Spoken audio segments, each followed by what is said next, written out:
What is up, everyone? Welcome to the live stream.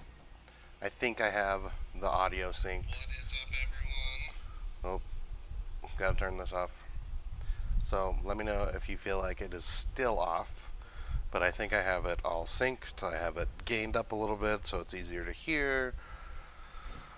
So hopefully that is the case. Sweet. Bob is saying that there is no excuses and no delay. No excuses for me getting the cameras and stuff set up. So today we're going to make a Foamcore poster, and I got to do some cut vinyl, and I'm sure there's some other things that we might be able to figure out. But the first thing we are going to do is the foam poster, since there's already pressure sensitive vinyl. It seems quieter. I even gained the audio. I boosted it. Should I boost it more? Let's see here. Konica. Filters.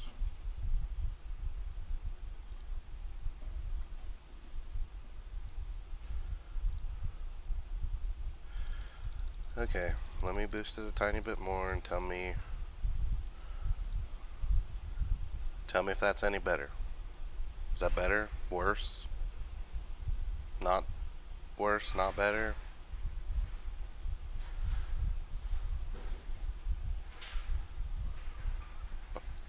Brian, you're not going to see this, but thanks for watching the ads.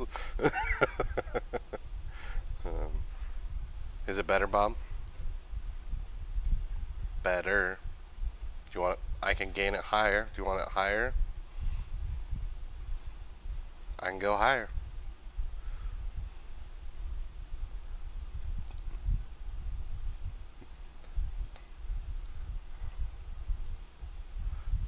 I thought it was good, but apparently it was not. We'll go up a tiny bit higher.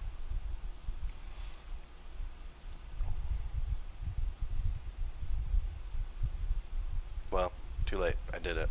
So unless it's worse, then tell me, because I went higher.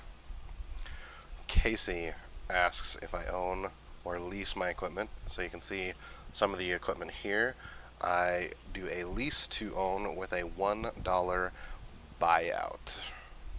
At this point, technically, everything is paid off, except for the Summa, which is this guy right here. Everything is paid off except this because I merged all of the leases together. So, I actually think I have, this is the poster we're going to print today. I have already got it ready-ish to go.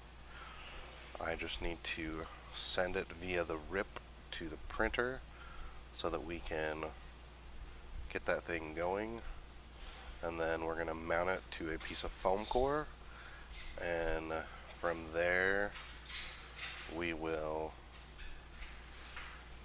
cut it out on the Summa.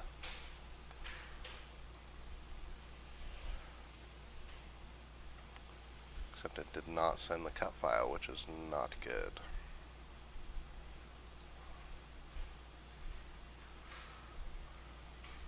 You are very welcome. I'm glad I could make it. Hopefully it is helpful.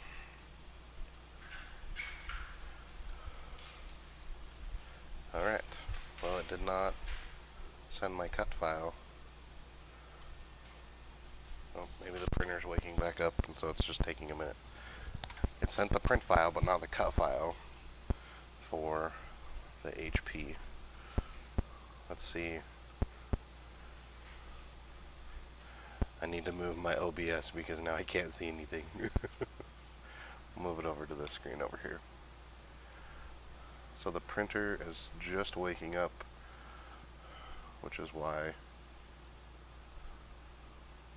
it is kind of freaking out and didn't send the cut file. what I've noticed is the rip freaks out or doesn't send a cut file unless the printer is awake. So if the printer is asleep, then it will send the print file, but it won't properly send the cut file until the printer is actually awake. So get this ripped here and sent over to the printer.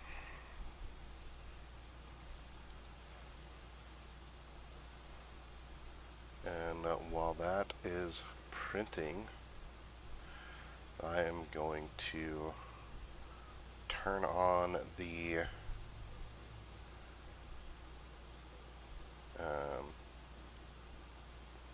Summa and get that thing going. Yes, Robert, you can use your second account to make it look like there's even more people watching. Make sure you guys all hit that thumbs up button while it's doing that. I'm also going to turn on my other TV to the stream so that hopefully I can see the comments while I'm over there. But I'm not going to be able to see your comments for a minute while I get the Summa turned on.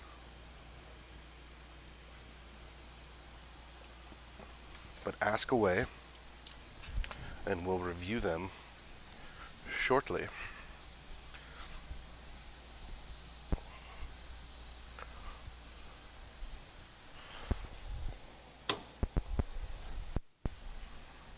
I need to get another computer for my new TV I bought so I don't know if the YouTube app is going to let me see the comments.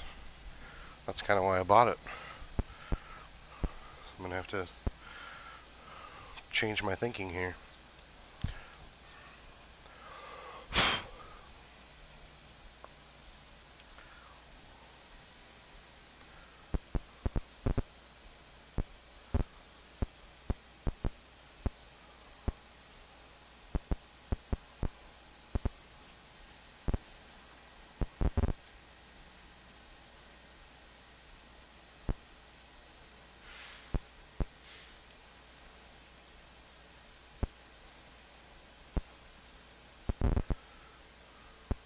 Oh, gonna have to watch the ad. Alright, the Summa realizes it's finally on.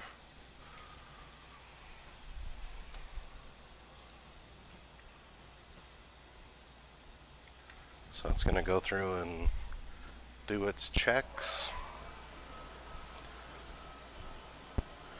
We're gonna come over here to the HP, make sure it doesn't have any banding or any issues.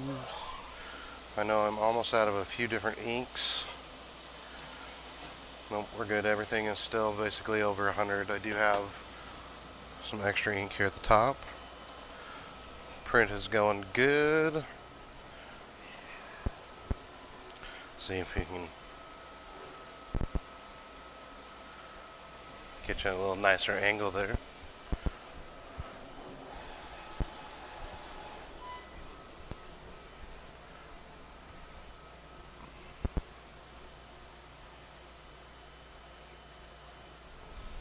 We need to go down. It's too high.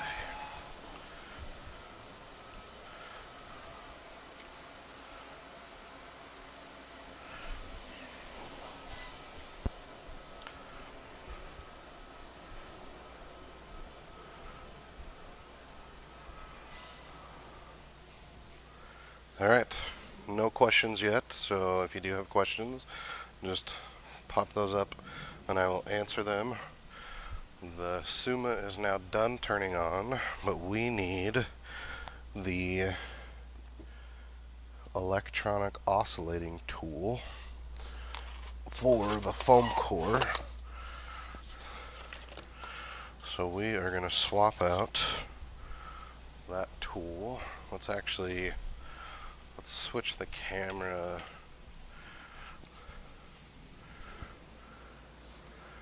You're not going to see any of my overlays right now, but we're going to switch to the Konica cam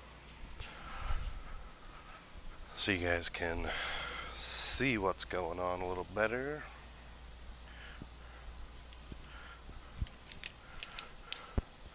So up here on the software, if I can find my mouse, you click change tool. That's going to move this guy.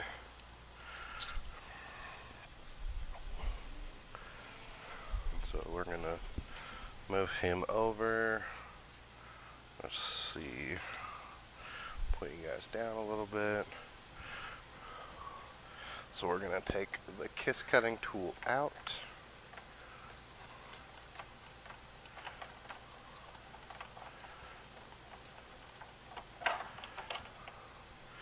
So that's this guy. And now the hardest thing about this one, it's got this little keyway. And so you just got to make sure you line him up.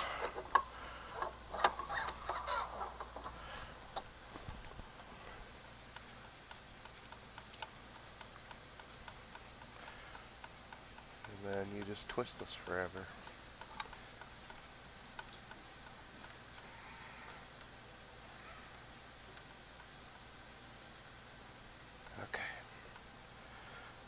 Now that is in. Take this guy, plug him in right here.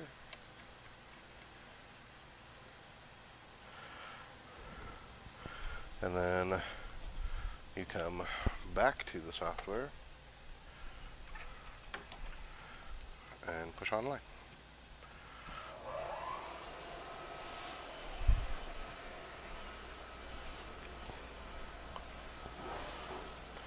Let's go see if you guys have any questions.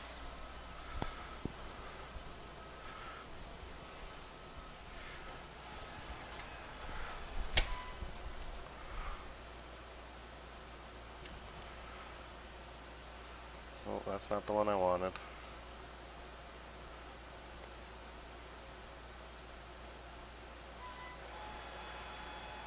Glad you like the streams. Hopefully we're going to do more of these. Every Friday is the plan. Don't know if it's going to work, but that is the plan. So glad that I can work with you.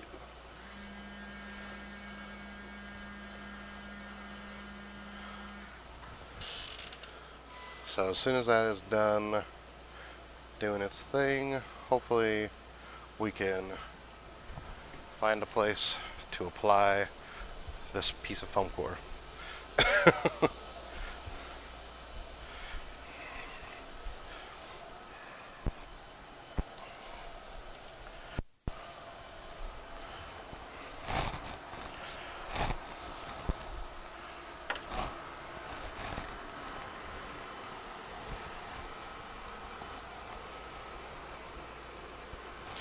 All my tables are being used. So we're going to use this table.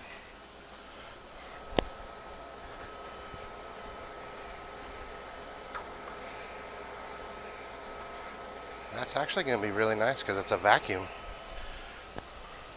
I gotta go find my razor blade so I can cut off this stuff that we used earlier. I don't remember where I put it.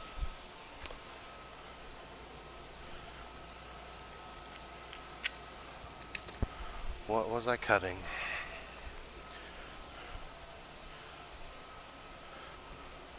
I found it.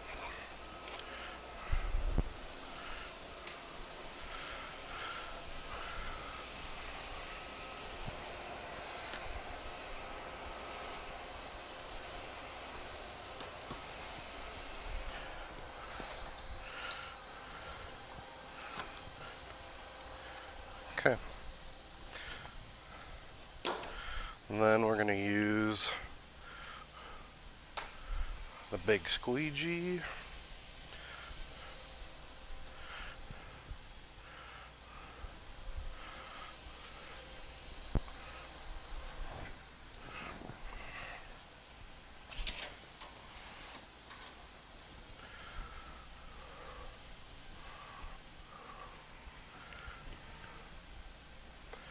So we got the tool loaded, the print's printing, no one has questions, so we're good there.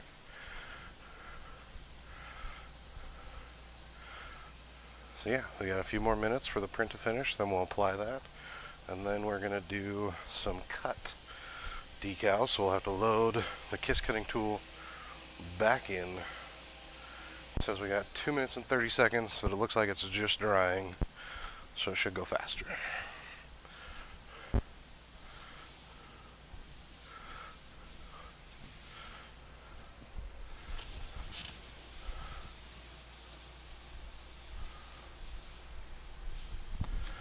Alright, any questions while we're waiting for that to finish up?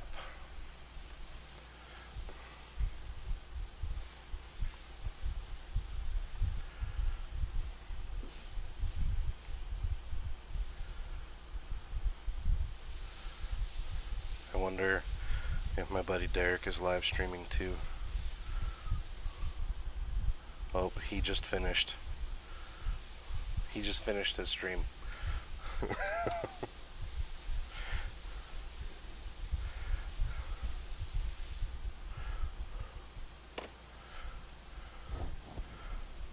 Are you guys still watching? There's no comments? No questions? No rude remarks? Come on. Ask me some questions. Anything.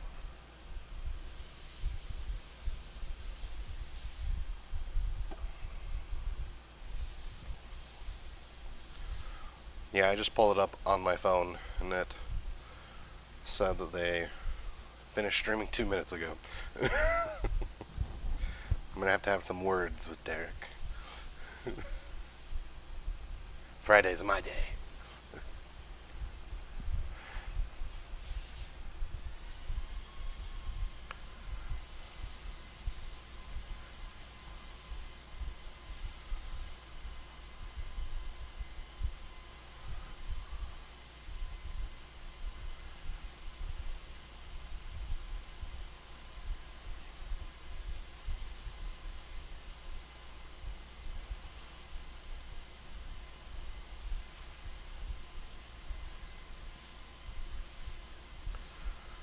Deleting a bunch of emails here while we're waiting for that print to finish.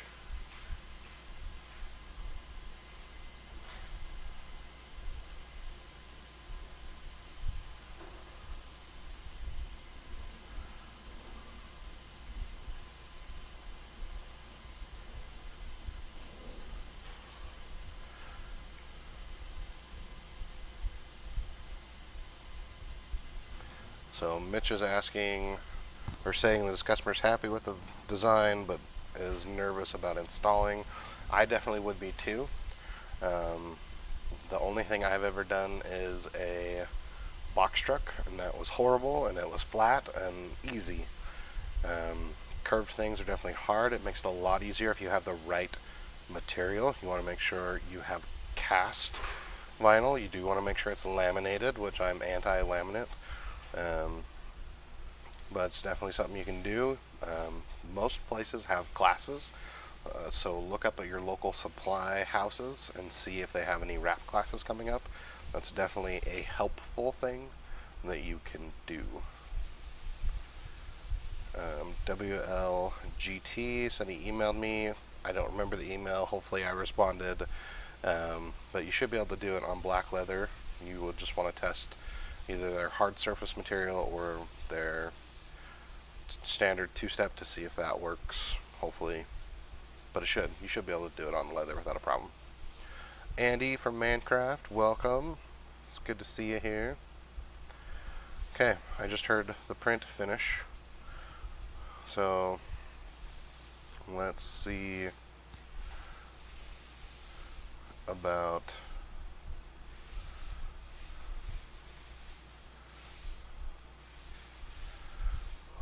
let's get a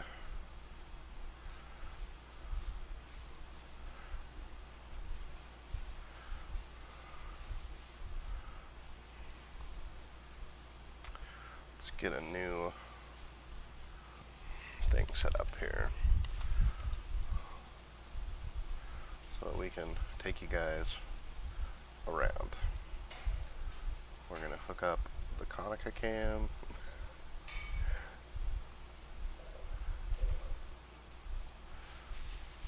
Put the chat on there.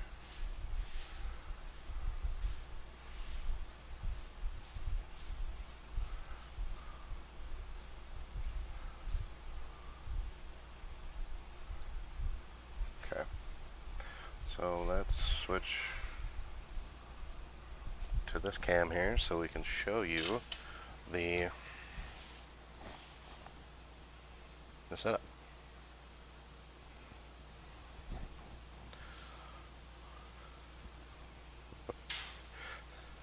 Mitch is saying thanks for the words, but not much confidence.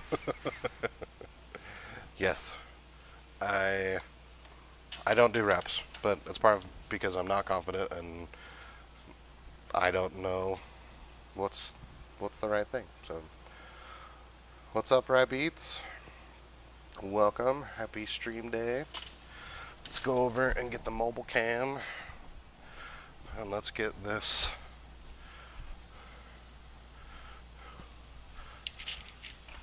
Let's get this applied. I think this will be a good spot here. Oh yeah, that's gonna be perfect.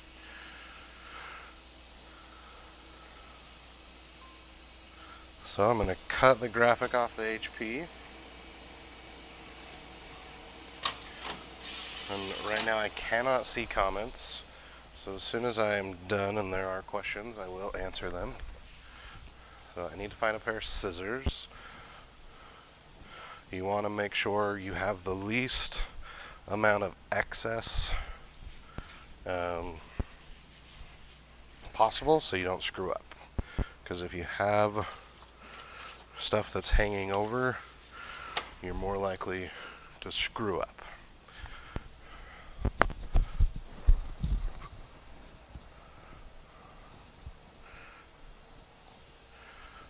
So we do want to make sure we keep the registration marks, but we are going to cut off as much as we can outside of the registration marks.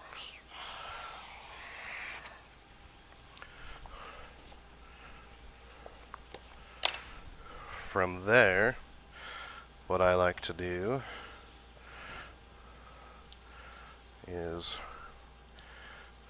let's start with the edge that has more space. So I peel this up. Can you guys see that? Mostly.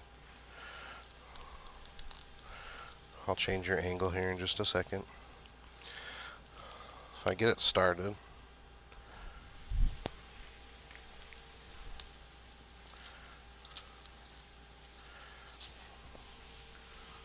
Is that any better?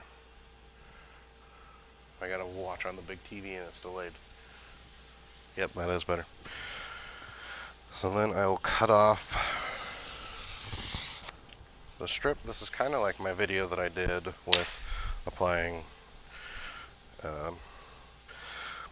this to yard signs. But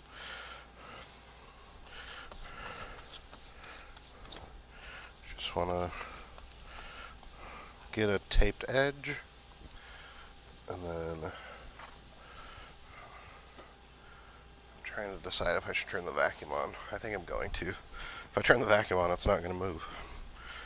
So it's probably going to be noisy for a minute. I apologize.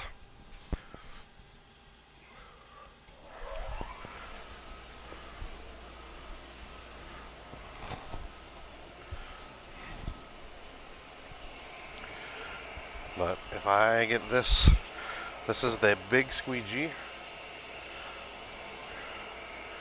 And the vacuum is on, so it's not going to move.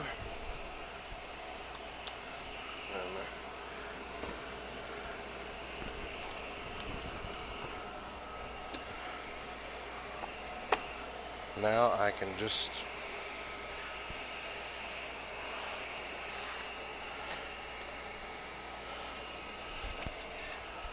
Beautiful.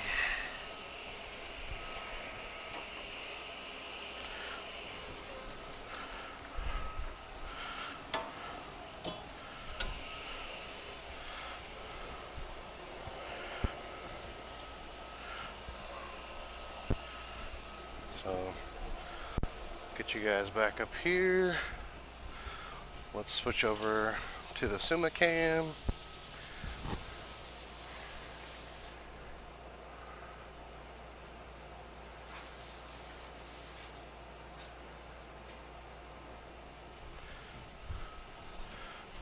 See, are there any questions? Let's see. Yeah, Detroit Rap said if you can't take a class, find an independent installer you can sub the install to, or see if it's something that you can do to help them. Definitely a great idea. JPEG printing, what's up? Okay, so now that we have the print applied, what we're going to do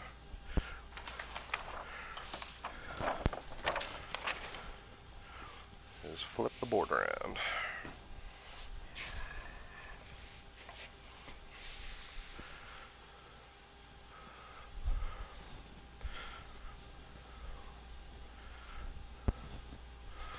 So now, with this flipped, we're going to read the registration mark.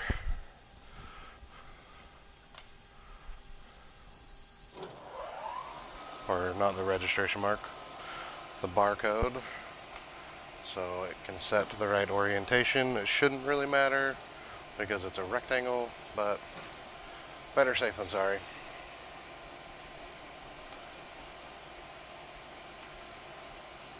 And then we need to set it to the electronic oscillating tool. And for whatever reason it doesn't want to go. So, origin is good.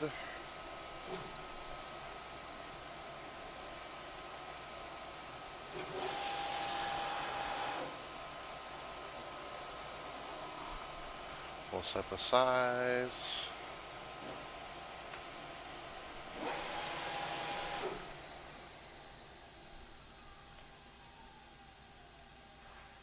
But it will not let me, won't let me send the job. The Summa software is freaking out. You're gonna have to restart it.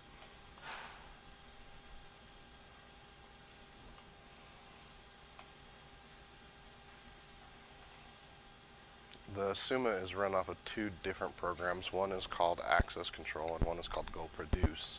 They're working on making both of them the same program, because I think they used to buy one of the softwares from another vendor.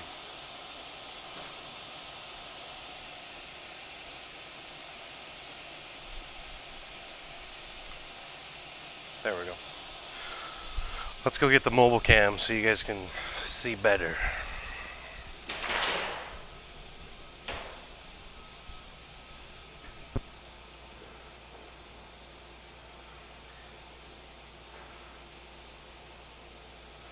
Okay. Mobile cam.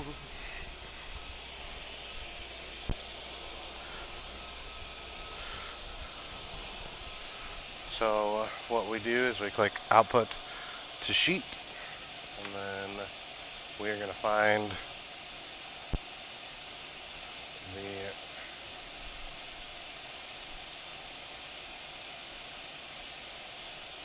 first registration mark.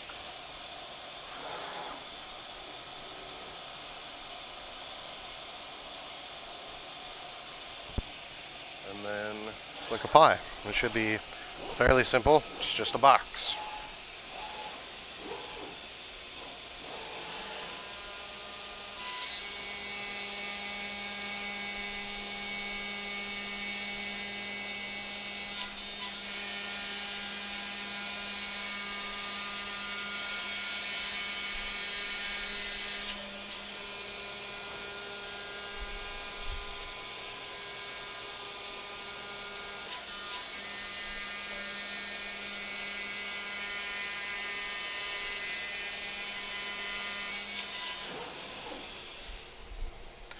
should be able to, and there we go. Now we have an Instagram frame. See? But now, this job is all done. So we'll put that over here. Put you guys back.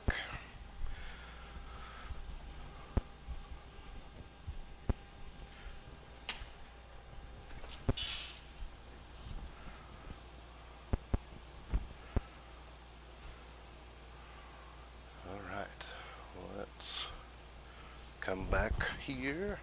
So now the job that I've got to work on is cut vinyl. I hate cut vinyl. I don't want to do it, but you know, you do what you got to do. Let's answer some questions here. Could you do a portrait on Gatorboard? I believe Gatorboard is the same thing as Foamcore, so yes. I have even done a cardboard cutout where it was a stand-up, a 6 foot tall cutout on cardboard.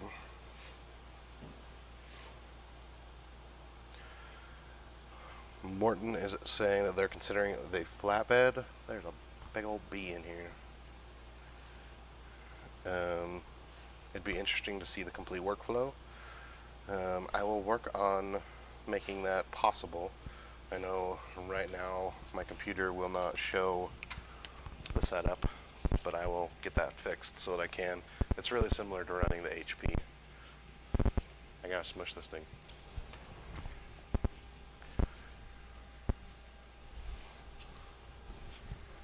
It flew away.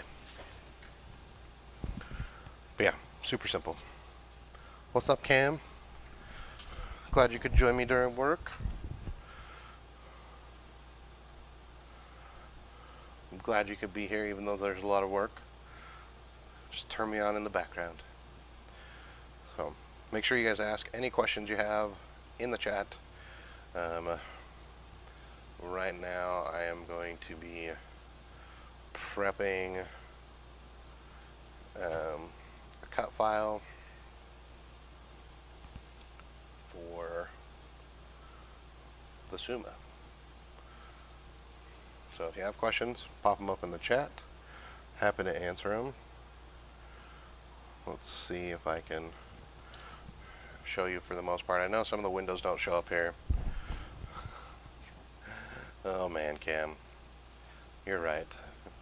You sly dog, you.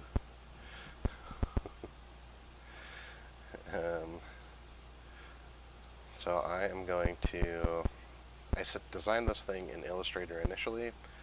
So there's not much to really see. It's just some text, but this will give you an idea of kind of what I do if you haven't seen it in any of my videos. But I import it here into Flexi. It's already to size because I designed it like I said in Illustrator. It's really simple text. Up here there is the cut icon, which then allows you to send it to the cutter. So super simple. I usually have mine in reverse since I'm doing, what's it called?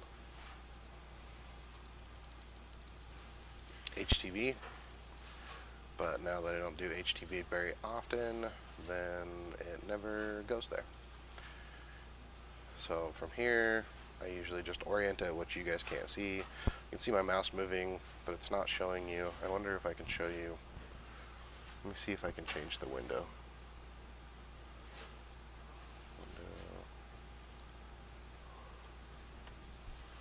Oh, it will let me change it. Sweet.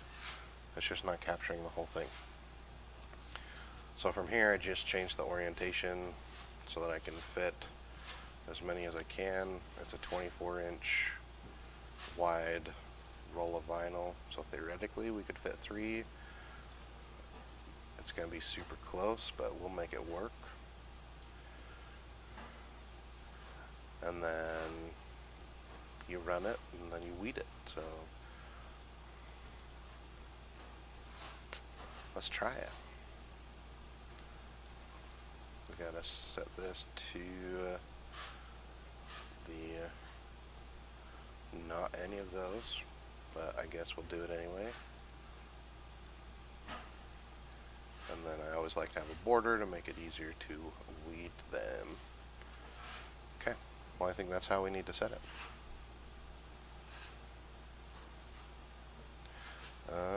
So gator board is a foam interior like Foamcore, but it's wood fiber instead of the paper. Makes sense. I thought they were the same, so good to know. But yeah, I probably could. Once I get my flatbed up and running, we'll definitely be able to do that. We could print right on it. So from here, I want to hold in list, and I also, this is going to try to send it to my HP, but we're going to actually run it on the Summa. I don't want you to do that. I want you to be 24 inches wide. There we go. Okay, hopefully the media really is 24 inches wide. Ooh. If it's water resistance, that means it could go outdoors. I guess that's not waterproof, water resistance. Temporary outdoor. I'll have to look into it. Okay, so from here, you click send. And then that takes it over to production manager. And from here, the job is right where you cannot see. And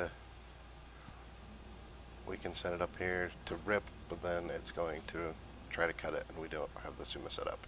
So let's get the Summa set up with the mobile cam.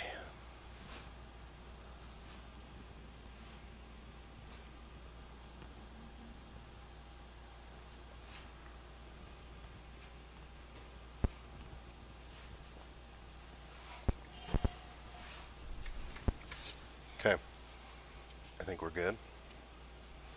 If you have questions, let me know.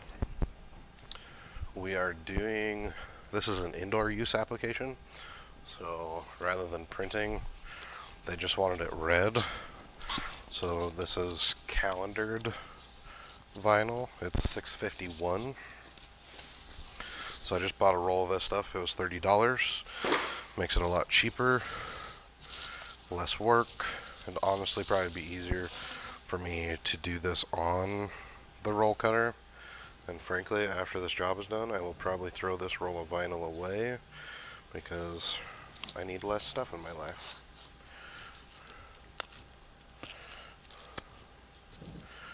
I charged them a decent amount for these. I think it was like 250 bucks. We're doing 40 of them. So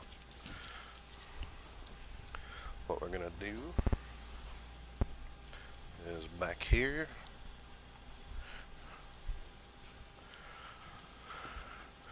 we're going to take this guy off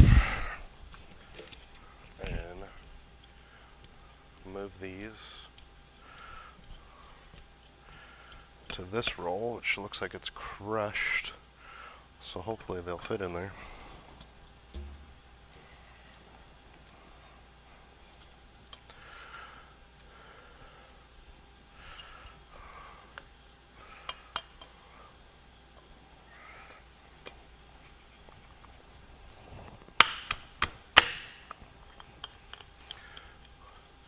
Didn't like it, but we made it work.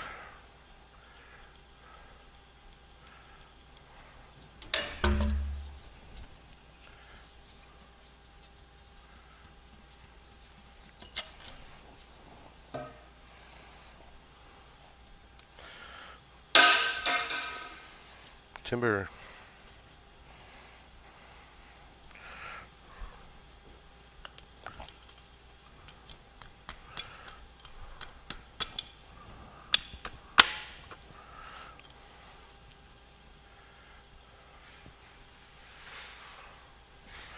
So the reason I'm going to load it on this is to make it so that as it feeds, it stays straight. So we can try to get 3 across instead of just 2. Even though it probably doesn't matter, because like I said, I'm probably going to throw this away.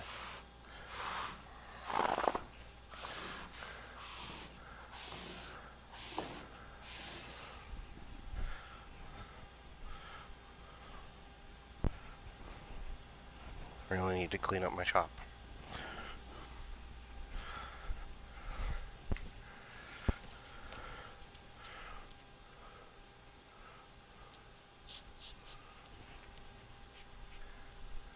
Okay.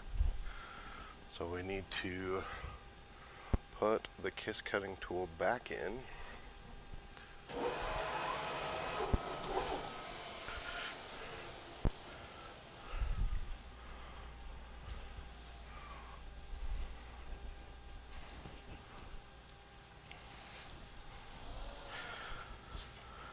So we do the opposite of what we did before.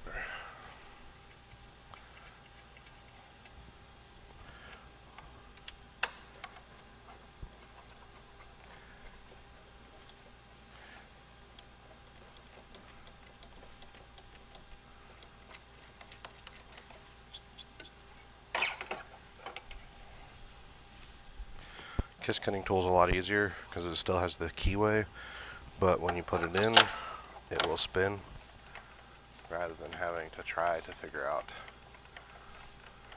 where it is when you place it in. You always hand tighten these, you never use a tool because that's what they said.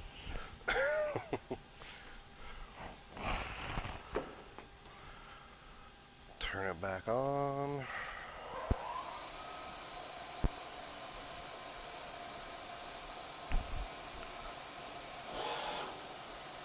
You guys can see yourselves in the background over there.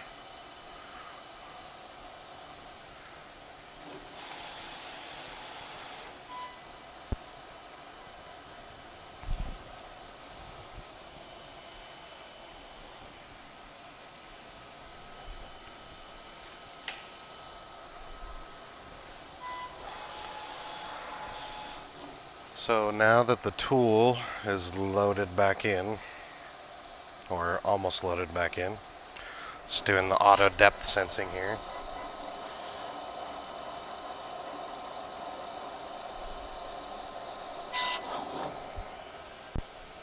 So now that it is loaded back in, here on the screen, we'll click kiss cutting, and then we'll come click test. But before we do that, we actually need to make sure the media is set up correctly. So we got to set the size.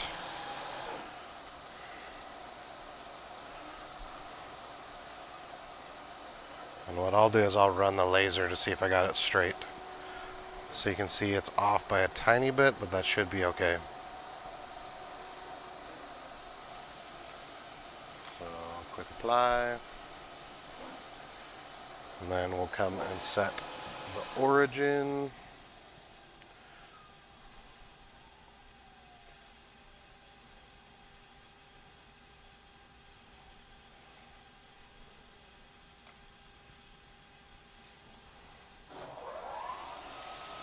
And the origin is where it's going to cut. So for this, since we're going to do a test, we're going to have it inside.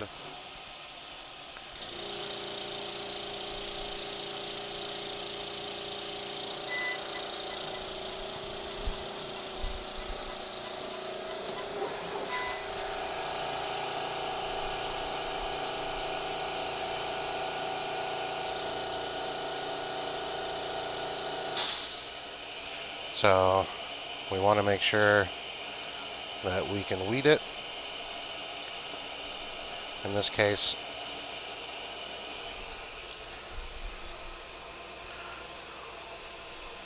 you can see that it did not go through all the way.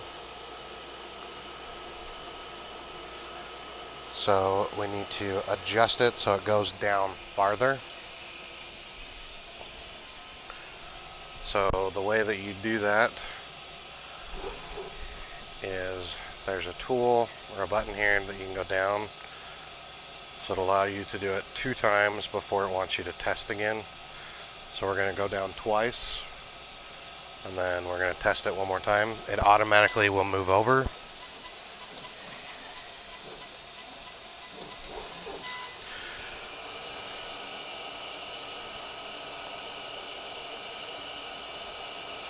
So that one was good, but then we want to just make sure that it did not go through the backer, and it did not.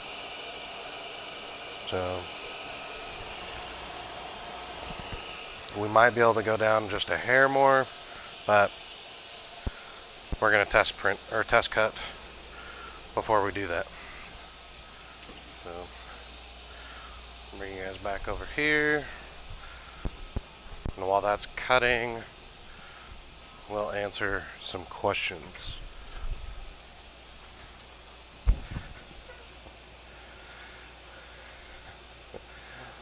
Bob is wondering how it feels to know that there are 20 people judging me while I work.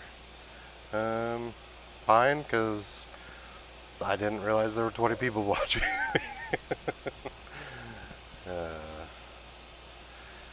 So let's switch. We'll switch to this view here. Nope, not that one. Oh, I don't have one set up for the Summa and a talking head. Alright, we'll go back to this one. Bob, I'll just send it to you. You can just pay for shipping.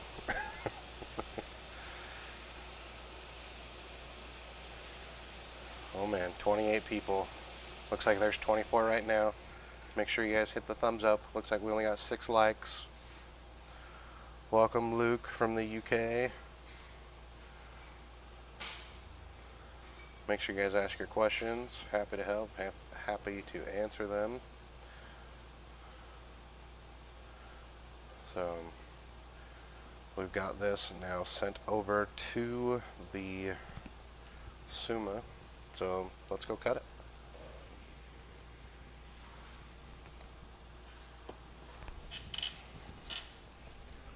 We'll see if we can get away with doing 3 at a time rather than just 2.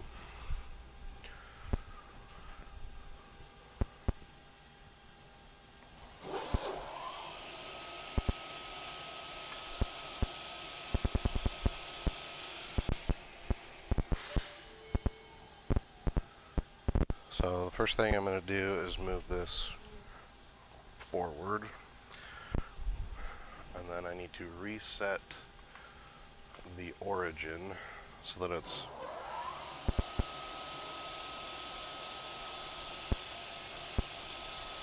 on the edge here.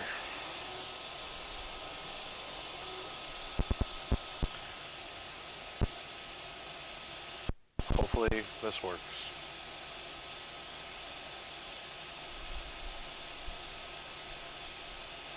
Alright, we got this set to the kiss cutting tool. We're going to output the sheet.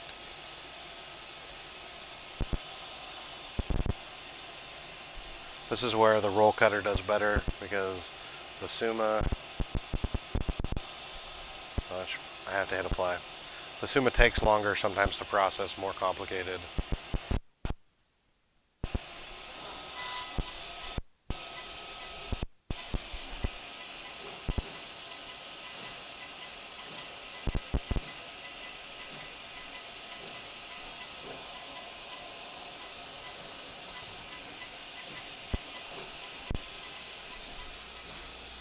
Should bring you guys in closer.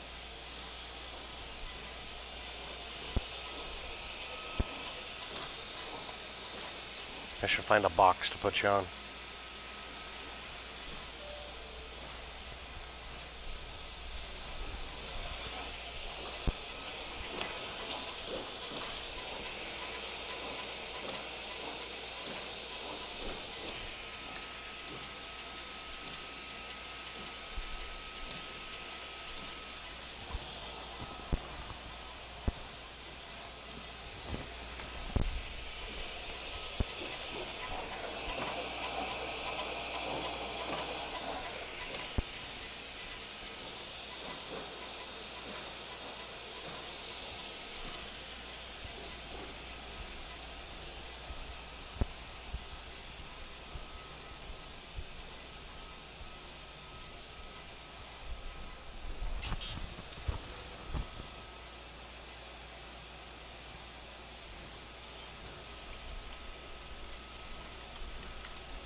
Okay.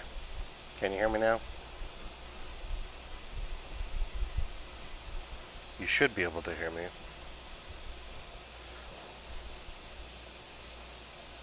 I forgot. I made a new scene and forgot to add the audio to it. Okay. MCM is saying, yep, you can hear me now. Okay, so we'll go back to Bree B's question, because I think I missed that one. No, you do not have to have that much, but I just don't care, so I don't care, so I left it hanging over. You can actually, like where you can see the cut lines in that bottom right hand corner, you can have it literally be as close to that as you want, but I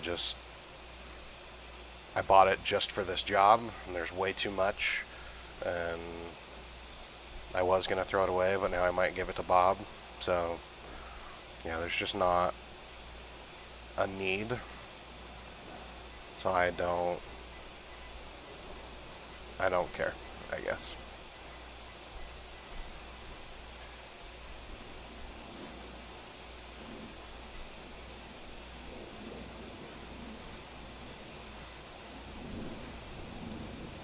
Okay, let's see here. Severino's coming in from Germany.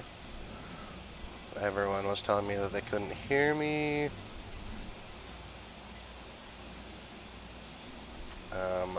The maximum cut depth on the Summa, I believe, is 4 inches. Don't quote me on that. I, in reality, would say at least 2 inches. But no, you absolutely can do 4mm Coro. So the foam core that I just cut earlier is 4mm. So not a problem at all. I do foam core, coroplast, cardboard, all the things. It'll even do wood.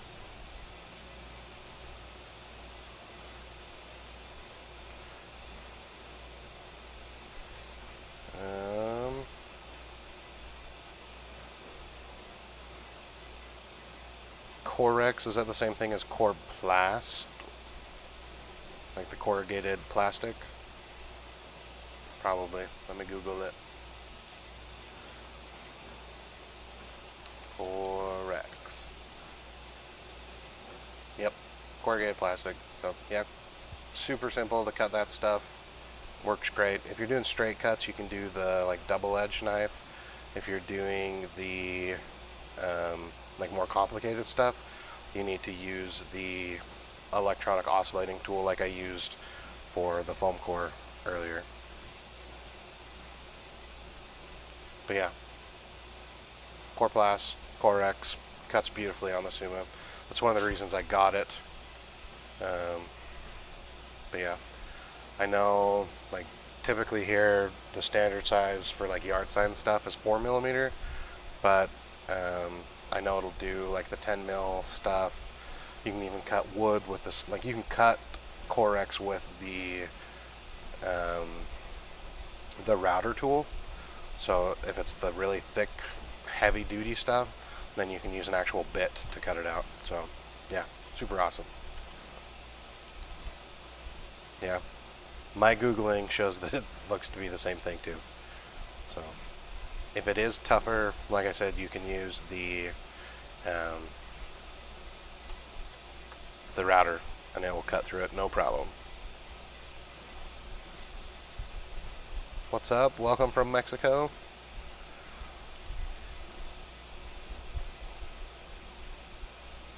Okay, any other questions while we are waiting for the Summa to finish its job?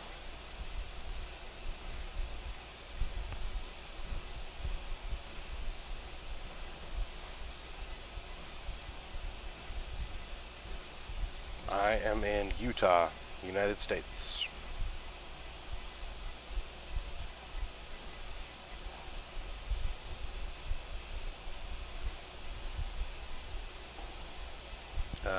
How much I charge would depend on the quantity. Typically, if they're doing onesie twosies, I'm in the $25 range.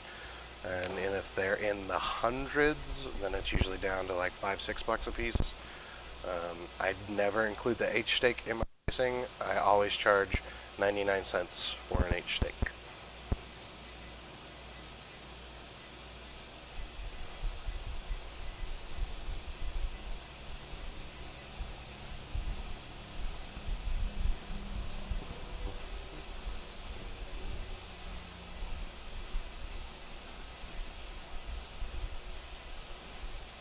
I have a video that I made on how to do the die cut on the Summa. Let me see if I can pop that up in the chat.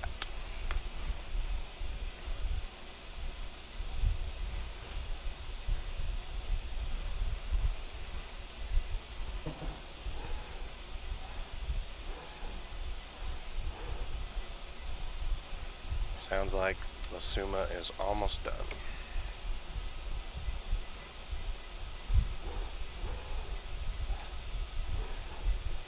There is one currently in my shop, but I haven't talked about it yet.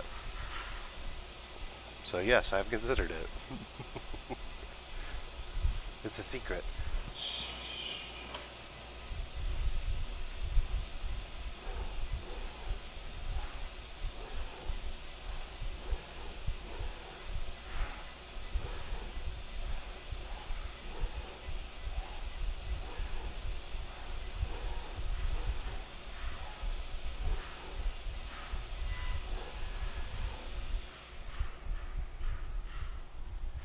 Let's go check it out.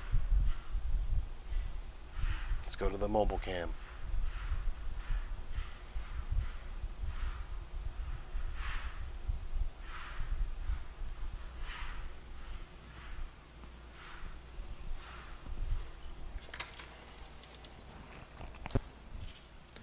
I need to find my scissors. You can never have too many pairs of scissors. I'm always misplacing mine. I have a red pair that I really like that I can't find right now. So I'm using the purple ones. Oh, hey, I should get you guys.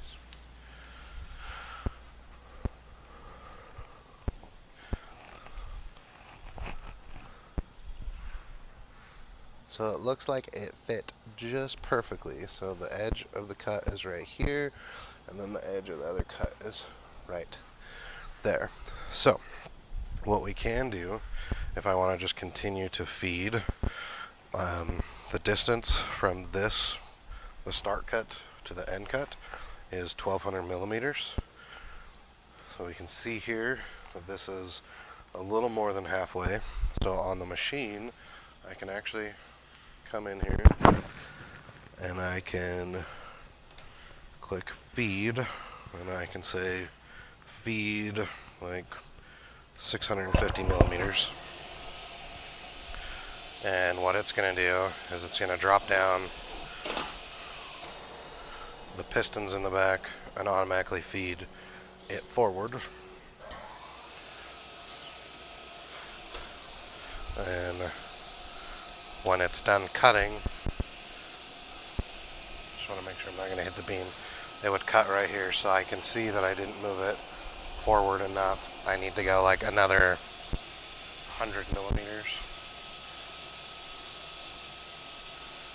I'll show you what the back does. So it's got these that drop down.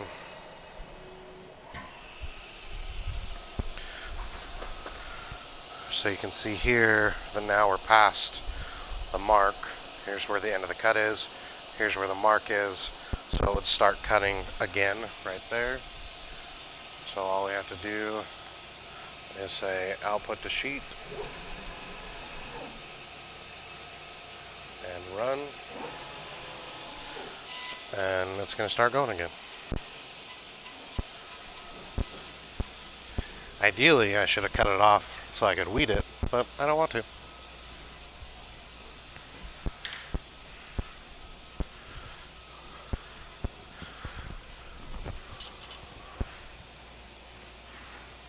Alright, let's go back to questions.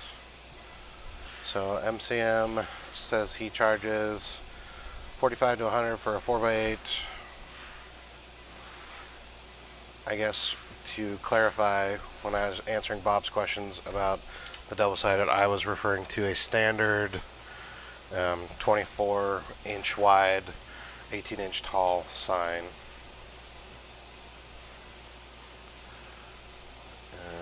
Is it worth getting one? I don't remember the context, so you'll have to remind me what we're talking about to know if it's worth. Yes, I finance most of my equipment. I did buy my iColor white toner printer with cash. I bought my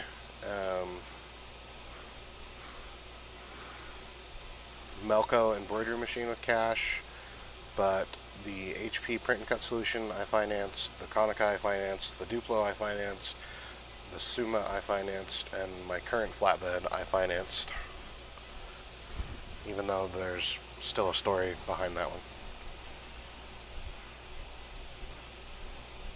But yeah, that's part of like the advantage of leasing is that in America, at least where I live, you can write off equipment over a 5-year period, so it helps alleviate your tax burden.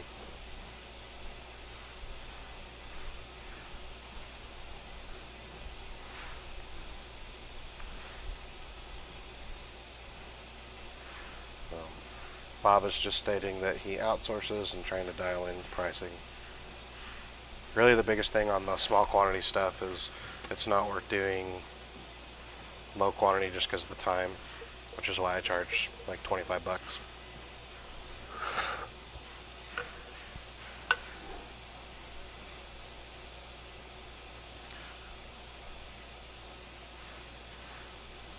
Oh, Bob's saying that Prabha was talking about the flatbed. I think it is worth it. Mine's just not working right. More to come on that.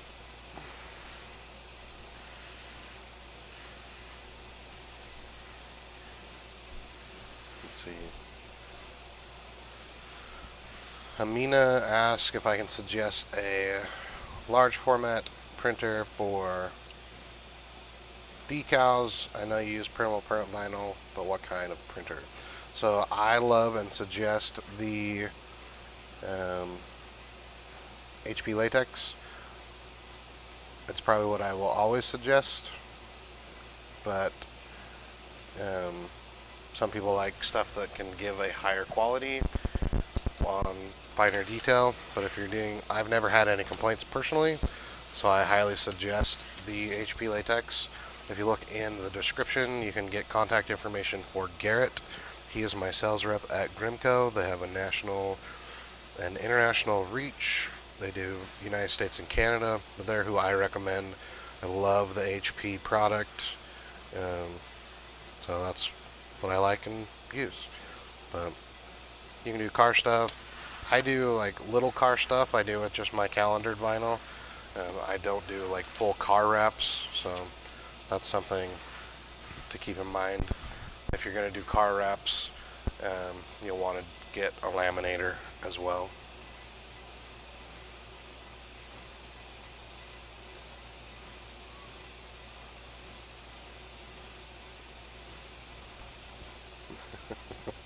US always has better deals. Most of the time. We have to pay for our own healthcare though, which I prefer, but I don't do wraps just because I don't want to deal with the design and the labor and the time. I would rather do something that's not dependent on having someone's vehicle. So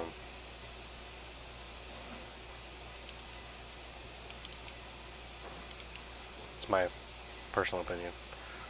Just decals. Decals are simple.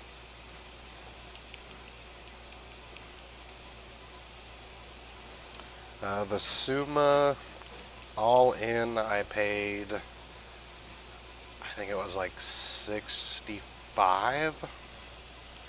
It's this specific Summa. It's the only one that is sub $100,000, and so that's why I went with it. It's smaller. You can get bigger ones. Summa makes a bigger one, but I wanted something that could like offset a bunch of my work that I do, like cutting out posters, cutting out signs and things like that. and this has been awesome. So highly recommend. I think it was like 65,000.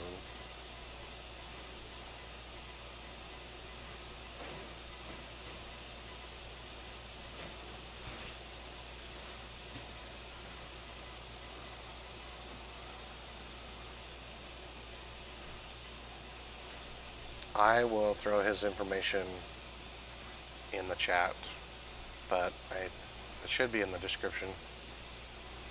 But I'll throw it in the chat.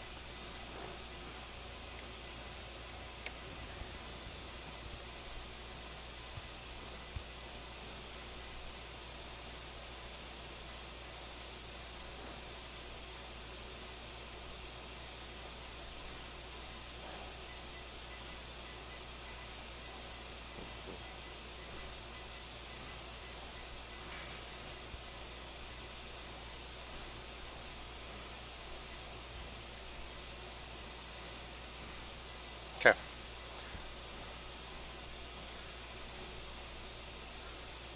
Alright. You guys are chatting in the chat room, so I'll let you guys answer away. If you have more questions for me, just let me know.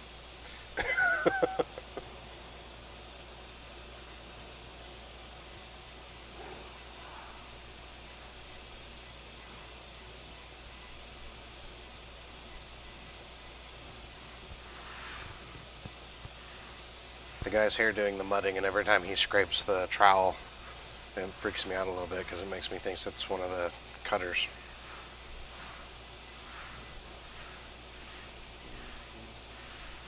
Make sure you guys hit that thumbs up button too.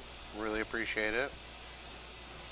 If you're not subscribed either, like if you subscribe, it's going to pop up. You can also do a super chat and it'll pop up and give you credit. I've been having way too much fun with all these overlays. Definitely a lot of different equipment. I think the best thing you can do is figure out like what you want to do and find out what works best for your situation. For me, the reason I initially went with the HP was the lack of maintenance. The fact that it could go so long without having to be touched or cleaned or turned on or wiped, and that's really what I wanted and needed. I also like the versatility of the HP, where it can do banners and stickers and canvas and posters, and it, for what I do, where I do so many different things, it's super helpful. So, but find what works for you. I know a lot of people that run Roland's, I know a lot of people that run Epson's, I know a lot of people that runs the HP, but it really comes down to what your goal with it is and what's going to work best for you. For me, the HP is great.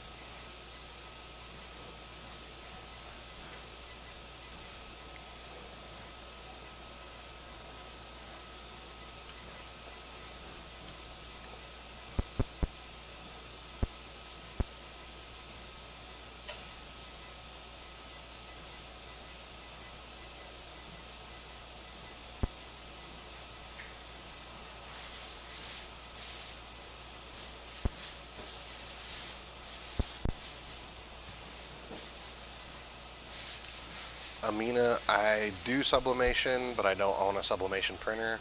Right now I outsource sublimation stuff, or I outsource the prints and then we'll sublimate it here. I might buy a sublimation printer because of a job that I have that's going to be a good revenue source for me, but I'm getting some sample prints from that printer first to do some testing on before I buy it. The one I'm looking at is the Epson, I think it's called the F570. But I'm getting the sample test to see if the print will work. I also know the Sawgrass works. Bob here in the chat has a converted Epson. So there's lots of different options.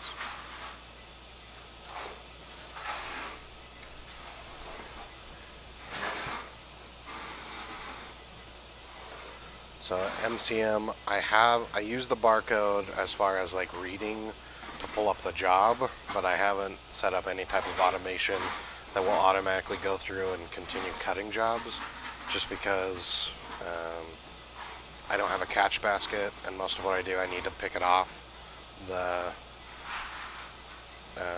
bed before it comes off, so I don't use the automation in the sense that it will do a bunch of stuff, but I do use the automation to pull up the cut file just so that I don't have to determine the orientation. The machine will do it for me.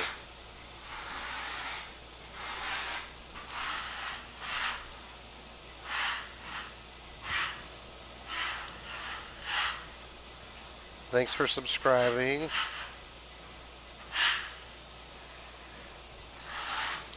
Minecraft, Andy's been running his sawgrass printers. So I know they have a bunch of different sizes. Get the biggest one you can afford. You'll regret it not getting bigger.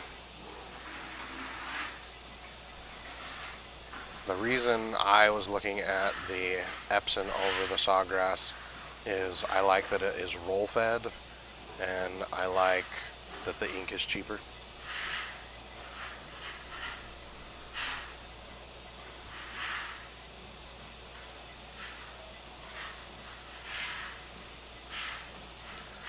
There is a local business by me that has a Mudo. They have like a 44-inch Mudo that they've been running for years and really like.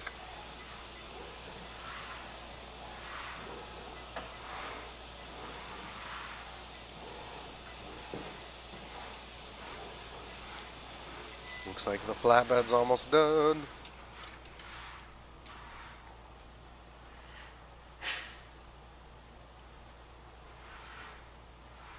Let's go back to the mobile cam.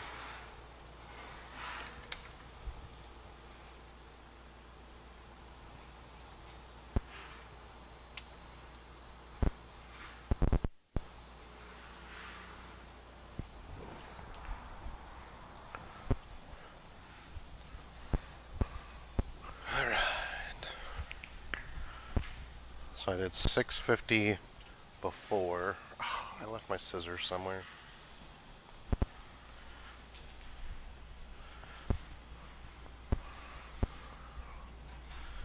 I swear I need to chain these scissors down. So I am going to cut this one off.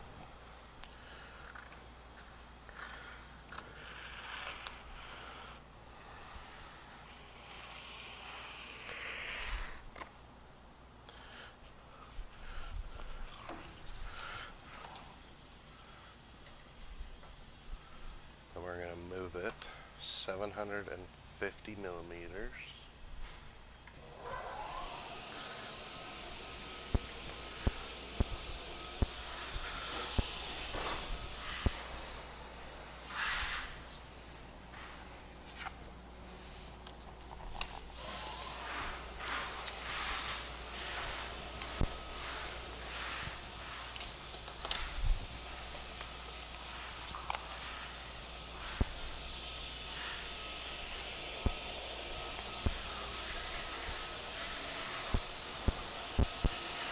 That should be good.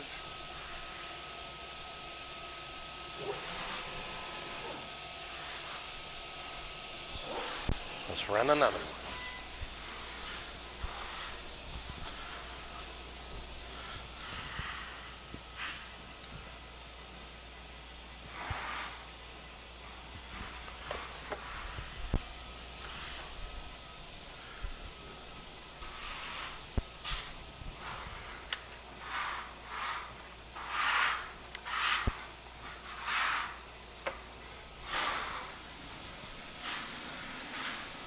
Hopefully I didn't just cut a bunch of these and they don't weed very well.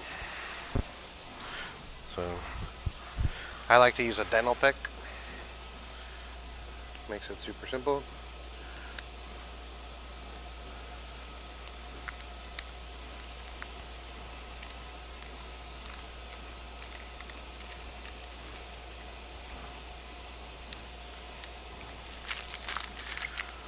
These are going to be great.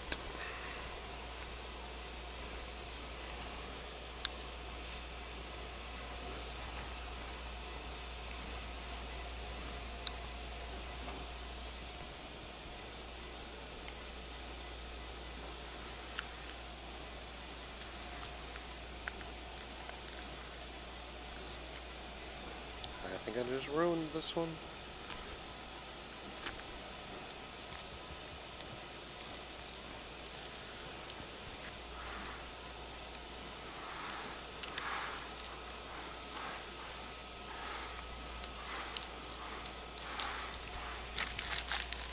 yeah, should be good.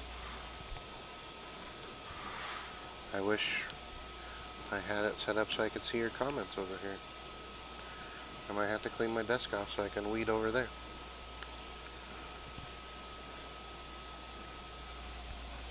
But yeah.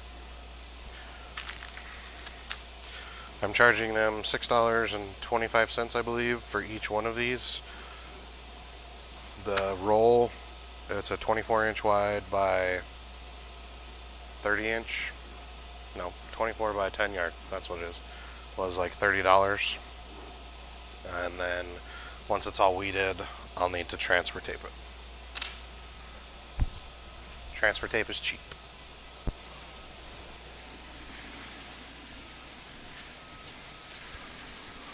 Alright, let's see what comments you got here. Oh man, I missed a bunch. We were talking about sublimation. Bob was saying that he thought his 13 by 19 was big enough until he had it for 3 days. Mancraft was mentioning that he has USB issues on his Sawgrass, so he's going to switch it to networking. I use Signs 101 every once in a while. I'm not on there a ton, but I have a Facebook group you can join and ask questions on.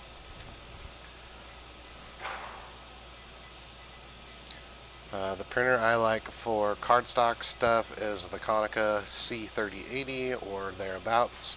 Production printers. Konica makes them, Xerox makes them, Ricoh.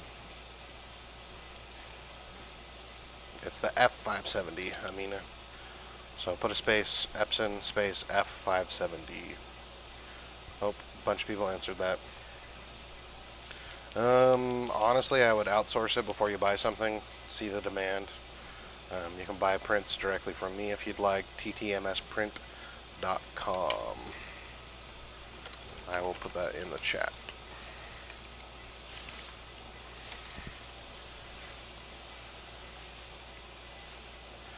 And that happens to me all the time. The other thing that happens to me is like I'll forget to switch it so that it's not cutting reverse. So I'll then end up cutting either HTV not in reverse, or I'll cut the pressure sensitive in reverse, and it just, ugh, horrible. I use my pricing calculator to come up with all my prices. So it takes my costs of things plus my overhead. You can get it from my website, timetomake-something.com.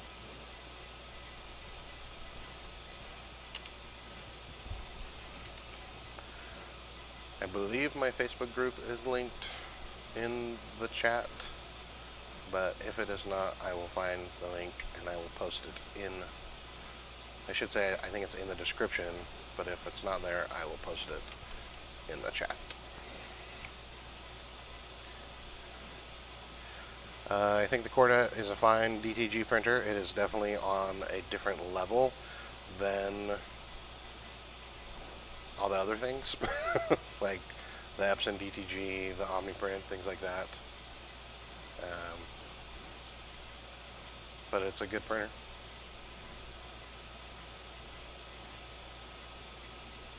Alright, I think we're caught up. Oh, you already clicked the link. You asked to join.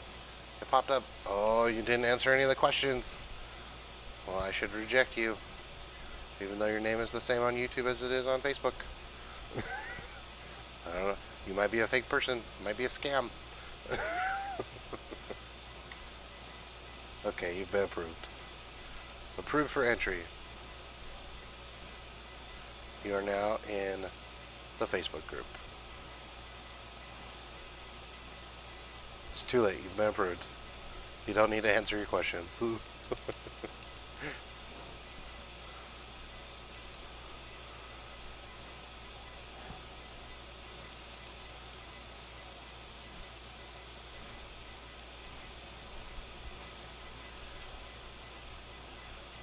All right.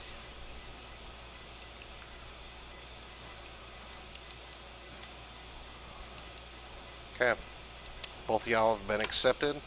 Any other questions while we're waiting for the Summa to do the thing.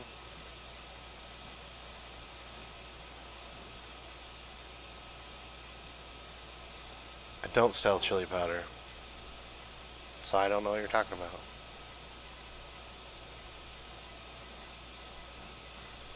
I do a ton of screen printing and a ton of embroidery. Embroidery I do in-house. Screen printing I outsource. I do also outsource some of this embroidery depending on how big the job is or what the job is. Sometimes embroidery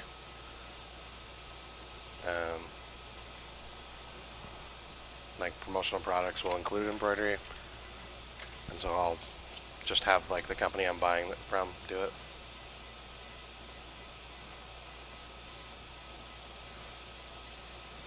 Are you on ttmsprint.com or are you on Time to Make Something? I don't. You might be seeing an ad for chili powder. It's in the header card.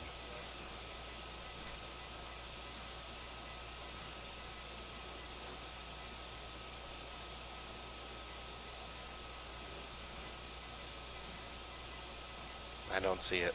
I must be blind.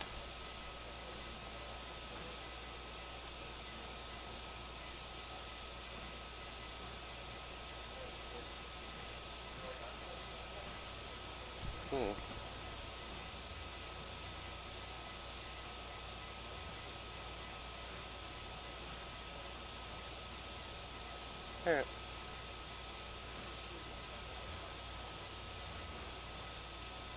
Oh, I see it. Yeah, that's just a product photo. It's not chili powder. I see it now.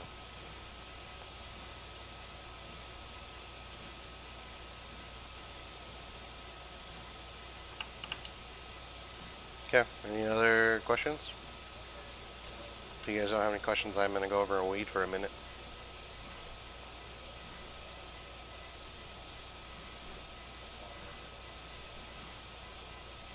Yeah, I found the photo finally.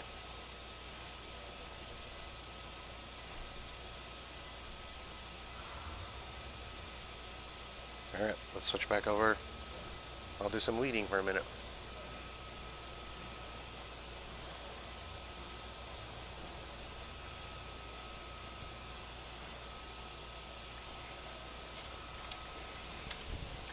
Roll my chair over.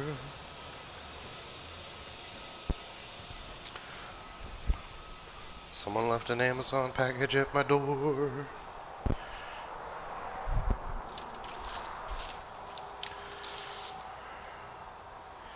It's not the right address. People are dumb. I told the Amazon guy that wasn't my address last week.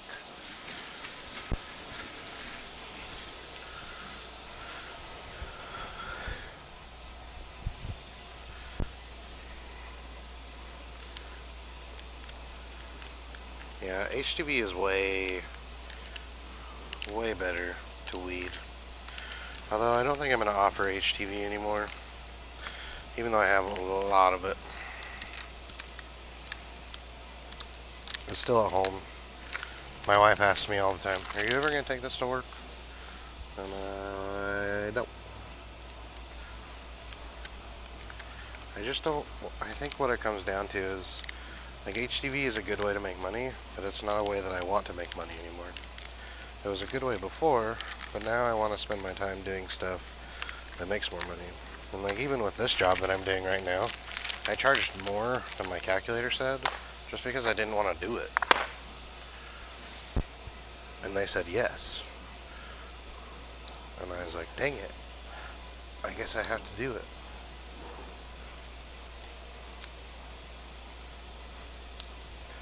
So sometimes you bid on things hoping that they say no, and then when they do, you're like, well, it was worth the money that I bid them, so I guess I will. Well, that's where also having an employee would be helpful, because then I could make them do this instead of me doing it.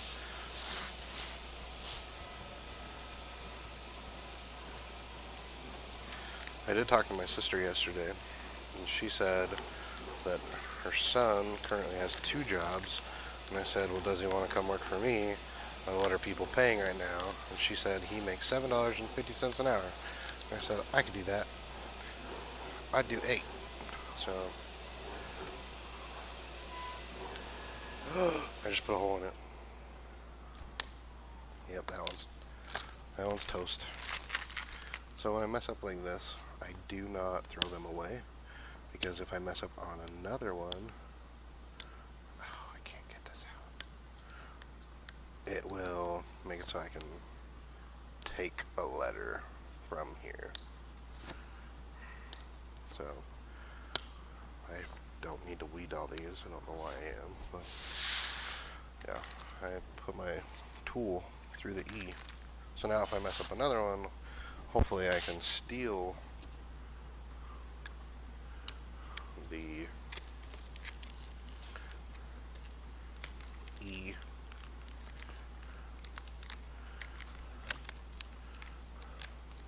or still whatever letter. Hopefully I don't scrub the E again.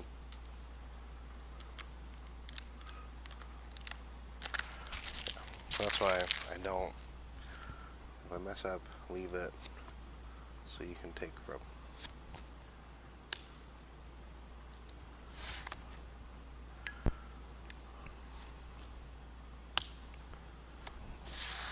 Alright, so 5 down, 35 more to go.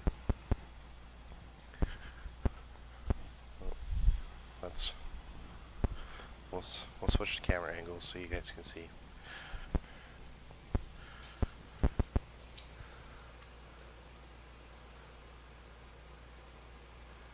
Let's see, transition.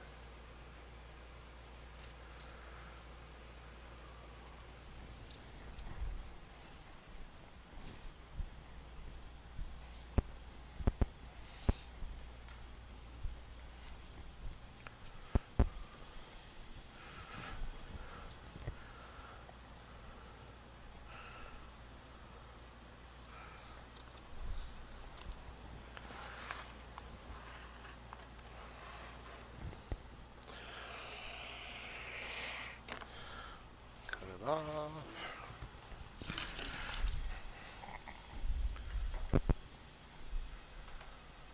Feed the vinyl.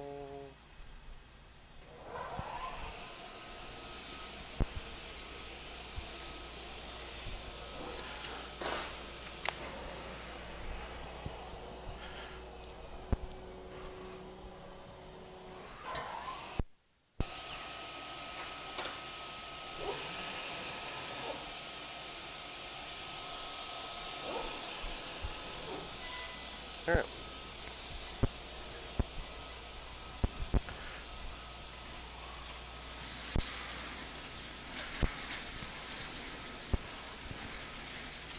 Let's see what questions I missed.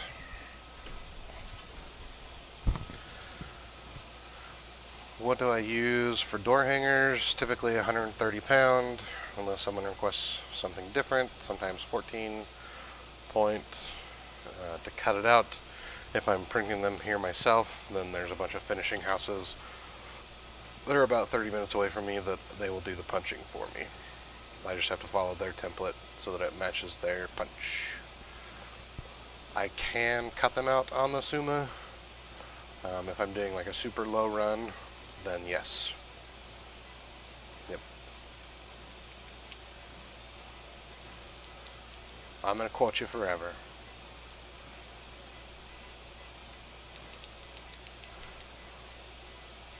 I don't understand.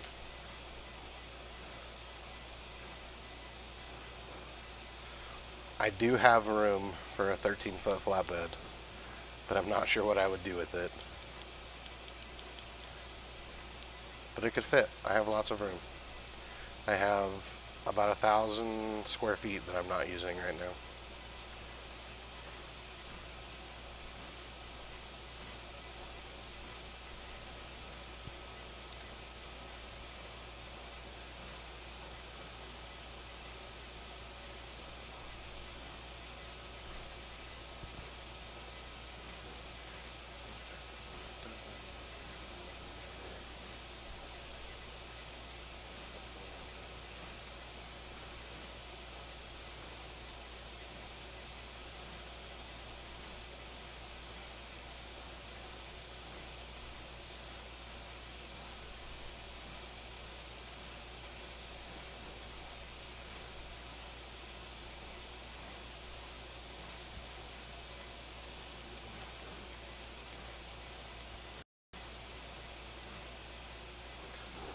Just looking at my email, seeing if I'm missing anything.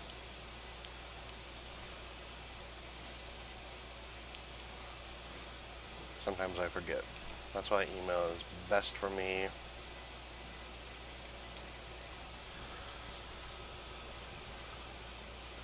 So I do have a video that I'm going to release that has kind of my origin story, but kind of the summary of it is back when I did Boy Scouts when I was younger, and one of my neighbors owned a sign shop, and for my work day I went and worked at his shop, which was super fun. And then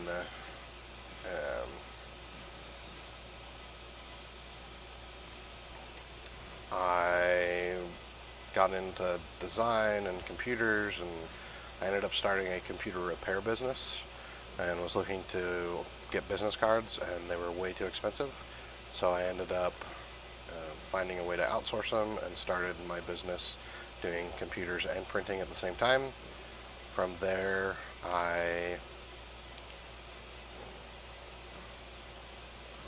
got a few different jobs, ended up getting an IT job, and decided it wasn't worth doing IT after hours when I did it all day, and so I shut that down to run my printing full-time. Well, printing, and then I decided I was going to do it full-time. So that's kind of the short story. But let me know if you have any questions.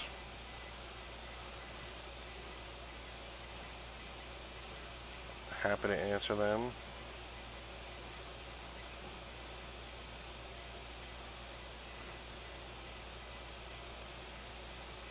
I'm going to move this up here so you guys can see the cutter better.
I've had good days and I've had bad days. More bad days than good days. But my favorite part is being able to control my time. And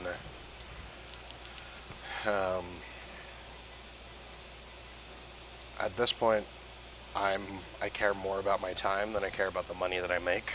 I'm willing to sacrifice income and money and profits over being able to control my time.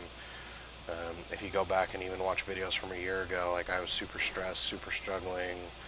I stopped vlogging every day, was crying all the time, super stressed. And don't get me wrong, I'm still stressed and still like struggling, but my mindset has changed that I care more about what I'm doing and why I'm doing it. I did have savings set aside, which was super helpful, which helped me and continues to help me. Totally worth it though. At this point, I can pay all my bills and I can control my time, which that's what's worth it to me. So I'm glad I did it. I absolutely think it's worth it. Buying the wide format printer was the best decision I made for my business. Frankly, I should have done that and then bought like the flatbed rather than getting the Konica and the Duplo. I think I'd be a lot better off and a lot farther off going that direction, just because there's a lot more people that have paper production capabilities than that have sign production capabilities. So even like all the local shops in my area like going the city that way, most of them have the paper printing capabilities and super basic sign capabilities. Like they'll have a vinyl cutter, and some of them even just have crickets at their shop. But for me, like doing the signage, like people don't do Foamcore signs, they don't do yard signs, they can't do them fast, they can't do them local, and being able to go that direction, that's honestly what's been changing my business, being able to do more signage. Printing on paper is still good and still worth it, but signage is what's turned my business around. Me too. I'm glad that things are turned around. It makes life more happy. Eddie, happy to answer your question. If you guys have more, just let me know. Right now we're just waiting for the cutter to do its thing. I should be waiting, but job's not due for like a week, so why not just answer questions? I like that better.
Make sure, if you guys haven't already, that you hit that thumbs up button.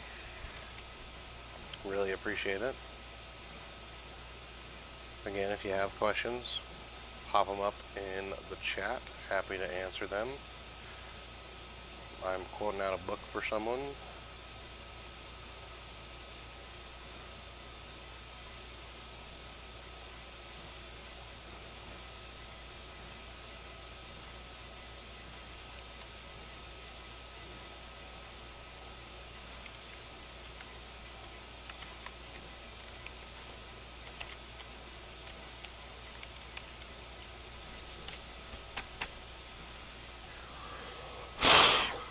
My keyboard is super dusty and I don't like it.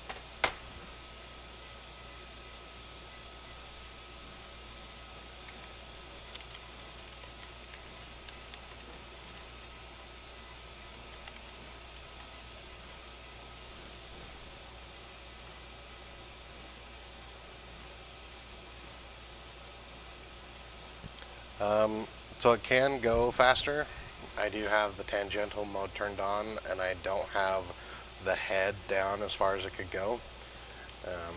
Definitely the roll cutter is faster, but I like the flatbed's quality better. It's easier to set, and yeah, it's better. So I don't mind that it's slower. I don't have that much work that it is an obstacle right now. But you can make it go faster. You can also lower the head so that it doesn't have to travel as far to do the tangential side of it.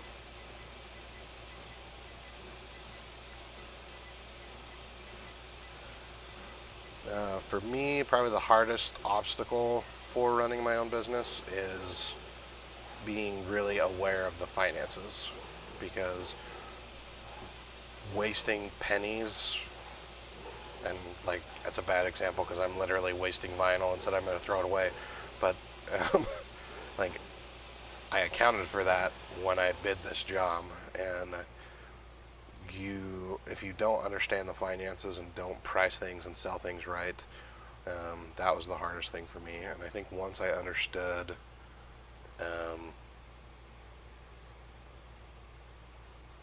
like that side of it,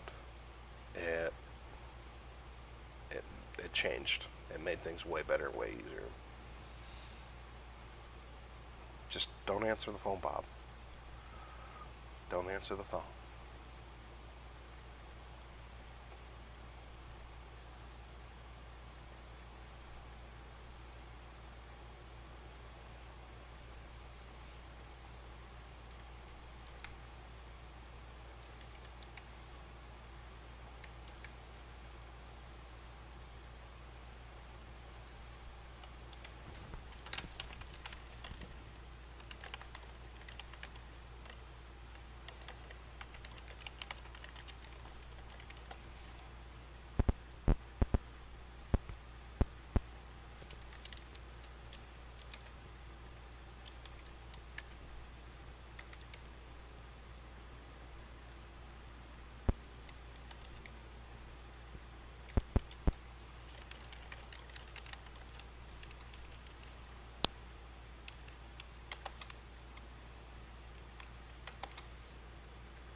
Yep. Bob says the same thing, pricing. Oh, Bob's trying to make millions of dollars. He's got to go answer calls. Yeah, happy to answer questions. But yeah, I think the calculators that I sell on my website, that's really what helped change it for me. I, like, the very first job that I quoted after I made the calculator, I was like, well, I'll talk and do it at the same time. Anyway, the first job that I quoted when doing the calculator, I got sick to my stomach, and I was like, no one in their right mind is gonna pay for this. Why? This is so expensive. And now I'm like, man, I need to raise my prices. So it's definitely like setting prices and sticking to it, because in my case, it's like, it's worth doing at that price. And if someone's not willing to pay that price, I don't want to do it for them. So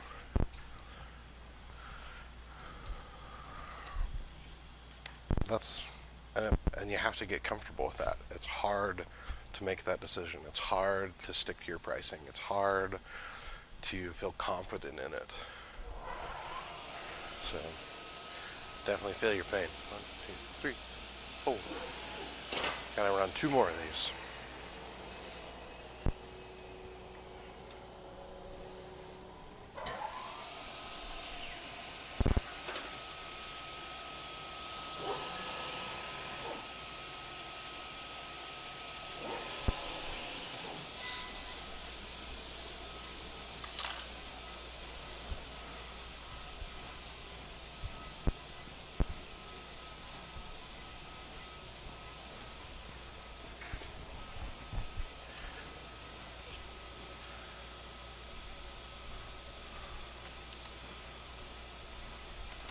So I have a few different calculators, and I have them in my shop. So I will throw a link in the chat.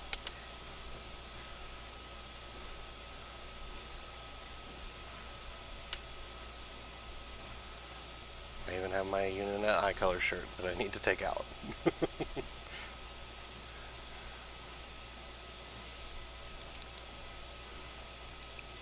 I even have a course that I made.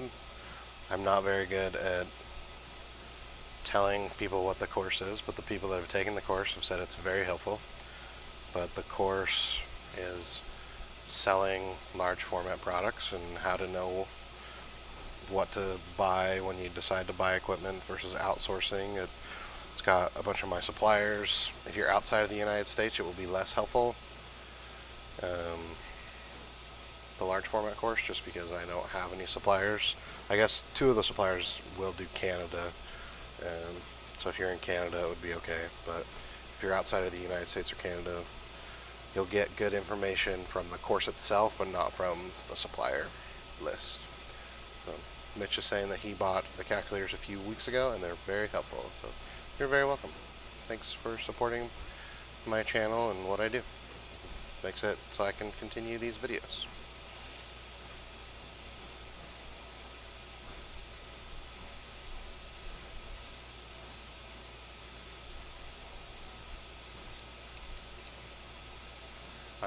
also going to Printing United in October, so if anyone's going to be there, make sure you let me know. We're going to try to do a meetup, a live stream, all that fun stuff.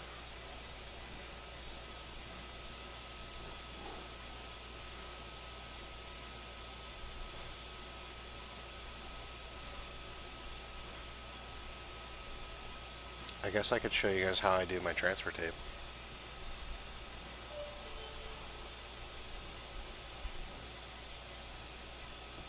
Hi. How are you? You got a package for us. Oh, yeah. Yep, I did. I'm sitting here looking out that going, what does this look like? And then I saw the soda that was sitting out next to the picture. So, thank you. You are very welcome.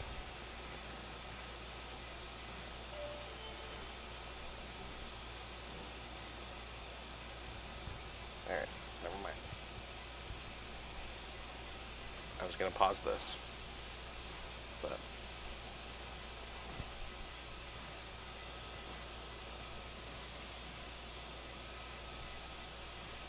the person came to get their Amazon package. I have a nice little page that I can say that we'll be back, but I couldn't find it.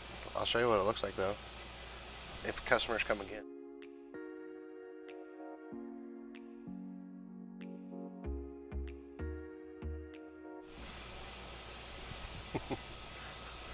I couldn't find it. Alright, you guys want to see how I do transfer tape?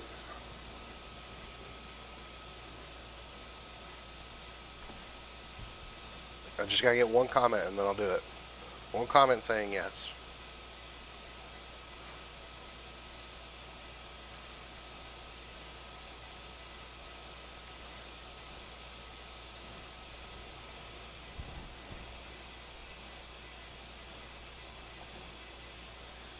Video Master says yeah. MCM says C. Video Masters also asked when a good time to see your places and talk shop. I haven't done an official shop tour. I'm happy to do something over Zoom. If you're local to Utah, maybe shoot me an email. ttmakesomething@gmail. We can chat.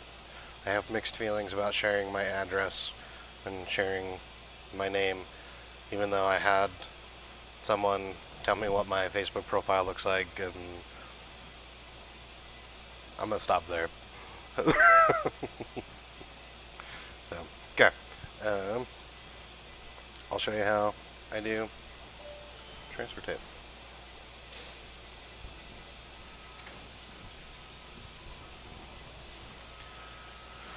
Let's turn on the mobile cam. Did you need me? Oh, okay, hold on.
Alright, I'm back.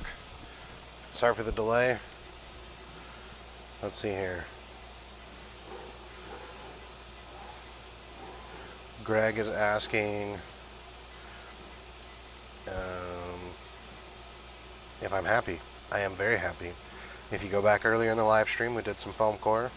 It was awesome. So the Summa flatbed for this type of stuff is freaking sweet.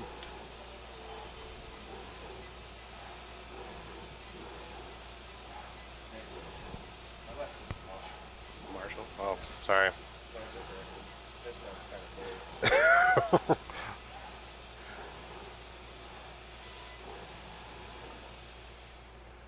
I don't know why I'd...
Sorry, spelled his name wrong. He wanted his check to clear. Now you can have 2 commercials. If you guys remember, the dancing kid is actually from some of my original videos. I had to get that from Cam. I messaged him. I was like, Cam, I need a copy of the kid so I can put him in the live stream. So now this is done, let's actually show you. Well, I'm going to start the cutter again because I got to do, I think, one more. There's 1, 2, 3, 4, 5. Yeah, I got to do one more. So I'm going to cut this off, and then I'll show you how I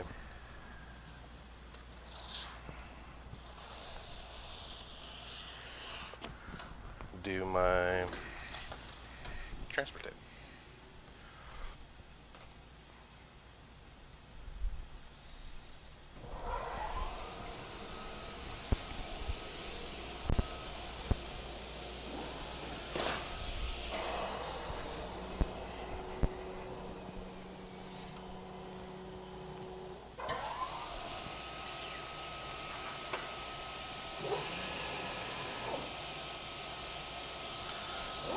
Alright, getting this last one going. So you guys should be able to see the camera still.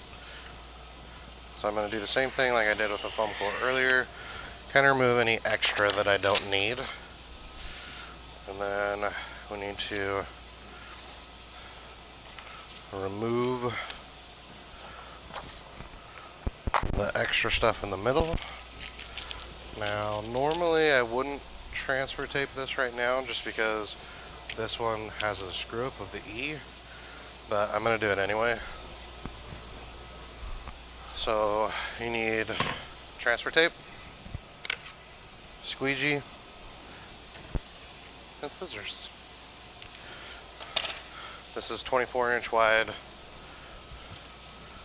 vinyl, 24-inch wide transfer tape. So I always take my transfer tape, sticky side up. Roll it out so there is some excess on the edges. Cut the seam. Flip it up.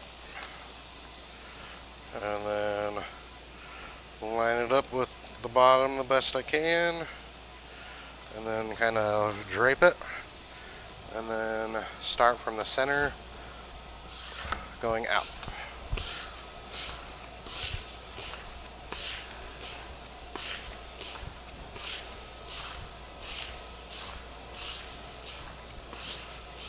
So that way it can be a bubble-free install.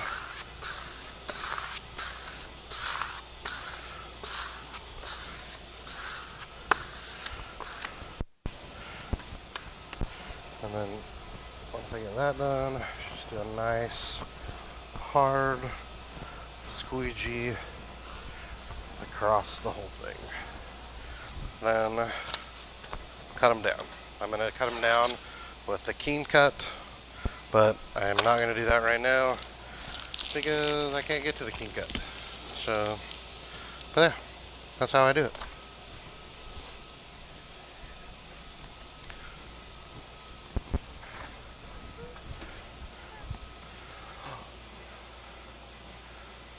Did you get approval? Did you get the job?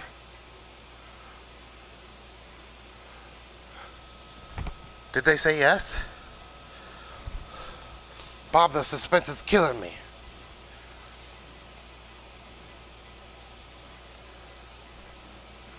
Does anyone have any questions about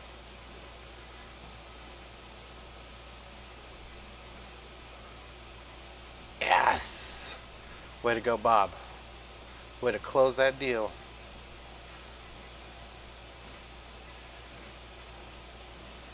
Does anyone have any questions about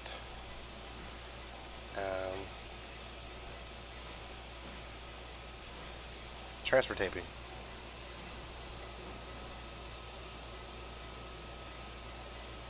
Brandon, thanks for the order of the large format calculator. Really appreciate it.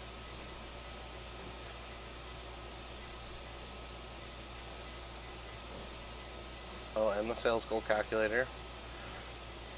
Appreciate it. Dude, that is freaking crazy, Bob. Freaking crazy. I've been doing this 10 years and I still haven't had an order that big. It's freaking nuts. Make sure you get a down payment.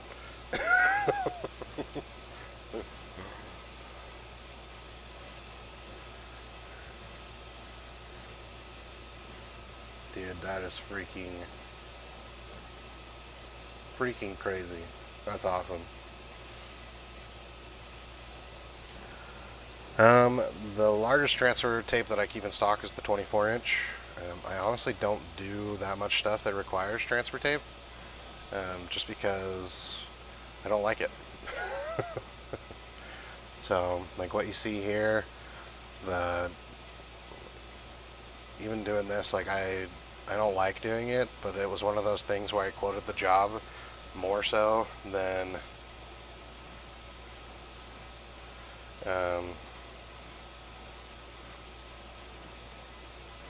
sorry, I lost my train of thought because Bob's getting paid the whole thing up front. Like, holy crap.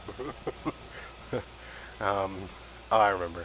So, like, yeah, this red vinyl, I bought the red vinyl just for the job, because normally if it was only like a few pieces, I'd just print red on white and then cut it out. But where I bid this job,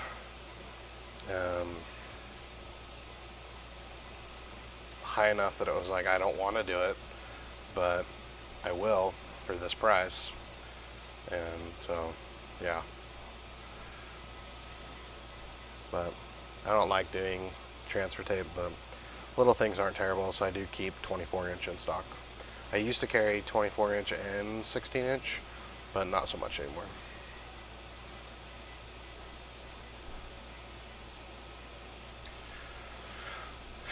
You can use orange handled scissors, but purple or red handled is preferred.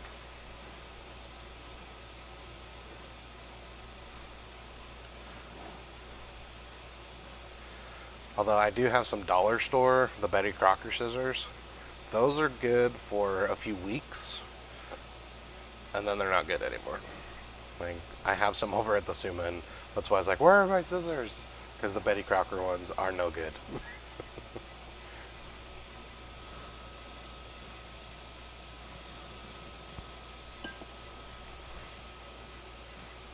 My red scissors are Tupperware scissors, but I don't know where they went. That's the problem with having such a big shop. Everyone is congratulating you, Bob, and everyone wants to know how much money you're going to make so they can come rob you. But I still can't believe that they're sending that all today. That's nuts. I hope it's an EFT. EFT stands for Electronic Funds Transfer, in case anyone's wondering.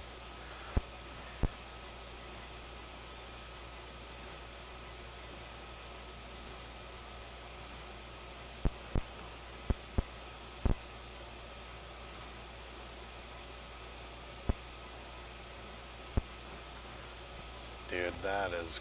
I can't believe he...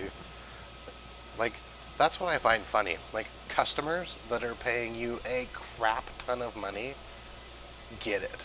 They just pay their bills. They just do it. But the people that are, like, spending $5 with you, oh, can't you give me a discount? Can it be cheaper? Versus someone that's spending $600,000 is like, yep, I'll send the money today. Like, it's amazing. Amazing.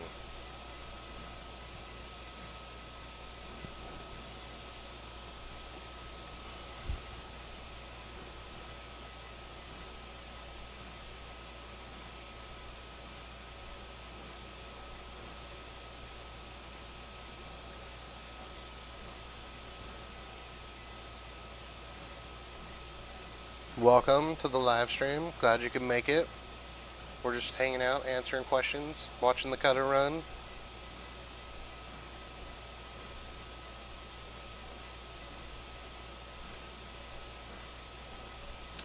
I did see a machine that does weeding, but I don't know how well it works.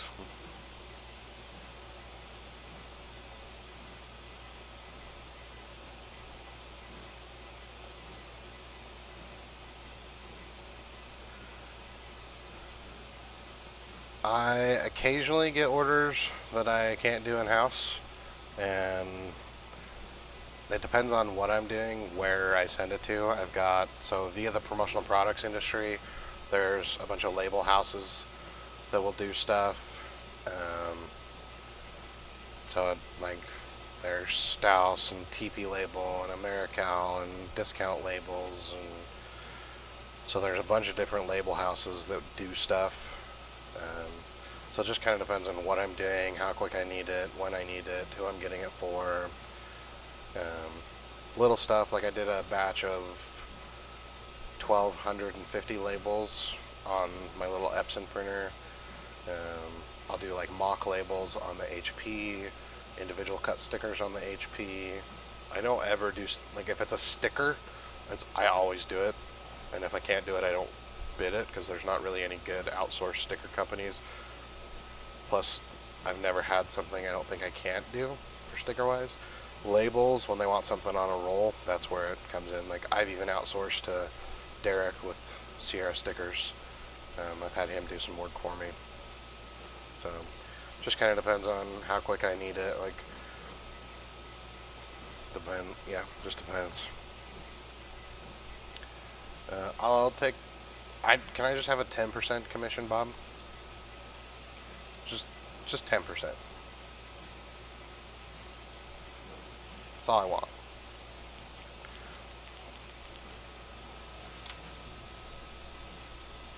I'll even take 10% pre-tax. I'm not picky.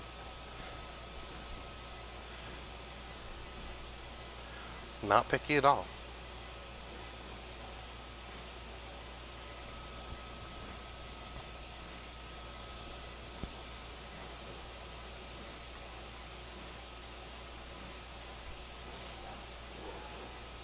You know what? I'd even go with 5%. Heck, 1%. That's awesome. Way to go, Bob.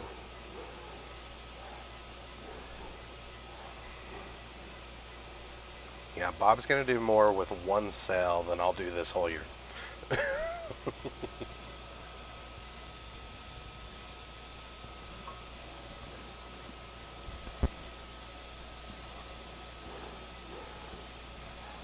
Bob's going to profit from one sale more than I'm going to do this year.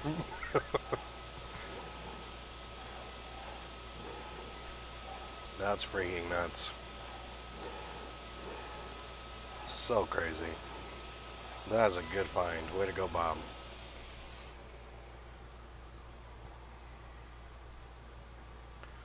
Alright, they just finished cutting. Now I need to weed everything.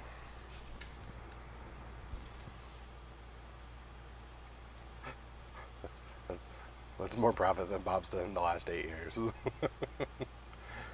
Video Masters, that's 3 years. Yeah, I think if I can continue kind of the trend that I'm on, I think I might be able, and this is just sales, this is top line, I think I might break like 320, maybe 350 in sales. That's top line, not expenses or paying equipment or anything like that, but I don't think that's terrible for a one-man show. That also doesn't include anything that Bob does, even though even though Bob's not doing a ton of work. He's doing like $1,000 in sales per month.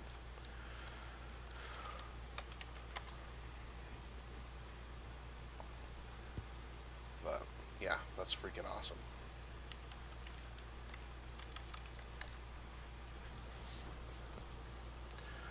Also, Video Masters, if you do want to come by, shoot me a message. ttmakesomething@gmail.com. We can talk. What part of Idaho? What part of Idaho? What part of Idaho are you in?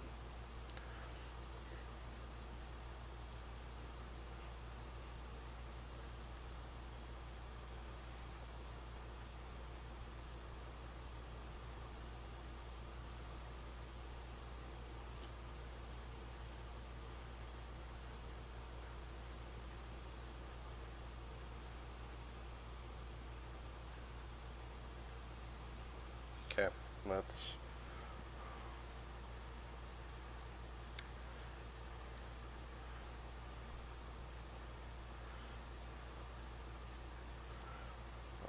see. Let's go to the mobile cam.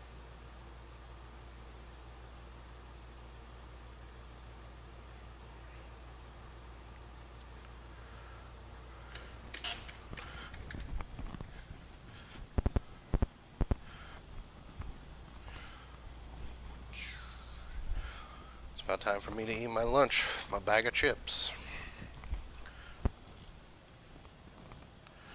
Oh, I forgot my scissors.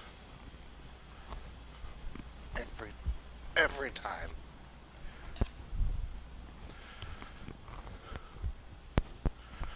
Every time. This is the right number, right? Now I'm confused. Now I gotta do math. Math is hard. Okay, I have 3 here. And I have 1 there, so 4, 5, 6. Oh, I need another one. Good thing I counted. Because 1, 2, 3, 4, 5. Yeah, I gotta do 1 more. Thought I was all done, but I'm not. Applebee's sounds good for lunch.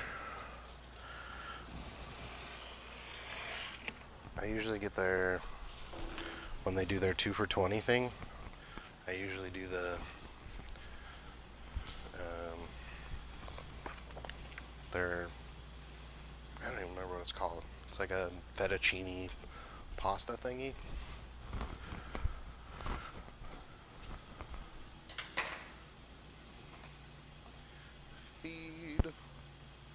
Gotta do one more. One more. You can see my nice little camera setup. Got on an old Amazon box. And then I have a hard drive box propping it up.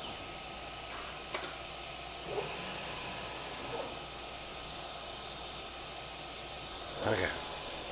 Last one.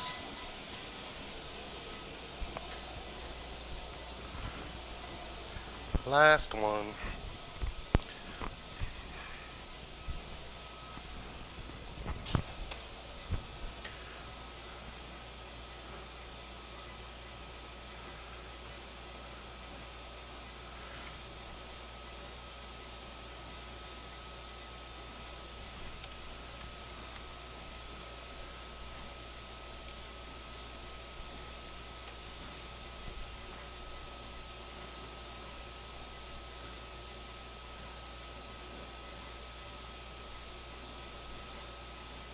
So Idaho Falls is 2 hours and 49 minutes from me.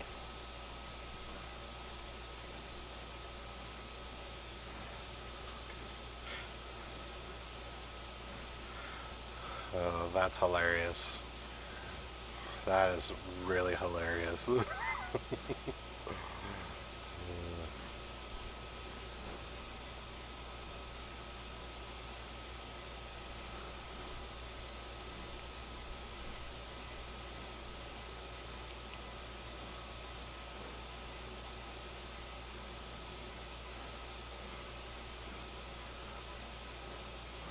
You never know who you're talking to. Never know who you could talk to get you a job. Even like one of the biggest jobs of your career. So like even last night, on local classifieds, my wife was selling some chairs and they came to pick them up. And they're like, do you have anything else for sale? And my wife started listening. Oh, I have some boots and some school books and whatever else she was selling. I was like, and business cards and postcards and t-shirts. And they were like, wait, what? Like, what do you mean? Like, oh, I run a printing business, so I sell all sorts of stuff. And they're going to buy business cards and they want to order some t-shirts. So you never know. You got to open your mouth.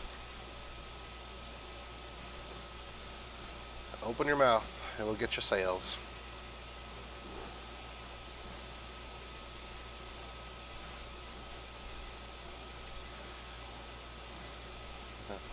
Bob's got to go change his underwear. Yeah, I'd probably poop my pants too.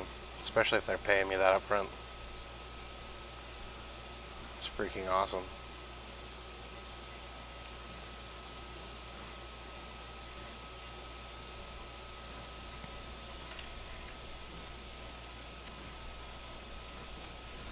How are they paying you, Bob? Are they doing a check, electronic fund transfer? Like you said, if you do it before 4, they'd pay you.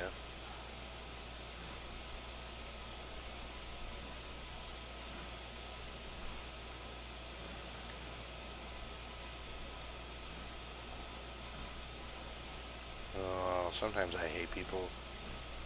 They make my job difficult. Someone sent me a business card order and it has a border, but it also has stuff that goes to the border. So cutting the border off is now even more difficult.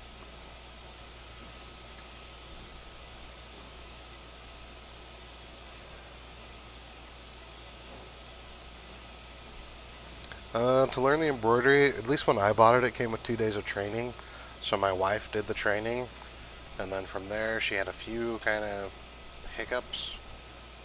Had to call into the live chat to get some questions answered. But at this point she feels super confident with it, and like she did 10 backpacks, 8 shirts, and then another 3 shirts all within a couple hours the other day. So she's super confident on it. When we first got it, we definitely screwed up a bunch, and I was always ordering extras. So I would order extra shirts or extra hats, but now she's not having any problems, so it doesn't take very long.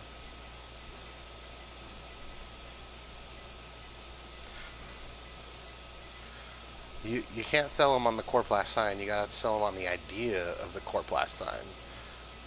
You gotta help them know what it's gonna get them.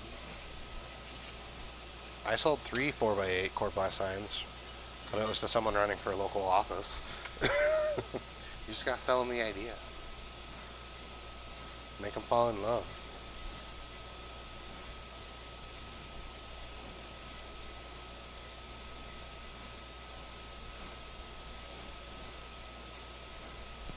That's honestly what I found has worked the best for me, and why I'm like doing a showroom, which everyone's like, don't do a showroom.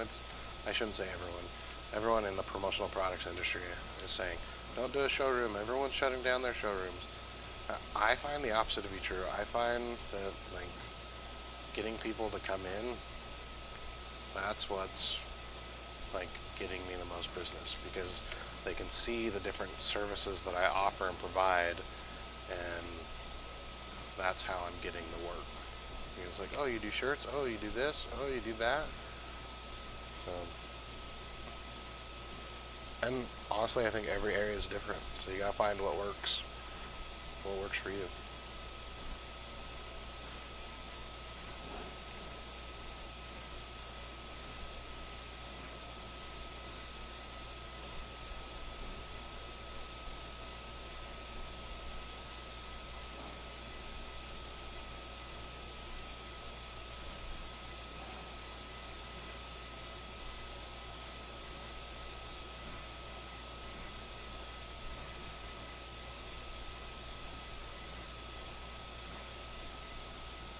It's very true.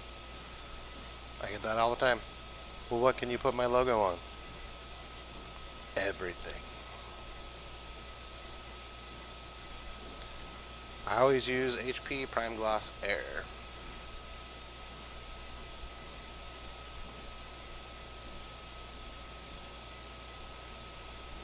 Yes, it can cut plywood if you use the router.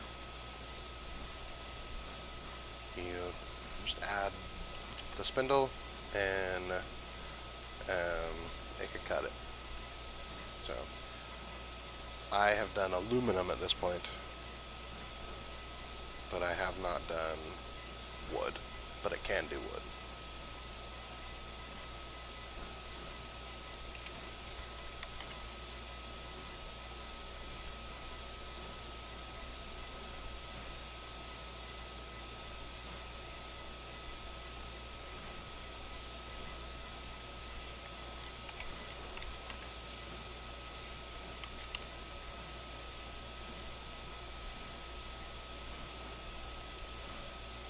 Yep, definitely agree. That's why I'm doing the showroom.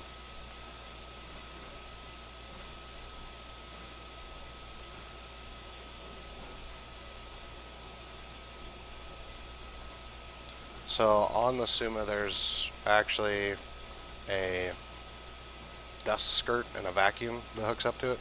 So it'll turn on the vacuum system, and it doesn't make that much of a mess.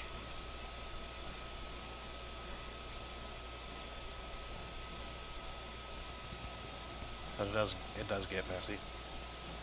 My Summa, I don't know if the video's come out yet or when it's coming out, but the aluminum, it was Dibon ACM. It looked like little poops. Like little mouse poops.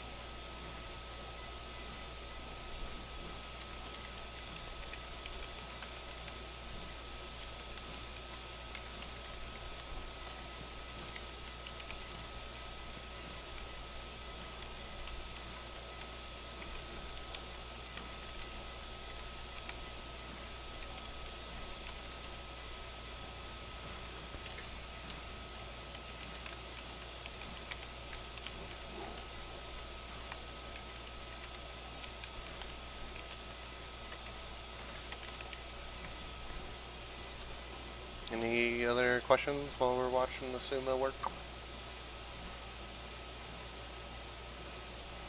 And watching me work? Because we know Bob's not working. He's just going to be putting his feet up on his desk for the rest of the year.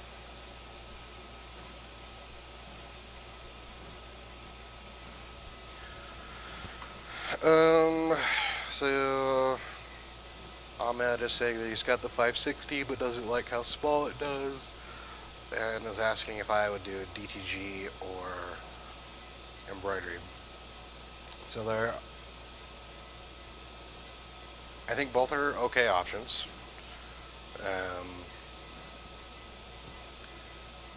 To me, I would, based off of where I am and where my business is, the the embroidery machine would be better, just because that's more the market that I'm going for, and there's more money in it immediately, because people need shirts for their business, they need hats, they need bags, and it's a matter of embroidering them, and you can do bulk quantity. DTG, there's still good business, and you can do the same things, but it's more geared towards doing lower quantities at a higher margin.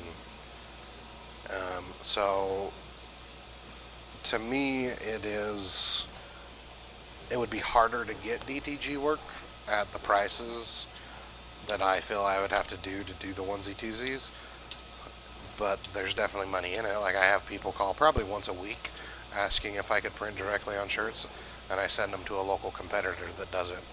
But most of the shirts that people want printed are copyright images, and I won't do that anyway. So it's not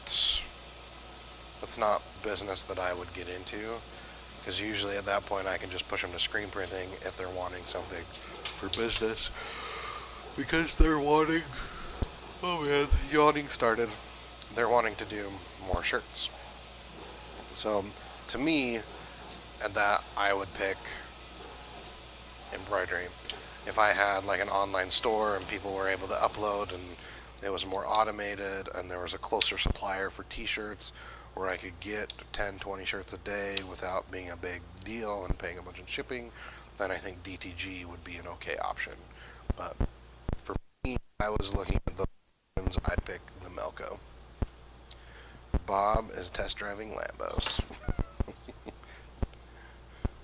You gotta buy well, why buy printers, Bob, when you can just outsource it all? You're right, just go enjoy that Lambo. No, I do not charge per 1,000 stitches. So on my website you can actually see my embroidery calculator. That's what I use to bid all my embroidery jobs. So I do it based off of what the thread costs, how many needles will potentially break. So I do not do per 1,000 stitches.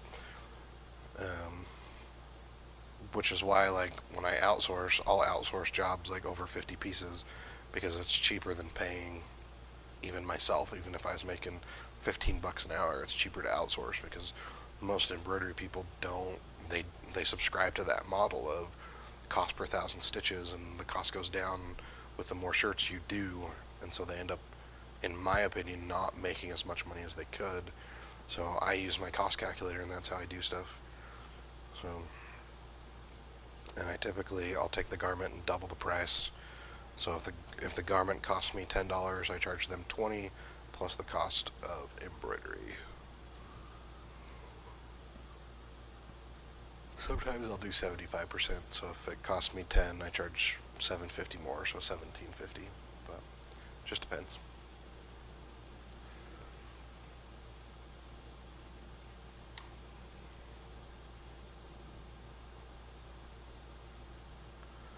That's odd to me.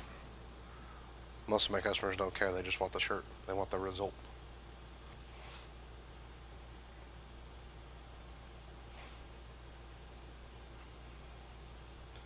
They don't care by the means of the result. They just want the result.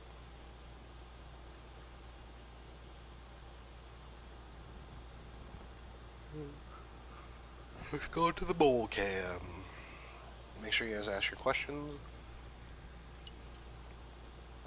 We have got all the vinyl cut now.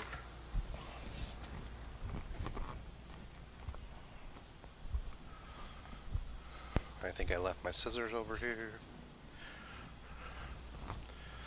Let's just count one more time. 1, 2, 3, 4, 5, 6, 7. There we go.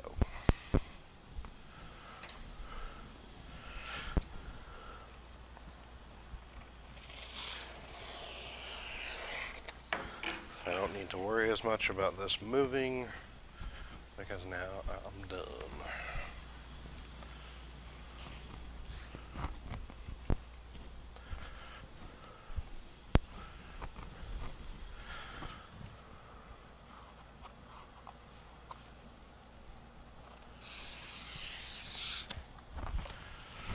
So even though I messed up the one, it's fine because they need 40 and there's 6 of these per sheet and we did 7 sheets.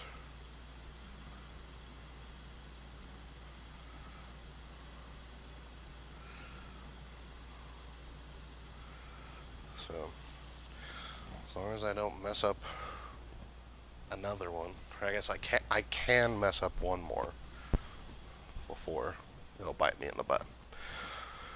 So as long as I don't, and to be safe, I'm going to leave that attached because if I take it off, that's when I'll screw up. That's what happens every time. If it's like, oh, I'm done, I'm going to switch my vinyl media out, that's when I screw up. That's when I lose it. So, let's get you guys. We'll do some weeding. Is that going to work?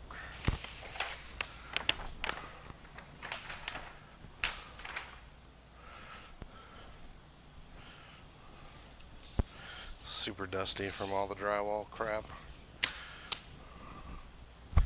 Luckily, that is now over. He is paid. He is done.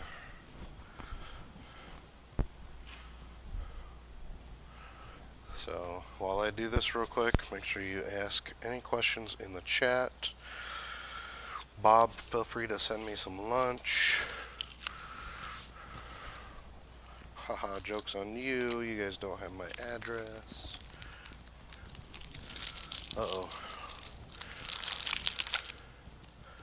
These ones might be too close to the top. Well, just barely enough room.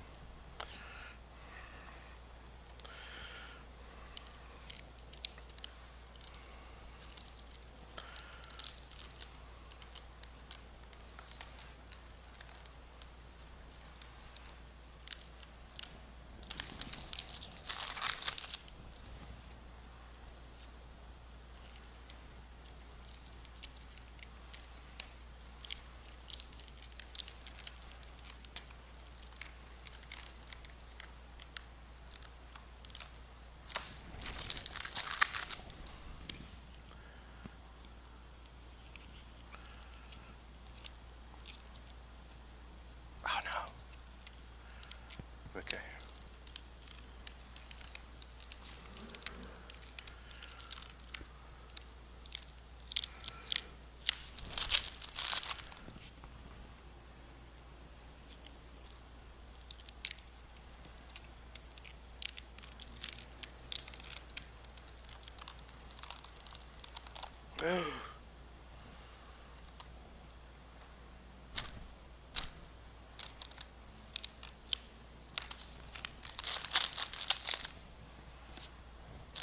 So the A came off, but it is in one piece. So typically, let me show you how I fix it.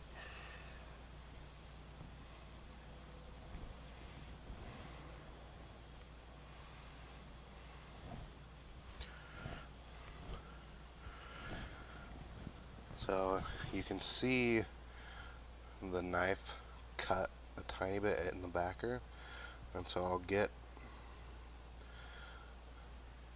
part of it on my tool,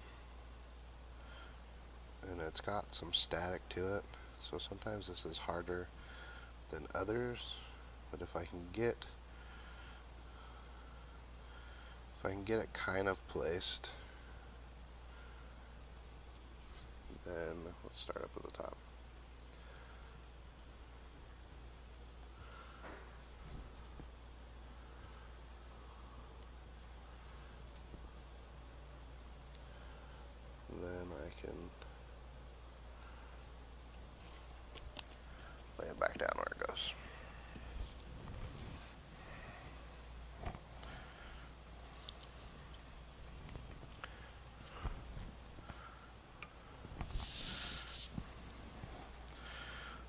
as long as I don't mess up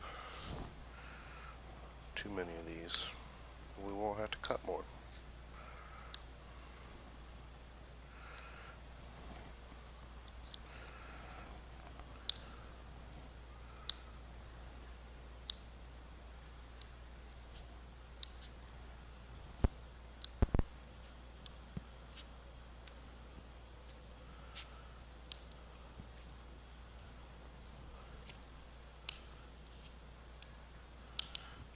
So usually what I end up doing if I'm doing big orders like this is I will cut them all, weed them all, and then tape them all, rather than doing like cut, tape, weed, one set. I'll do each part of the process completely. Did it again. And that's the E. Did I mess it up? I did. I stabbed it. I don't know if I'll be able to steal an E from this one that's messed up because I taped it.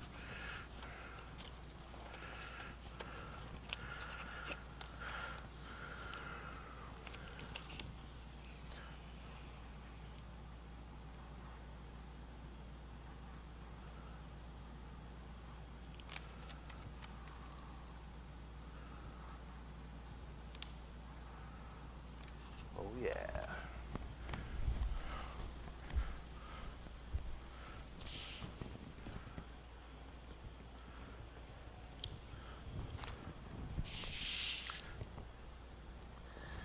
Who's amazing?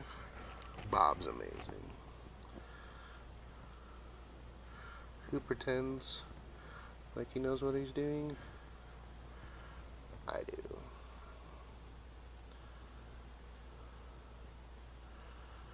There we go. So in here, I've got a tiny bubble. So if you just get your weed tool under there, there we go. They're never gonna know. They're gonna know. They're never gonna know. They're gonna know.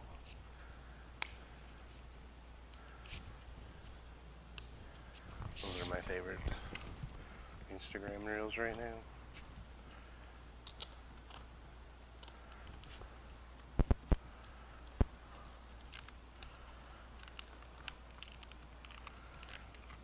I need to slow down.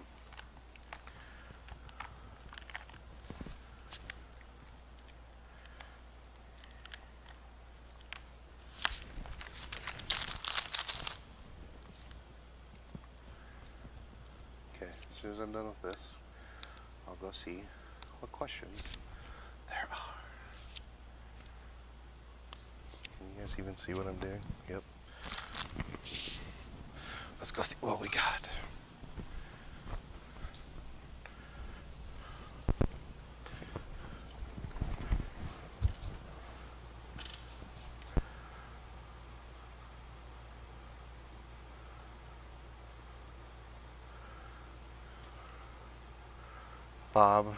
Bob, Video Masters is saying that he's got some girls that do weeding for him.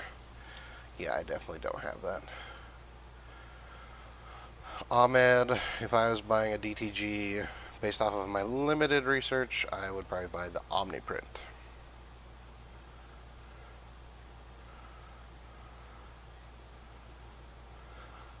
I lose my scissors all the time.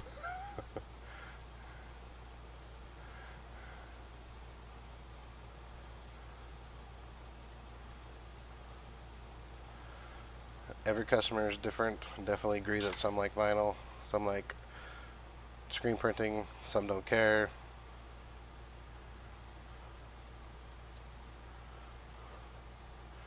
You're not missing much, Andy. Not missing much.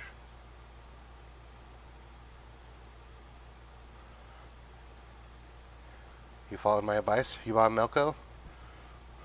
Oh, someone bought something.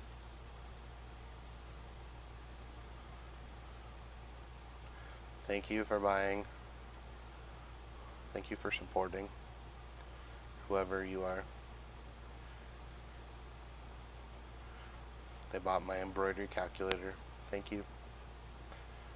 Thank you, Matt. Appreciate it.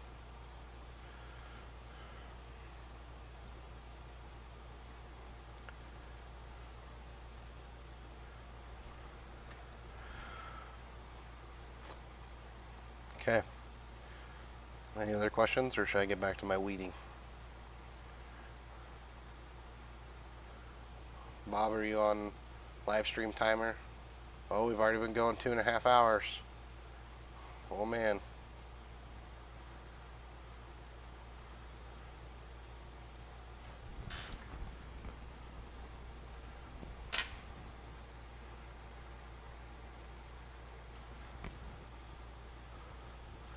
Questions, comments, concerns, rude remarks?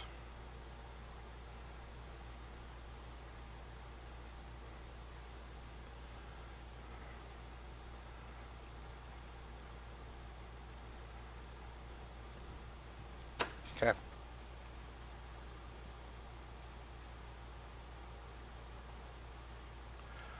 Yes. The Omniprint does seem the cheapest to run. That's really what it comes down to for me, is being able to run something cheaper. It also, they seem more agile just because they're a smaller company. So, like, they were the first to come out with the ability to do the DTF, as people call them, the direct-to-film printing and whatnot. Epson, you can get it through some of their third parties, but Epson doesn't officially support it. So there's pros and cons. Every company is different. There is a guy here locally that has, so like the city that is directly, well, I guess not directly, they're 2 or 3 over. The one that I refer DTG prints to the most, they bought the Epson, but then there's a guy that I print stickers for that he bought an Omniprint, and he says he's busy all day, every day with it. So it kind of makes me want to get one, but at the same time it kind of makes me not. I just wish he was closer. That's what it really comes down to, is I wish he lived closer to me. But he lives about 1.5 hours from me, so it doesn't help me be able to source stuff to him. Because usually when people want DTG stuff, like I had a call earlier today. It was really funny. I was like, do you have time to do shirts today? No. Well, if I got you an order today, could you have it tomorrow? No. And again, the biggest problem is not necessarily the customers, but for me it's having apparel, because I don't want to stock, even though I have like boxes of shirts behind me, I don't want to stock a bunch of shirts. I want to buy them for the orders. And so if there was a place closer, then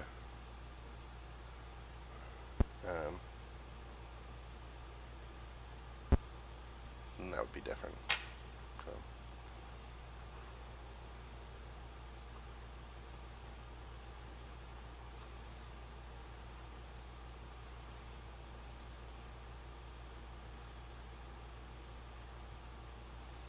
Thanks for the support and buying the spreadsheet.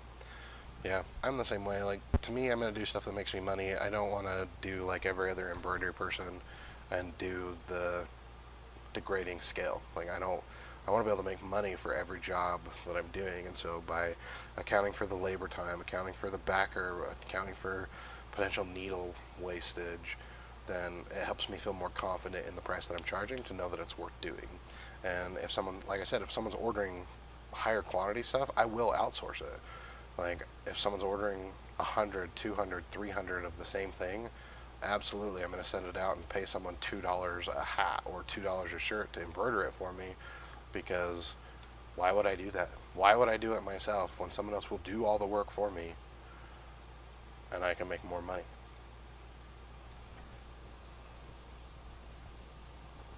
Man.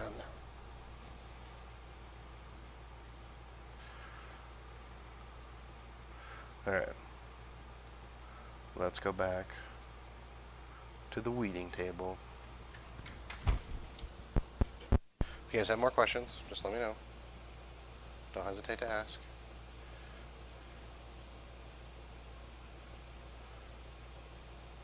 I'm here to help you each and every day.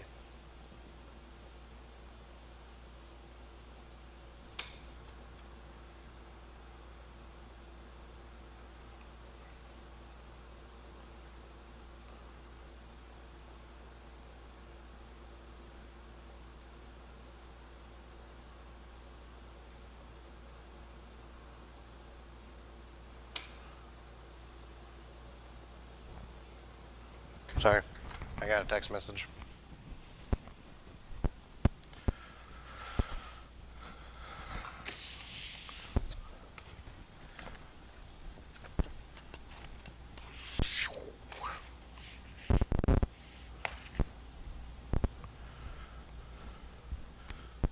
What should I have for lunch today, guys?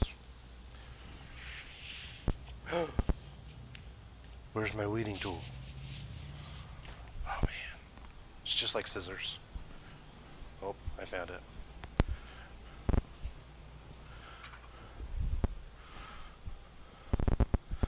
I have problems.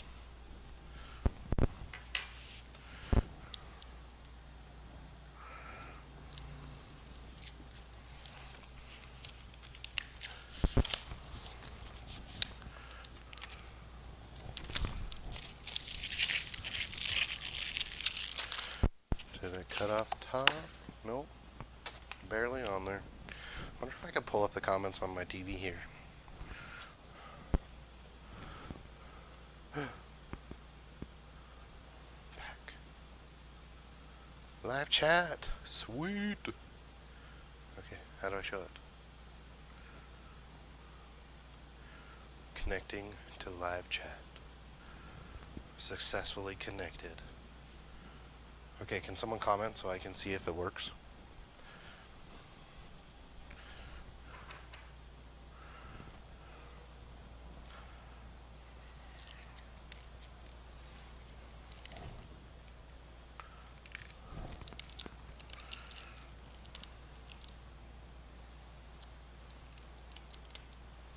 Oh no.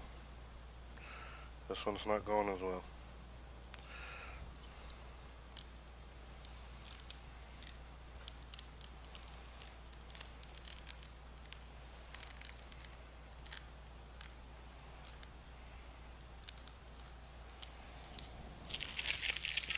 Oh, it's working.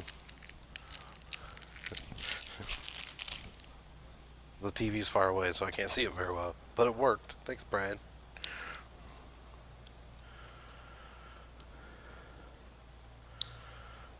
I should just go work on the other side of the table, and then I could see it really easily. You know what? That's how I roll. Let's switch.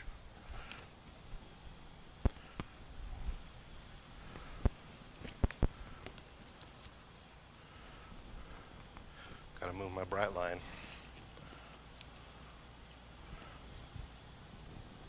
Ow.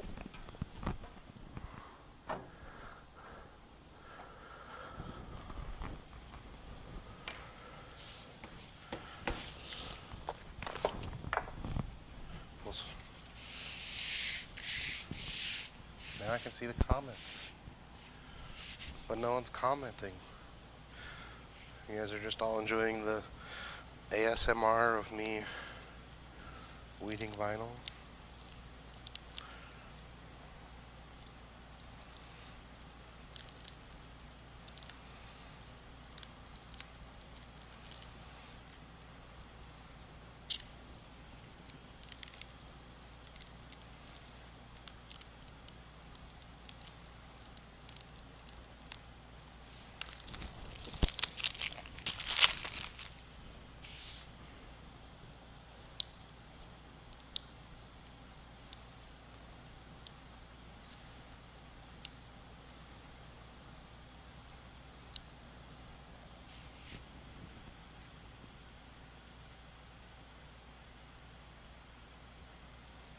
So Video Masters is saying the same thing, that he sends it out if there's too much embroidery to do.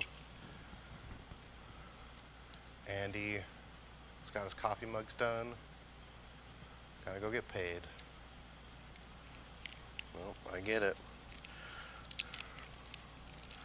I have a customer that is supposed to be writing me a $10,000 check today, so I'm looking forward to the moment that he messages me and says it's done.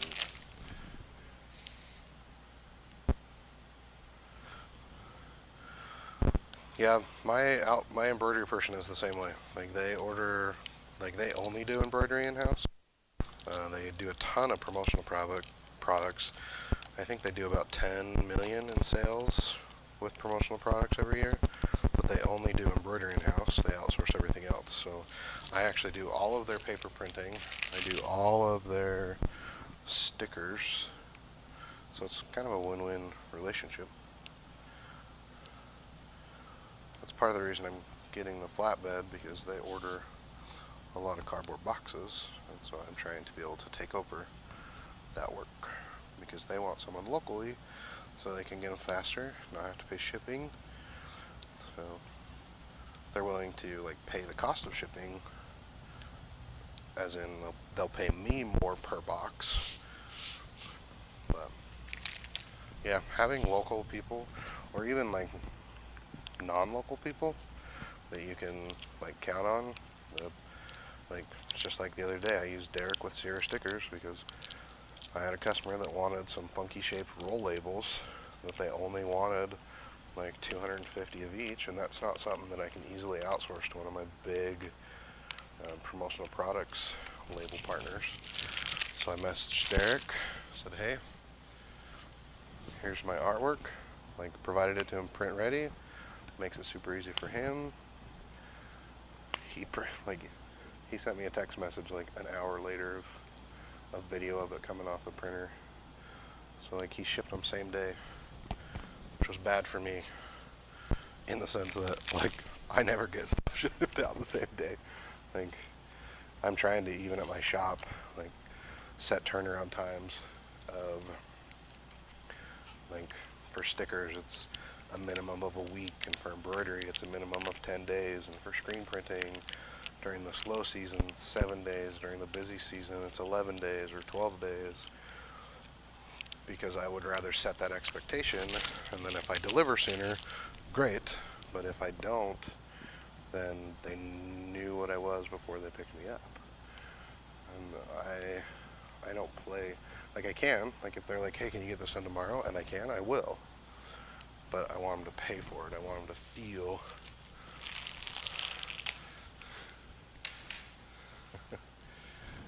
yeah, that's not how Derek rolls. He won't hold on to him.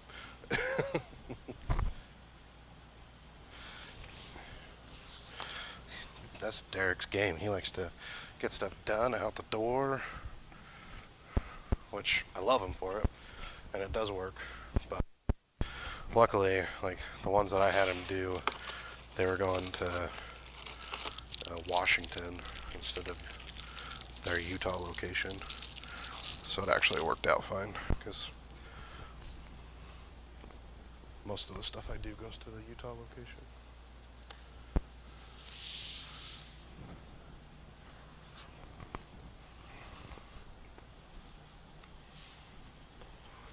Getting a granola bar.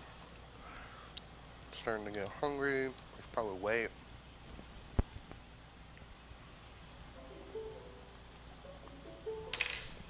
Hold on. It's a business call.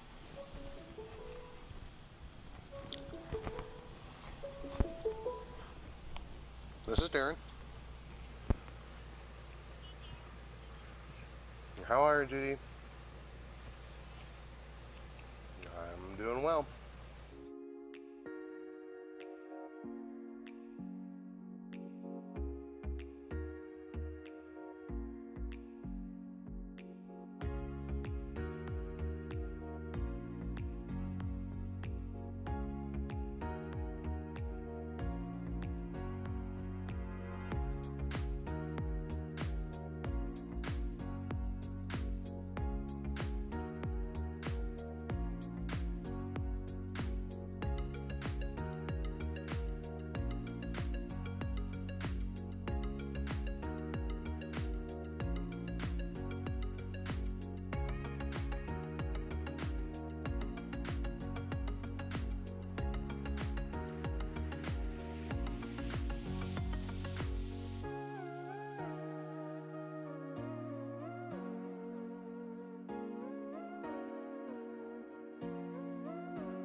Alright, I'm back.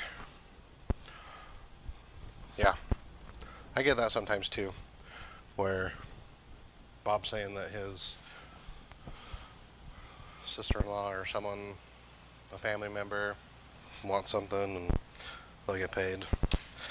I do, like, that is hard for me and something that I don't understand, because I don't ever try to buy or order something that I don't have the money for. And I should say that personally, like business-wise, I'll leverage the business with credit cards and financing and stuff like that. But personally, it's like, I don't go buy something if I don't have the money for it. But I do get that occasionally. Hey, I want this. Oh, I have to wait till I get paid.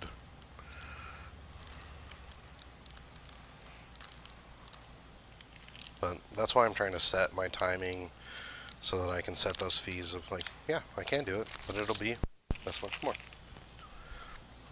But like even today, I saved this job so that I could have something to do on the live stream. Because like, I don't want it to just be me sitting in front of a camera having nothing to do today. I'm not like Derek, who can live stream every day. Like, I don't do that much work here. I should. I want to do more, and I'm trying to work on it. But I have to pretend like I'm busy for the YouTubes. But I much prefer like what Bob's doing, where I just do the design and manage the order and send it out for someone else to do all the work. But I like having equipment because it helps me get. Like, I had a customer yesterday that he is the CEO of the company, and he was walking through the warehouse, and they had run out of custom cardboard boxes, which as soon as I get my flatbed up and running, then it will make it so that I can quote them cardboard boxes. But he heard someone say, I want a sticker with our logo on it, and we're going to order it from Sticker Mule. And he was like, hold the boat. Like, I got a guy. So he sent me a text, hey, we got some boxes, we want to put a label on them, how quick can you get them? And he said Sticker Giant is 2 weeks out. I said, well, how many do you need? Well, could we have 250 by tomorrow? 2 hours later, they had their stickers. I got a text message from him that said, you're my hero. And I sent him back a gift that said, because I'm Batman. He laughed. And they pay their bills on time. They pay with direct fund transfer and EFT, so I don't have to pay fees. They pay on time. It's worth it.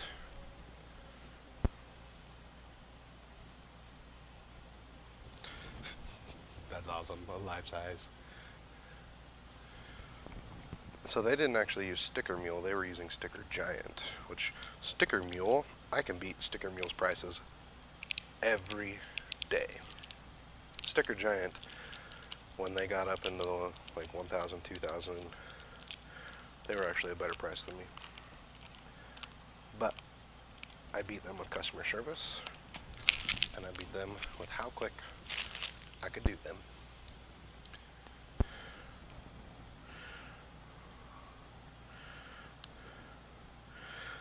Yeah, I think I'm going to do a life-size cardboard cutout once my flatbed's up and running of myself, and I'm going to put it in my showroom, because I think that would be funny.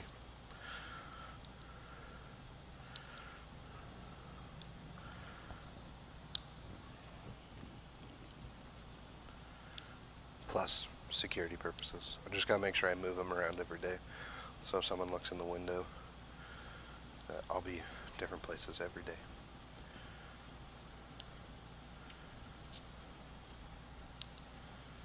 I used to have a cardboard cutout of Sheldon Cooper from Big Bang Theory.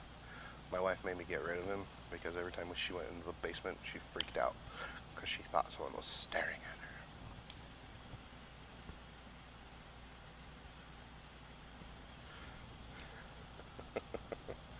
at her. Yeah, Sticker Mule Sticker Mule is super popular and super expensive. Like, it doesn't make sense to me. But that's also like Vistaprint. Like, a lot of people will be like, oh, can you beat Vistaprint prices? It's like, yes. That's not hard. Vistaprint is cheap, like, specifically related to business cards.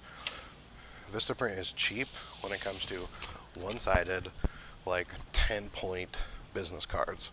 But as soon as you want double-sided, as soon as you want thicker, as soon as you want a custom design, and then as soon as you ship them, then they're more expensive. So, I will warn you, I do have a customer that's coming to pick up an order here soonish. So, we're going to have another commercial break here. They're the ones that called me. So.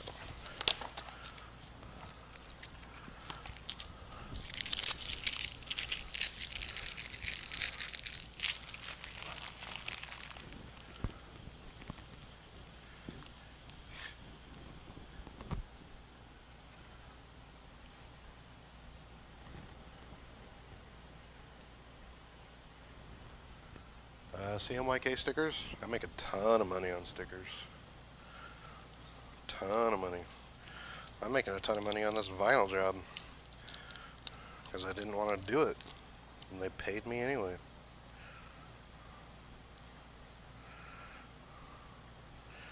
Yeah, I won't do stuff at a loss anymore.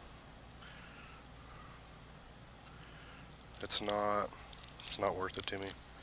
There's some things that I sell for super cheap, like business cards I still sell for super cheap, because the reason I do that is because if I can get their logo and they bought something from me, it makes it way easier to sell them other stuff. So I will sell business cards for super cheap. But everything else, nope. If I'm not making money, I don't want to do it. I'd rather do nothing than do something that loses money or like makes me nothing. I'd rather sit on my couch and watch TV. Oh.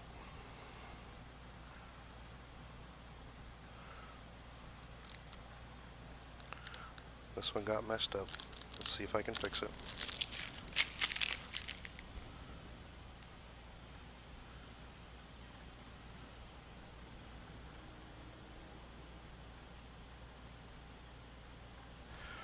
Yeah, there are certain things, like I said at Vistaprint, that like are just like. But like, I even had a customer that they sent me a picture, and I was like, I didn't make that business card. He's like, yeah, I want you to make some just like this. I'm like, why didn't you order them? Well, it was convenient to just get on and use their online designer.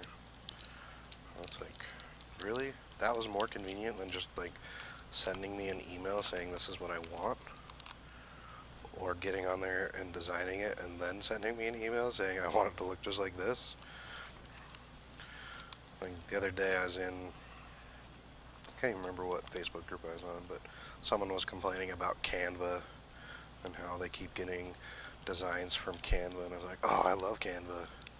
I love when my customers can actually come up with the idea for, even if it's not right, even if I have to go through and modify it or send it to Penji or do something, I would much rather them come to me and be like, this is what I'm thinking, than the typical, this is what I want, design it. Well, I don't like it, but I don't know why I don't like it, and I can't give you any feedback for why I don't like it, but I want something different. So I much rather, like, I don't even care. Draw something in a pencil, draw something with crayons, make something in Canva. Cam, I'm going to bring you some business cards probably late today, and I'll just drop them on your porch, or early tomorrow, but probably late today. After work today, I gotta go fix some security cameras for my brother-in-law. Gotta go do IT stuff. So, I found my business cards, and I put a thing in my calendar to remind me to take business cards, but I forgot. So, sorry. But I will get them to you today. Good referral partners. Cam is an awesome referral partner for me. When Cam wants something, I do it for cheap, because Cam has sold a bunch of my stuff. So Cam gets discounts and good deals because Cam's made me thousands of dollars.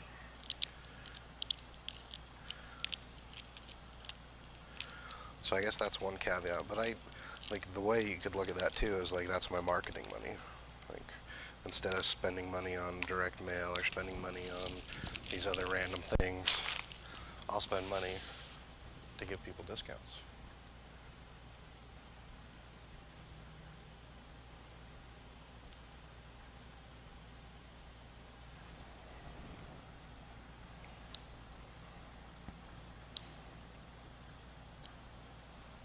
Cam, are you rocking your Print Life shirt today? I'd be rocking mine, but it's still in the wash. The problem is I have way too many shirts, and so my wash only gets done like every 2 weeks.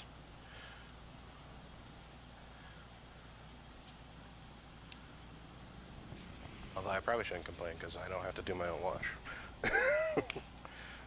I live a very traditional life. My wife does the cooking, the cleaning, the laundry. I do help with cleaning, I help with yard work, but I'll help with cooking occasionally too, but it's more of traditional roles. I go to work and she stays home with the kids.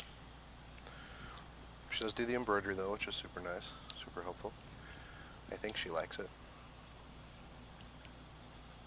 She does like having my old office though. She really likes that.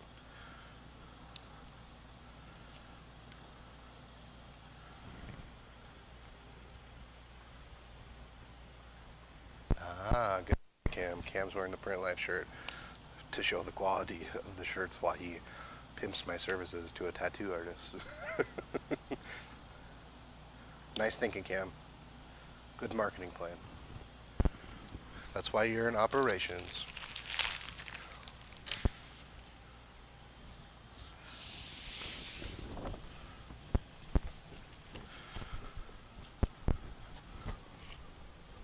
Yeah, I don't think I put like quotes. I don't usually do quotes. I'll send them via email, and like the footer in my email does say that I think goods like quotes are good for 15 days or something. But for the most part, like if the price is different, the price is different, and I just tell them that. And just say, hey, prices went up or things changed, so I can't honor that same price. If they get upset or want to leave, then I didn't want to deal with them in the first place. I don't like difficult customers.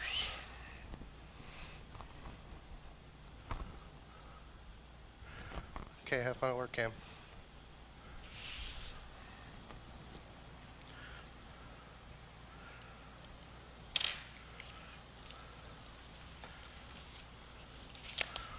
Ooh, look how thin that one is.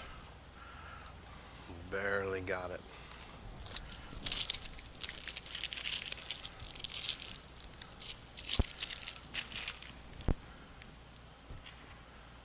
MCM, yes, I cut stickers with the Summa because both of my cutters are Summas. I cut them with a flatbed usually though. Since getting the flatbed, the only thing I've used the roll cutter for is HTV. The flatbed just does a better job. It's more accurate. And I should say it's more accurate and better when doing die cut stickers, just because it has the bed that it can use. So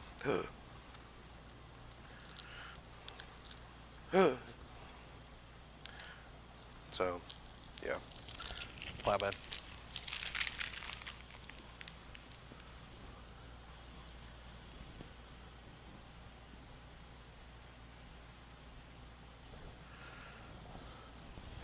Yeah, it's definitely hard, especially if you've had customers, like Bob saying, for quote-wise, he doesn't know what he was doing back then because it was so cheap. Like, that's one, as you like get into business, you will lose customers that you previously had because of price. Because as you, like, let's take an example. If you were a cement company and you normally did giant parking lots or stadiums or college campuses, and you're doing literally millions of square feet of cement, and then you had someone ask you to do a little driveway, like, you literally just can't afford to do it anymore. Your overhead is different, your processes are different, your your back end systems, like to be able to manage and run those big jobs, like counts towards the overhead. So as you get bigger, you're going to continue to lose people because of your price. It's just like when I changed to my pricing calculator, man, the first time I had such a, like, I literally, the random person called my phone. Hey, we're looking to get some, I think it was 5x7 postcards, but we need them within a couple of days. I was like, yeah, I can do that. Let me just pull up my calculator. I have it in Google Sheets, so I can access it anywhere. Put in, okay, you want how many? Put in the number. It spit out the number, and I quoted it to her. I was like, it'll be $1,200. It was somewhere, like, it was over $1,000, and my cost was like $300 or something. And I got off the phone with her. She's like, okay, that sounds great. I just have to get it approved from my boss. So let me do that, and I'll get back to you. And as soon as I hung up the phone, I felt sick, because this was back like March, April, May of last year, when COVID had ruined everything, and I was deep in depression. Money was so hard, and like, I got off the phone. A few minutes later, my brother called me, and I was talking to him, and I was like, I think I made a horrible mistake. Like, $100 would be better than no dollars. And like, yeah, if she says yes, I'll make a ton of money, but I'd rather make some money than no money. And he's like, dude, just calm down. Like, that's what it's worth doing for you. You'll find people eventually that will pay your price, where you'll realize it is too high. Well, 20 minutes later, I got an email. Here's the artwork. Please proceed.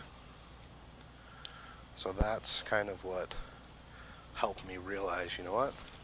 My pricing calculator, it is right. It is good. And people will pay for it. People will pay for what I think it's worth.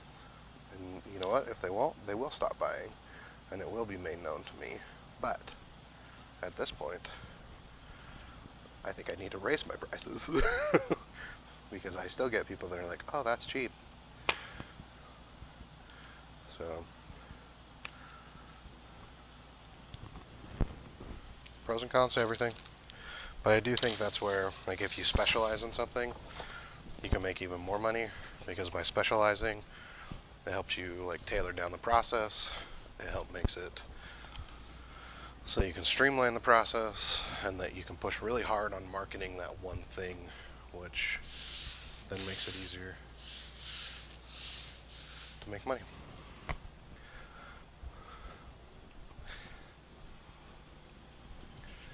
For those that are just joining, make sure you hit that thumbs up button. If you have any questions, ask them in the comments. I do have a customer that's coming soon, so it's going to go to my nice hold music.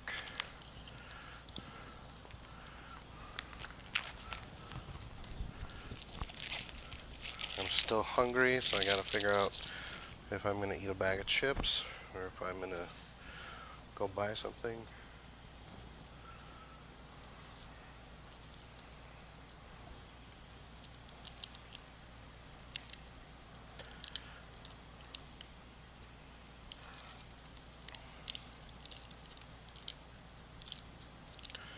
Any more questions? Comments?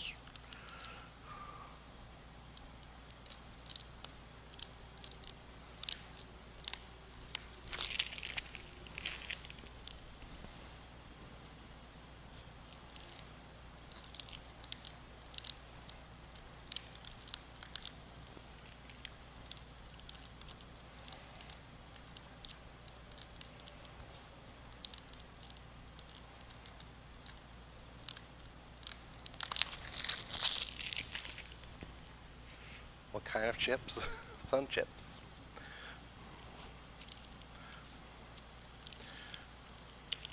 I buy the like fun size bag from Sam's Club so that I can have stuff here. I'm trying not to spend money because I'm poor, so having stuff here that I can kind of munch on. I'm not really good at eating breakfast or lunch, which I think is what relates to why I'm so fat. So, Brian, do I ship a lot? And if so, do you negotiate your shipping? I ship a lot by the means of my distributors. I could get an account with like FedEx or UPS, but to me I just don't feel that it's worth it. Shipping locally, I typically just use Pirate Ship, or I'll just go to the UPS store. I understand that I could save money by doing other things, but I don't do enough shipping myself that it would make a huge difference, and I always just pass on the shipping costs when I'm shipping stuff.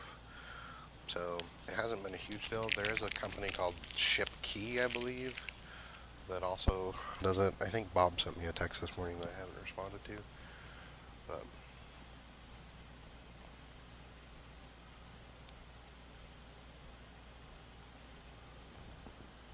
oh yeah, Brian, garden salsa. Gotta love the garden salsa. Yeah, Bob, I feel the same way. Like sometimes it's like people then come to you because they're like, I realized I should have paid more to get a better product, or get better customer service, or get a better turnaround time. Like all of it relates.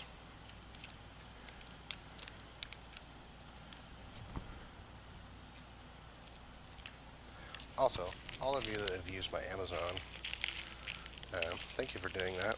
I donate all that stuff to Cam, so I appreciate the ability to give him some stuff every now and then. I also appreciate everyone that purchased a course or purchased a calculator. It really does mean a lot, because sometimes it gets kind of depressing to look at the rude comments, but I'm trying to realize that there's more positive than negative. So thanks to everyone that chooses to support me in any way, whether it's buying something, just watching, thumbs upping, whatever. I appreciate it all.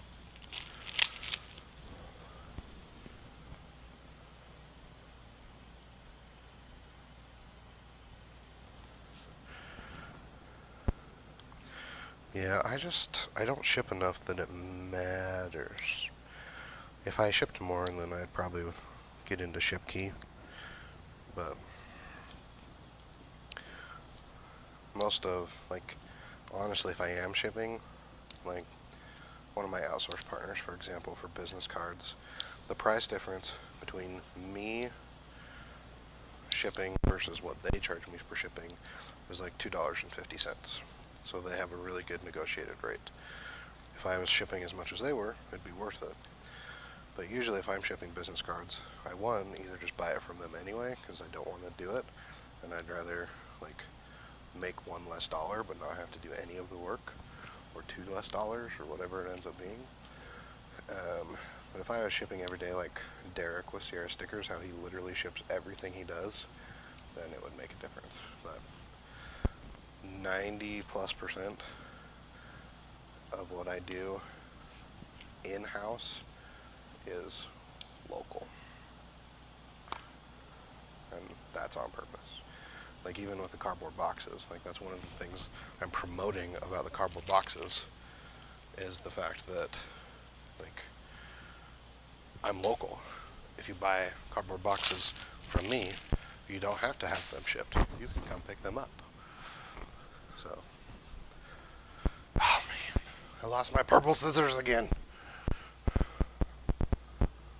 Oh man, I do this every time. I need like 50 pair of scissors. One at every table, every printer.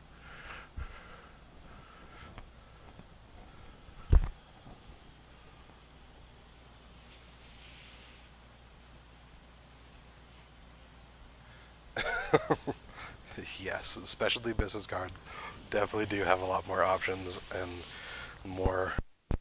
That's also why when I do outsource stuff, I try to always have a 100% markup, because if I do mess up and it is my fault, then I can learn what that mistake is and reprint it. Like I did that. There were some like Christmas cards that I was doing for a customer, and when I submitted the order, I forgot to rotate it, and so the inside was upside down, and I had to reprint it. Well, luckily the company came back and were like, hey, we noticed that these were wrong. And they're like, unfortunately we caught it after we printed, but we're willing to print them again at a discount.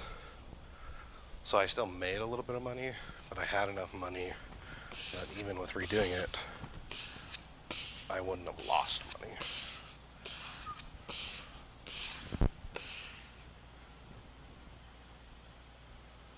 Yes, with doing cardboard, I will be able to do stand-ups. So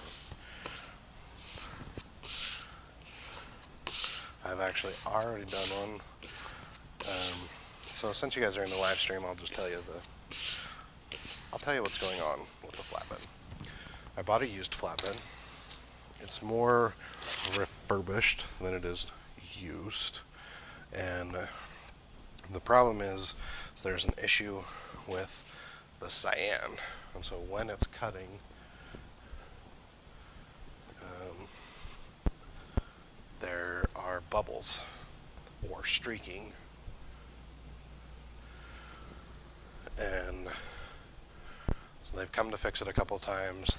They like changed some voltages, they changed out the print head, they did some things, and it was working great. And then I came in the next day to print, and it wasn't working again. So I messaged them, it's like, hey, it's not working again, I can't deal with it anymore.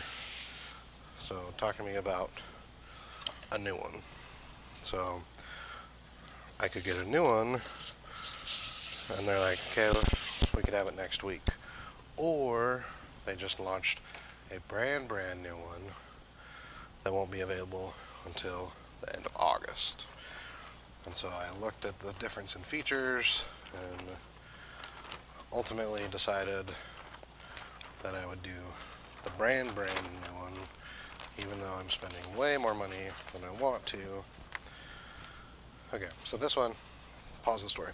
I can't get it to fold right, so sometimes what I'll do is the opposite, is put the sticky side up and then put this down. Although I just got a huge bubble in it, so I might have, yep, I just ruined it. Then I have to cut more. Shouldn't have flipped it over, I should have done it with it.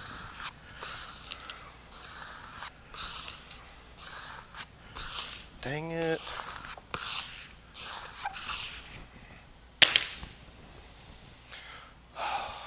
Be calm.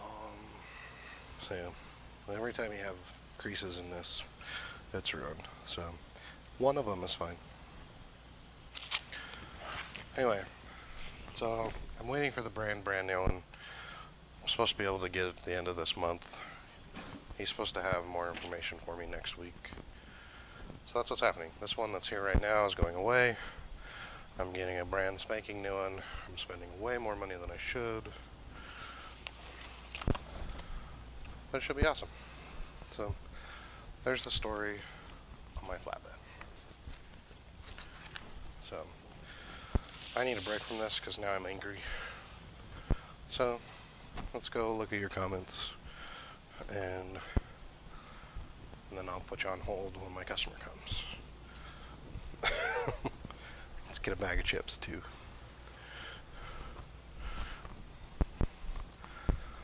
Sometimes you just gotta do that.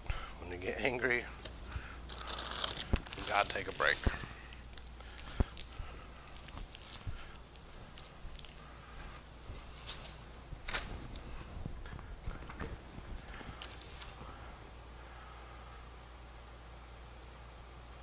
Vinyl is the worst.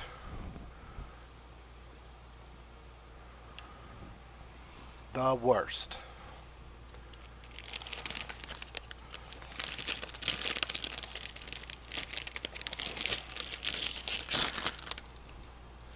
Yeah, I try not to order stuff late at night because that happens to me all the time.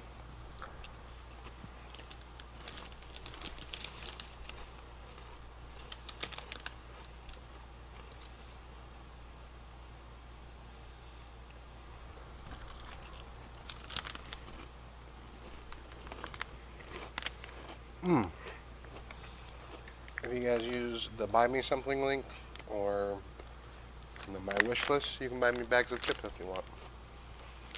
No obligation though.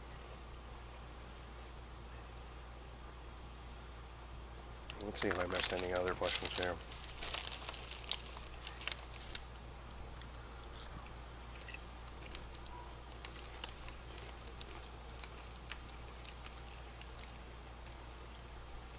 Okay, yeah, I think I got everything. So, any other questions? I'm taking a break because now I'm mad.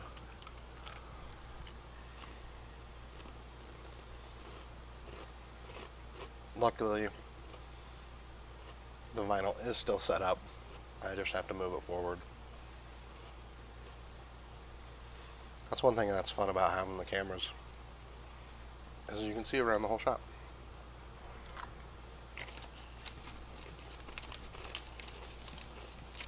So, where is everyone watching from? I know where some of you are because you guys are with me all the time, but where's everyone tuning in from?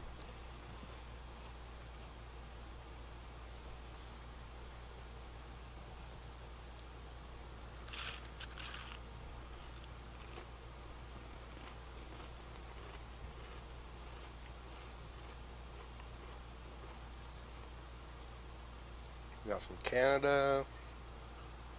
Welcome.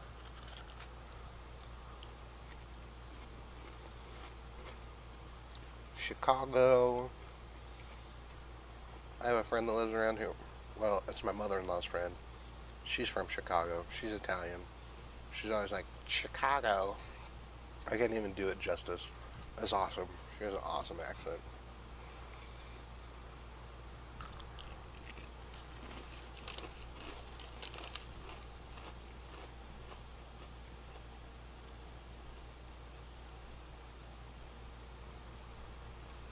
Alabama.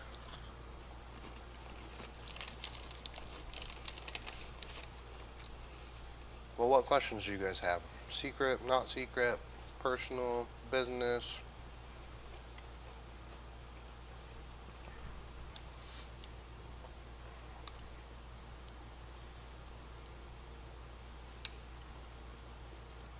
I don't think anything on my wish list is top priority. Frankly, I don't even know what's on my wish list right now.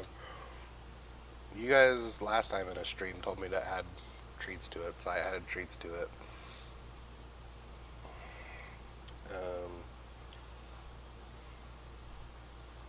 Let's see here.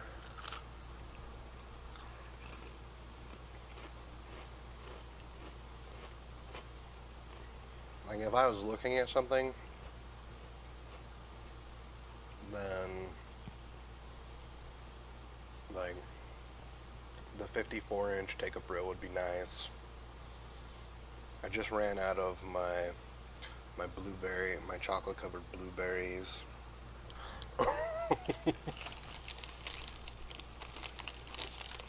There's lots of candy on there, Bob, because I don't remember which live stream it was, but someone was like, you need to add treats to your list so we can buy them for you.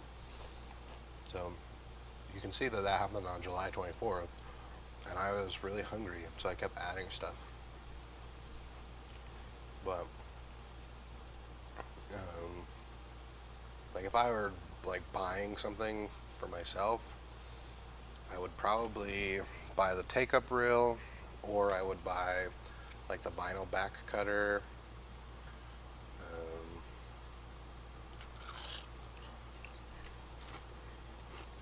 Probably a better mic, because this one was only like $30. So like the Rode mic that's on there.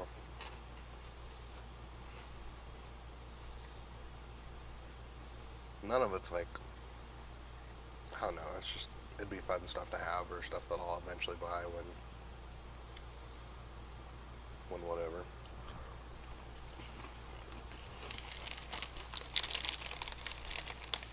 But I think if I were, like I said, if I were buying something, the thing that's like the most top priority, that would be the most convenient, would be the take a brew.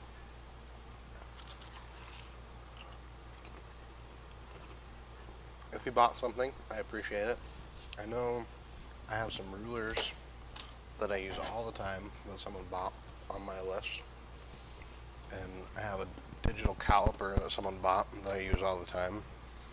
And then someone bought me some heat resistant gloves. So, thank you. Someone bought me a dot, Amazon Echo, some lights. I don't remember what everyone bought, but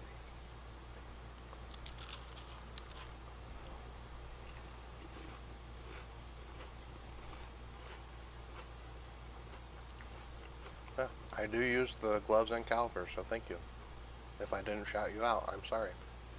But I do use them. It should let you send stuff even without my address.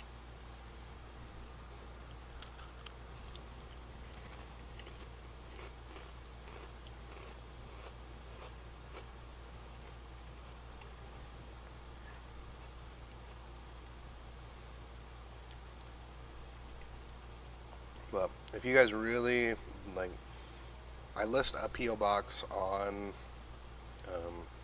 the about page. But if you have a relationship with me and we've talked and you really wanted my address, then I would give it to you.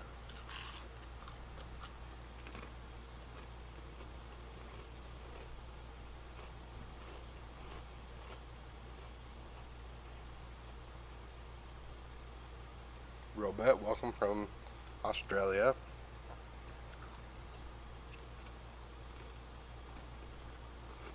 The print house is saying that's how it works.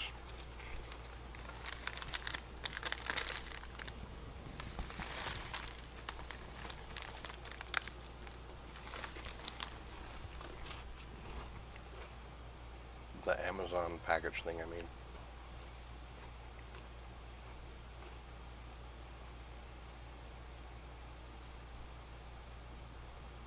Oh, yep, sorry.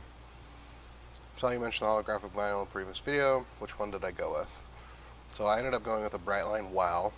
It's 30 inches wide, 100 inches, or 100 feet.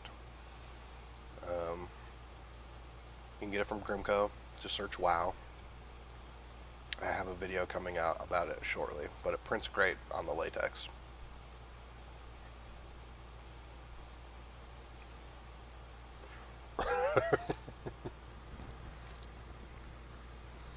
I don't know, Bob. I can't test it. But I'll take the diabetes. I don't know how it works.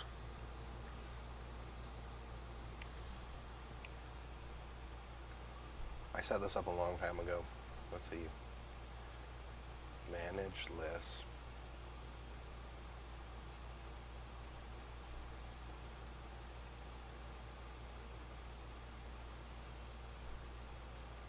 On my end, it shows that there's an address there. So I have no idea.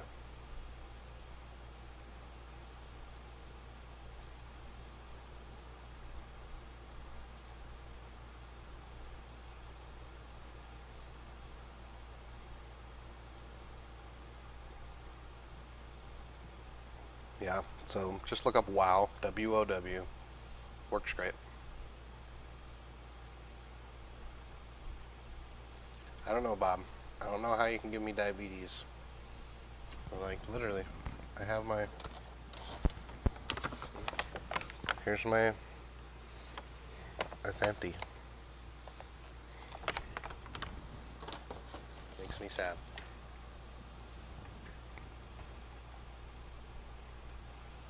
I don't know. It says that there's an address, and it says it will come to me. It also apparently has my birthday on there.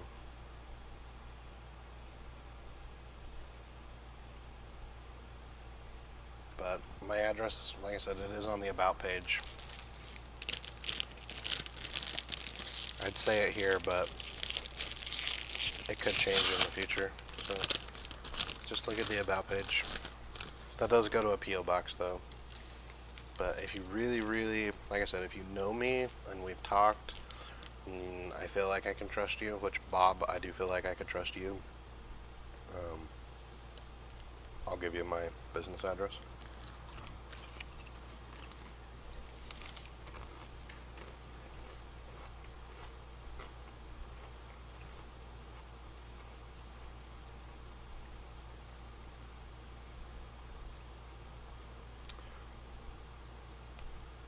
I agree somewhat, and I do know what diabetes is like because I've lived with people with it, and my grandparents have it, and it runs in my family. But I usually joke about lots of things, like fat is not, it's not good being fat, and I'm fat, and I joke about that. Uh, so, but I do understand what you mean, and I do feel bad for you. I'm sorry that you go through that. It's never any fun. Yep, that's what I paid for it. It's not terrible. I think it's like $125 or something per square foot. Not terrible.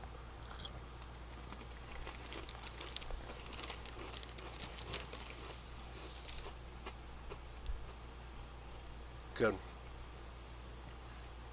No offense was intended.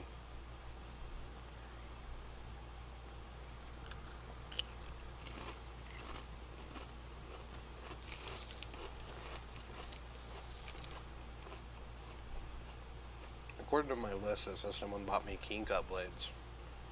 I didn't know it told me that people bought stuff. But I never got some King Cut blades. So if someone sent them to me, I'm sorry.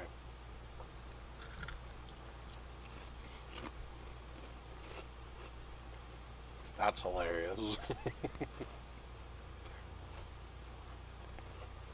I know people that are skinny that have it. Like one of my friends growing up, I think we were 8. He got diabetes when he was 8. And I know there's different types of diabetes. He's the one that you have to have the insulin shots and whatnot.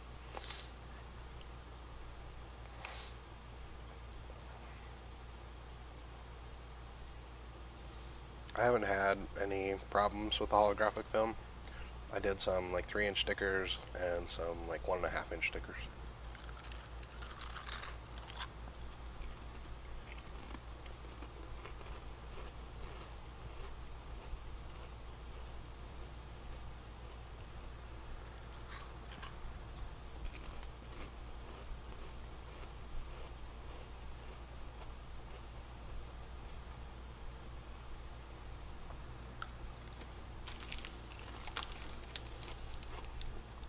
Also, if you guys do want to ship like a sticker or something to my P.O. box, then I'll put it up on my map that I printed. I'm going to hang up. I don't have it held up yet, but I'm going to hang it up in front of me and start putting people's stickers on it. So if you want to send me a sticker, go to the About page on YouTube and you can send me a sticker.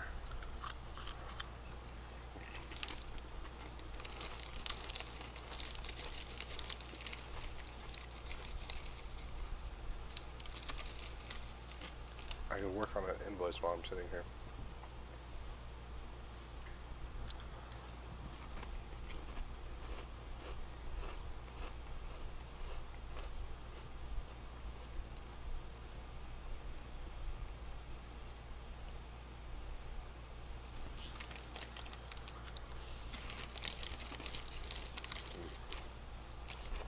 I sure love sun chips.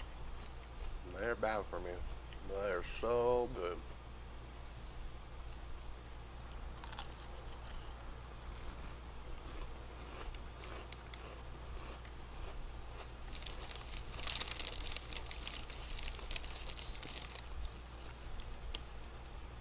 Yeah, I'm definitely sorry for what you're going through. It's not fun. My buddy that has it, he just has one of those like pumps that he wears on his hip now.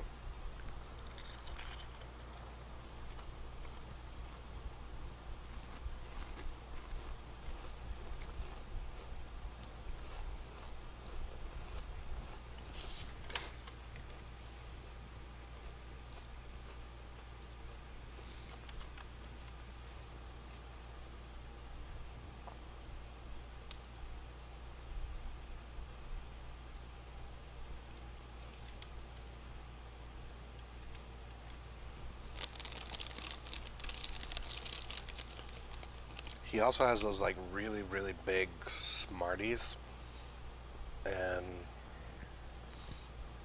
there's a lot of sugar in those. He keeps them with him in case he needs sugar rush.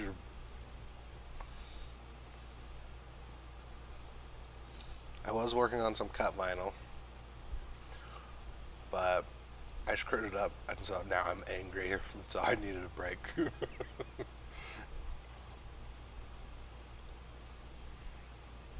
So now I'm having some chips.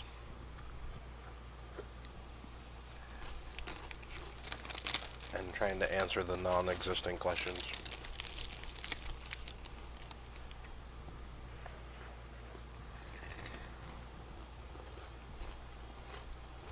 It's true. They look like giant Smarties. We used to eat them in high school. They were bad. Thank you. There's 4 cameras total.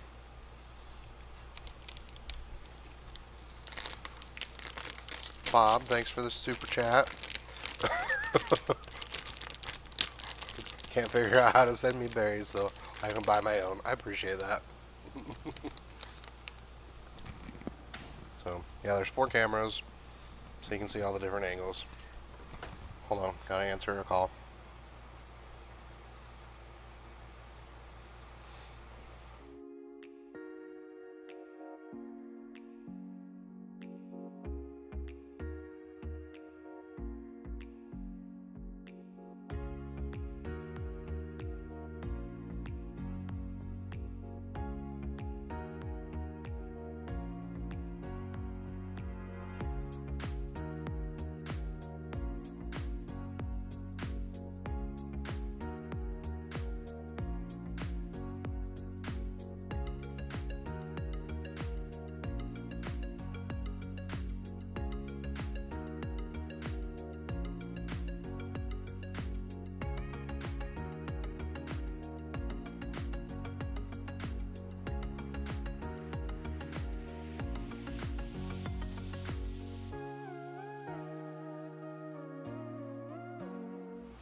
Okay, I'm back. Yeah, the wireless stuff makes it super cool to be able to move stuff and shoot it around and change the direction and all that fun stuff. So it was stupid expensive, but you know, sometimes you just gotta have fun. But thanks again, Bob, for the donation so I could go buy some more berries. I'm sorry that Amazon is retarded.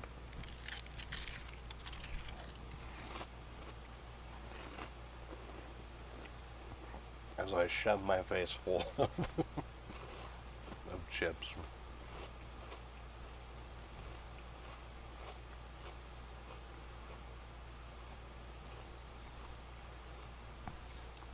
It was nice to be able to figure out how to sync the audio though, so I could use my webcam. So thanks everyone for letting me know that it was off and helped me realize why it was off.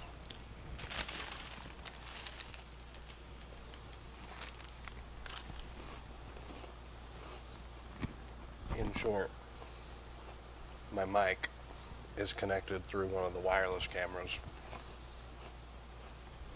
and so the audio is delayed because the cameras are wireless and there was a delay. I think the delay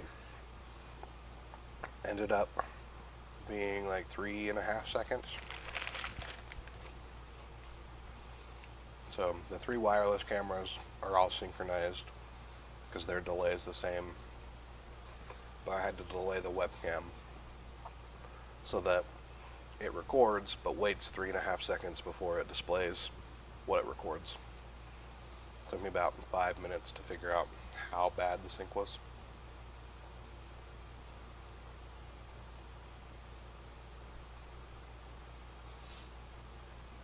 So I think I just answered your question, but if it doesn't make sense, let me know. Hold on, got another call.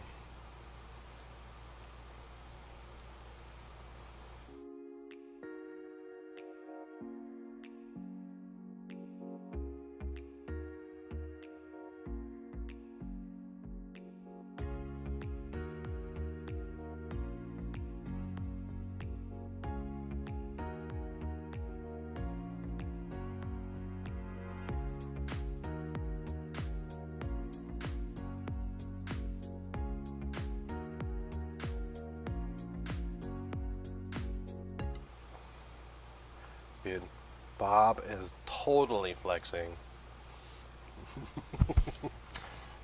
I've invoiced nothing today. I'm about to invoice $55.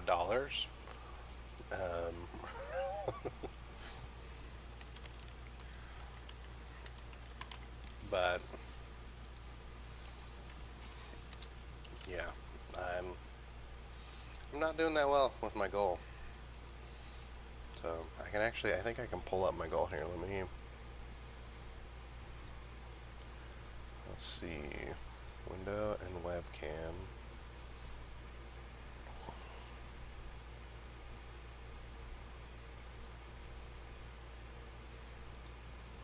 Nope, it won't show it. It's not going to show. It won't show the screen. But I haven't met my goal. I met it Monday, but I haven't met it since. So I did almost $3,000 on Monday, and then I did $160 on Tuesday, $375 on Wednesday, $680 on Thursday, and so far I'm at $55 for today.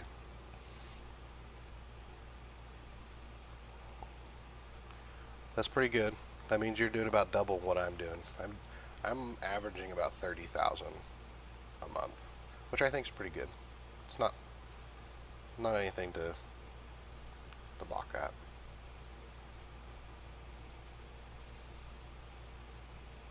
But yeah, I'm pretty sure.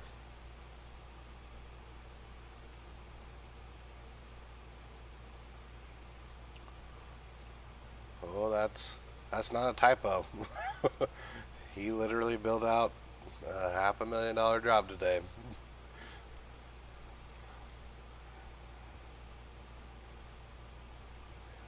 There's no typo. Bob is crushing it.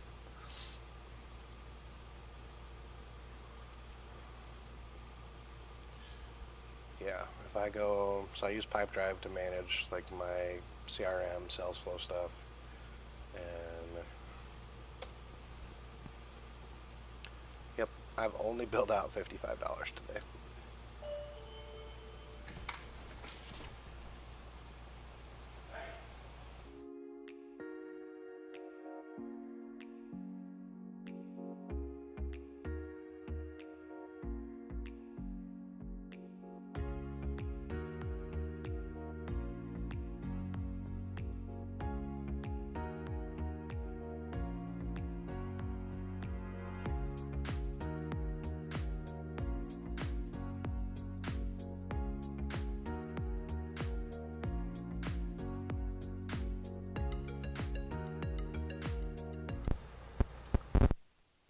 To put someone on the roof, so I'll be back.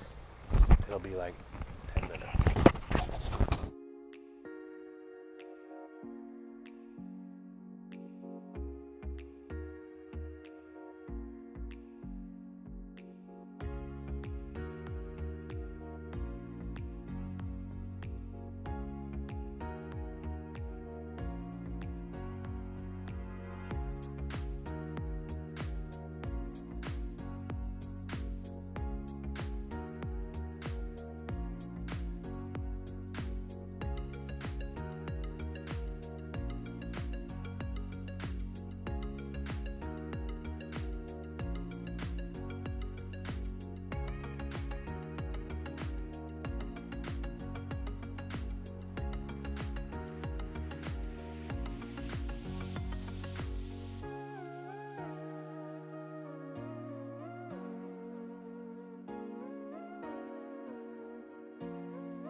Alright, I'm temporarily back. My roof is leaking, and so one of my neighbors graciously said for $5 he'd fix it. So I used the forklift to do some sketchy stuff and lift him up on the building. So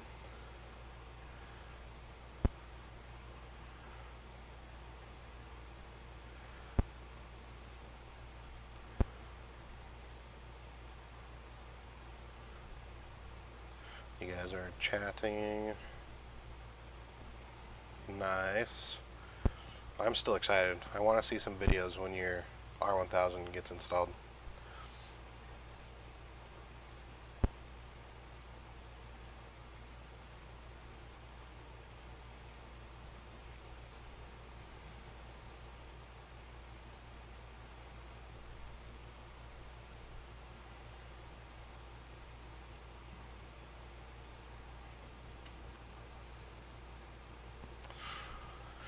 You guys are talking about all your stuff, talking about Bob's Millions. He paid it in 20 minutes. How did he pay? Like, did he pay with a credit card? Are you losing a bunch of money in fees? Holy crap, 20 minutes. That's amazing.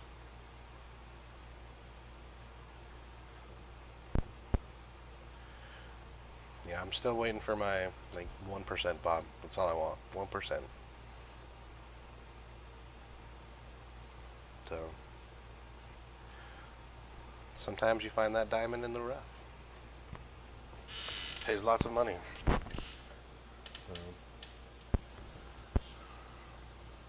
Any questions while he's up on the roof? He's going to text me when he's ready, so I can go pick him back up with the forklift.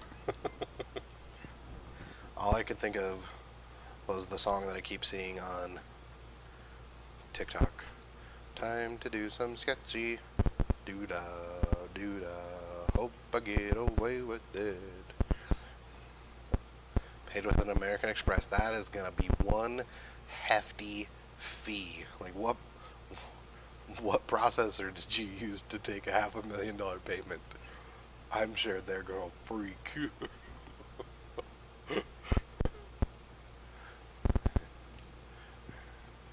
Dude, this is so much in processing fees. Wasn't it? You say it was like $600,000.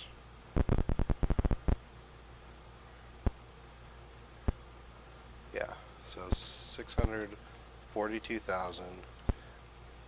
I know you're not paying 3%, or you better not be paying 3%.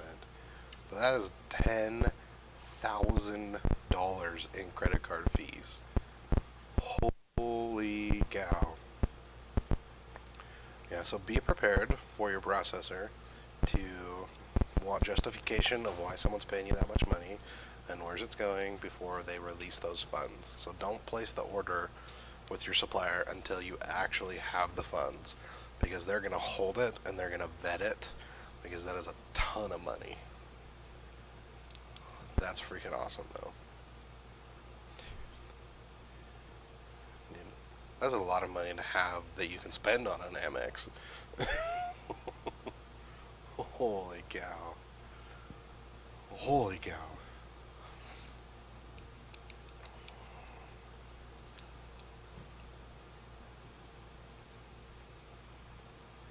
So, any other questions, comments, concerns? I don't really have much more to do today, so is it worth continuing to live stream? Do you guys want me to be here? Do you want to keep talking? We got 13 people on now. I bet a bunch of people left because I went away. But is it worth, like, do you want me to be here? Or should we just call it? We've been going for 4 hours now.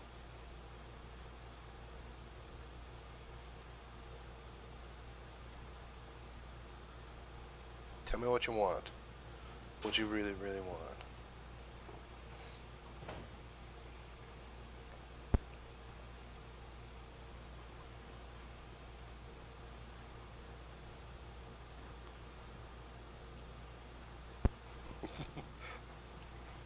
MCM's, his response means go for it, because he's just got me playing in the background.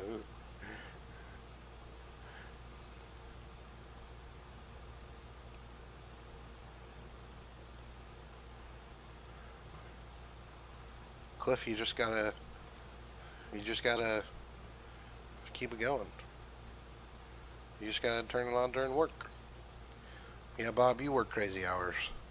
You're crazier than me.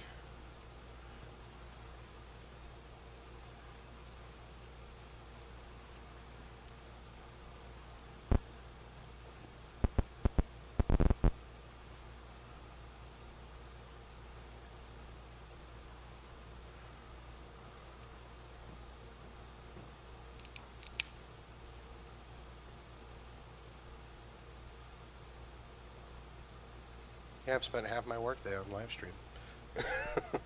And Bob's been here like all but 20 minutes of it.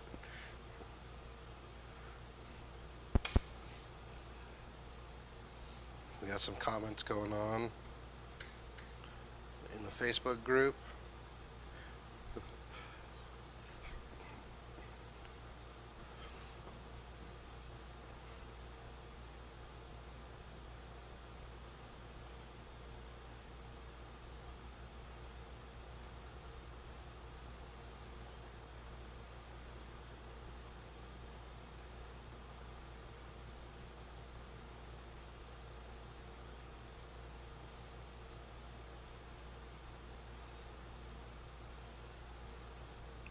I keep getting this same email about some CAPTCHA. It's ridiculous.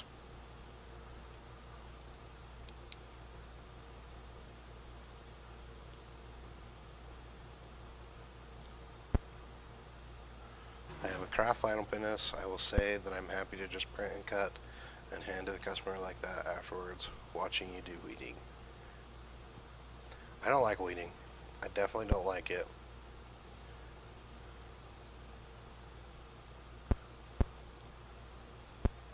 Dude, it's totally true. You can totally buy a house. Oh man. But yeah, Cliff, I do everything I can to avoid weeding. I charged more for this job because I just didn't want to do it. So like this job that's sitting here that I still need to tape and I need to cut another one, I just didn't want to do it, so I charged more to make it happen, and yeah, didn't work. They still to me. But oh well. It's worth the money for what they want to charge.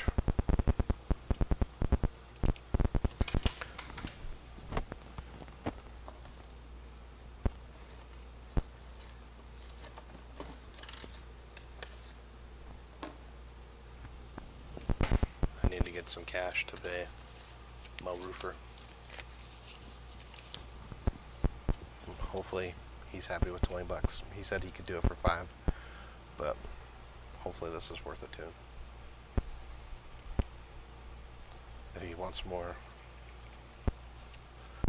we'll see. I can hear him walking around up there. Oh, he texts me. He's done. I gotta go pick him up. I'll be back.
Okay, I'm back. Back again. Look who's back. Back again. Alright, I think I'm happy enough that I can cut the vinyl again. So, let's get you over to the Summa.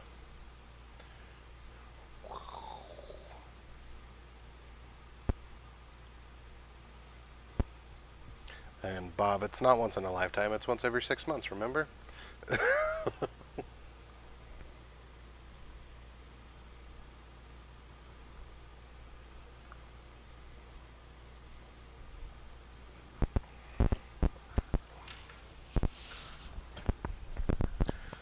Alright, hopefully I didn't screw up the vinyl too much.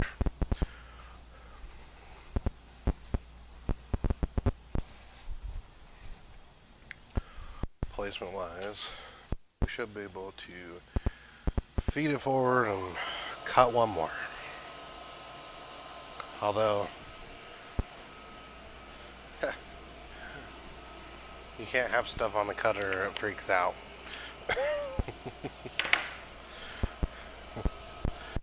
It's like, there's something on me. My safety beams are interrupted.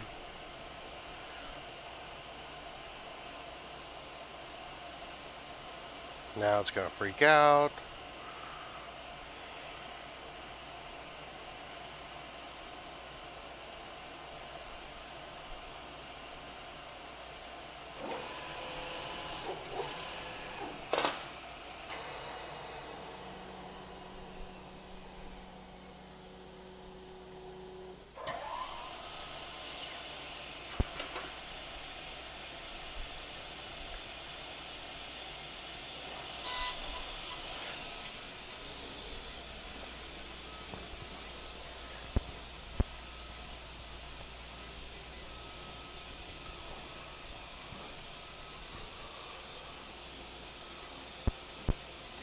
Alright, I gotta get my TV. I turned it off because people were coming and I didn't want them to judge me. And I had the TV on and it's right by the door, but I have people coming in right now. The roofer guy was like, "What are you doing? Why is your picture on this TV so big?"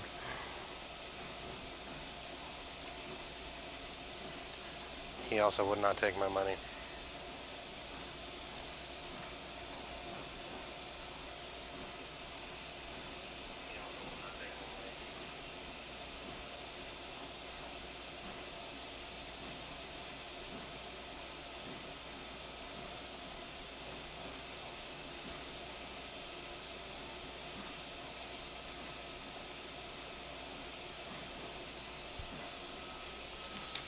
Alright, let's get the rest of this stuff. Oh, I forgot to mute the TV.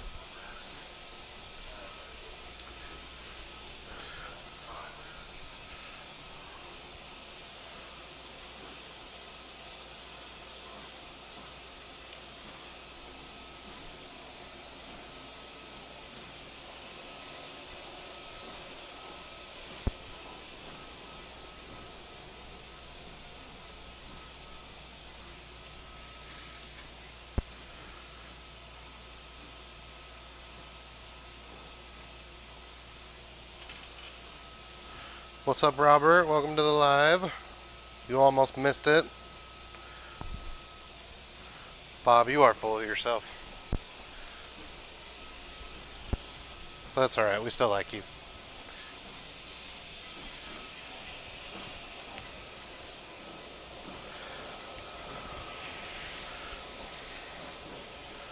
Let's try not to get angry this time and ruin more transfers.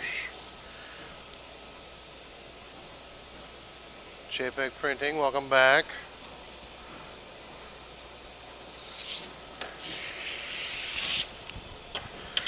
I'll switch you guys over to the portable cam.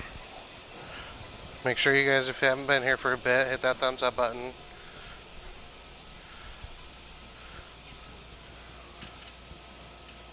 Mobile cam. Let me show you the right way to do what I tried to show you earlier before I got angry. The right way to do it is to not flip it over.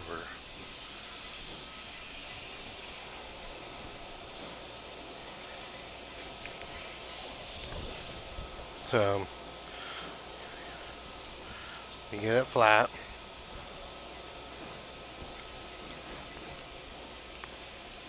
Oh, I should tell him I'm fooling myself, which is why I'm on my TV.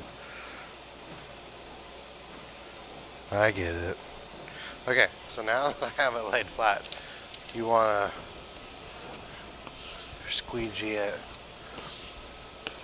from this side before you flip it over.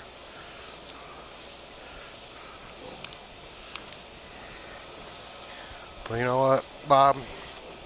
It's hard to be humble when you're perfect in every way. I can't wait to look in the mirror because I get better looking each day. To know me is to love me. And I'm one heck of a guy.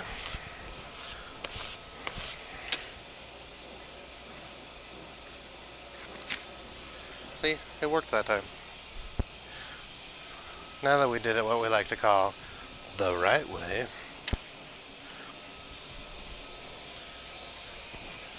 Robert's dabbing. You could definitely use the big squeegee for these, but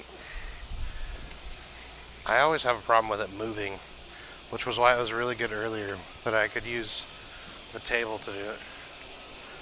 I'm almost out of transfer tape though.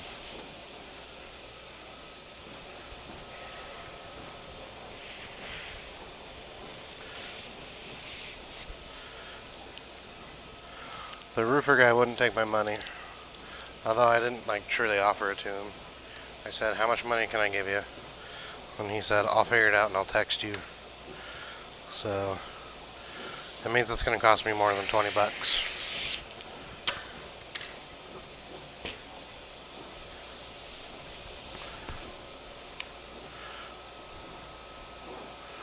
Definitely going to cost me more than 20 bucks.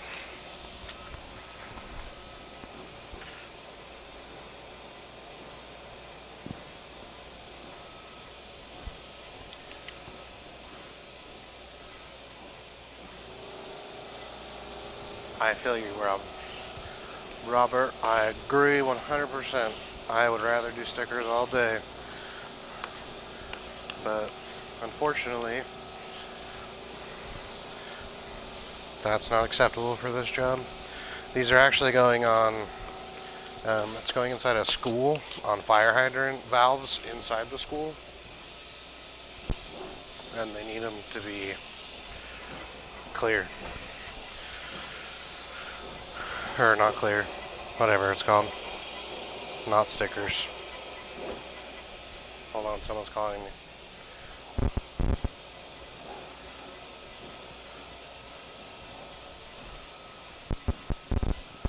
This is Darren.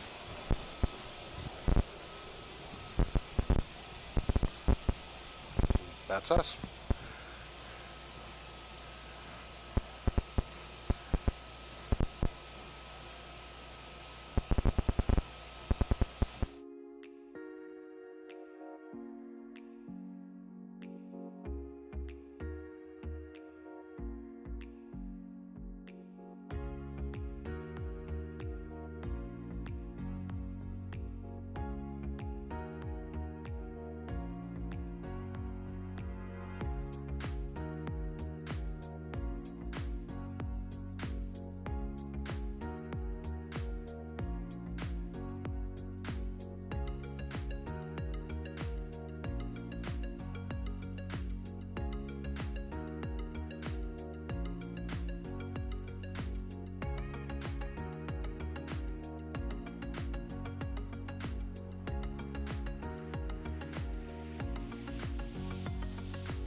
Alright, sorry about that. That's right, Andy. I'm still here. I still got work to do.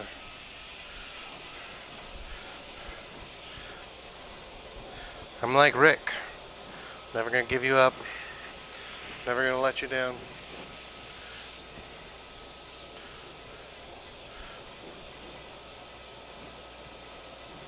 So the call I just got was someone that wants a job by tomorrow.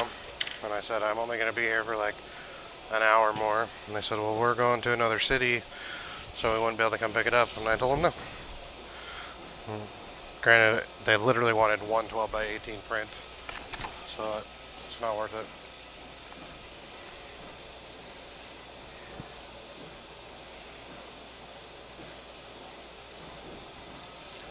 Not worth it. Robert, I typically use R tape, but a lot of times I'll just order transfer tape off of Amazon. It's cheaper than my local supplier.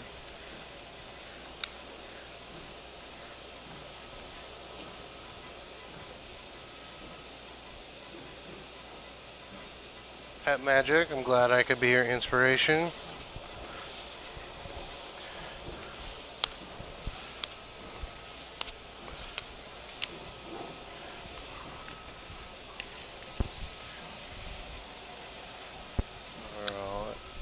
I think I have one more of these.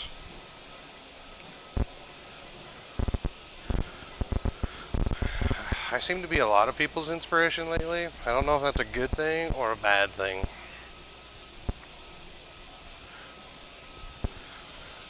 That is true. I am the reason you're all here right now.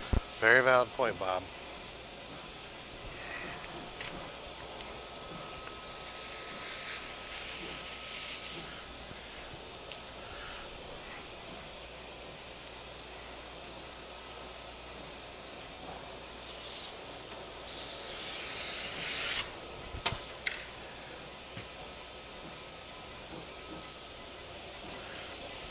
Alright, what questions you got? Hit me up. Rapid fire.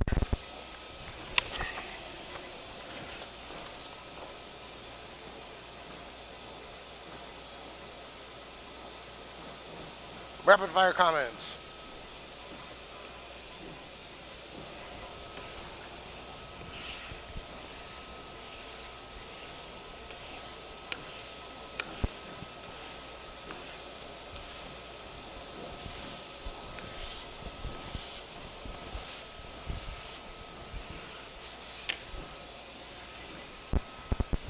What is the airspeed velocity of an unladen sparrow? 42.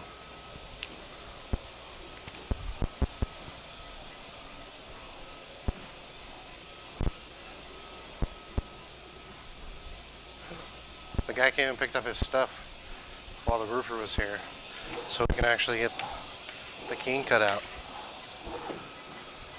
It's time to make room.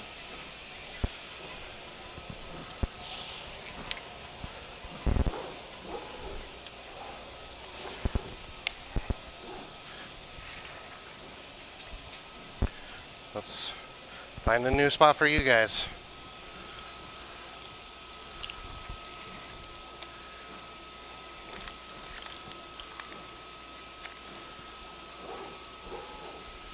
Alright, how's that look? Oh yeah, that's a money shot.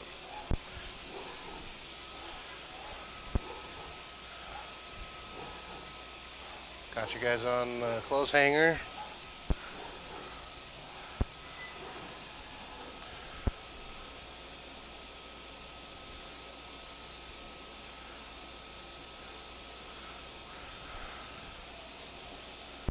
Monty Python and the Holy Grail. What floats? Very small rocks.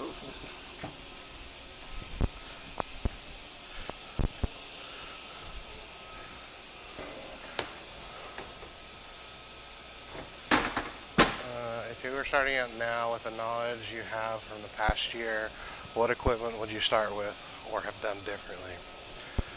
Knowing what I know now, I would have started. Oh, stupid. If I was starting from scratch and had the knowledge, I would start with the HP latex and the Summa flatbed. And I would also get an application table. Between those things, you would be very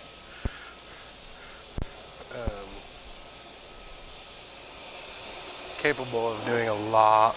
Oh, it didn't mess up.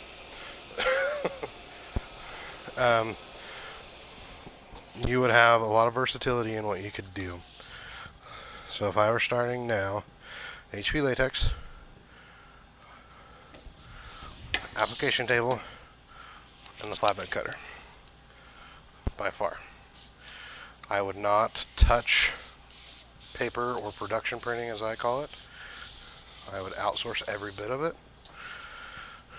And that's what I would do. I would start with that and then work up to getting a flatbed.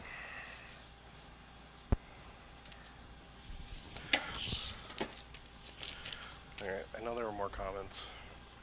I can't see them anymore.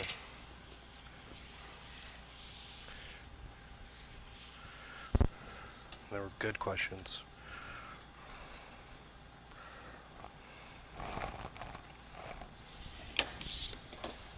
This is the first time I've used the King Cut in a while.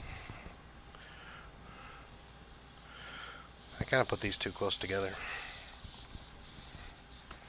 Should have given myself a little more space.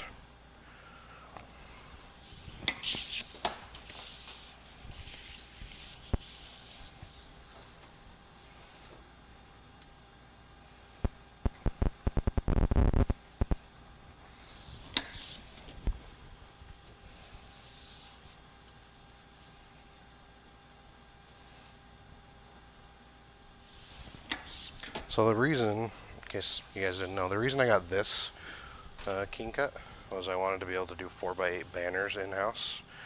And so this is the 100-inch version, which allowed me to do straight cuts for 8-foot banners. So they make a lot smaller ones, they make bigger ones. That's why I went with this specific one. Just in case anyone was wondering. Alright, I know there were some good questions, so let's go see them.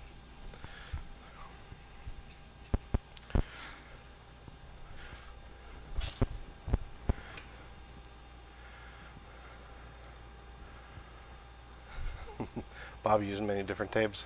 They all sucked. Realized it was him.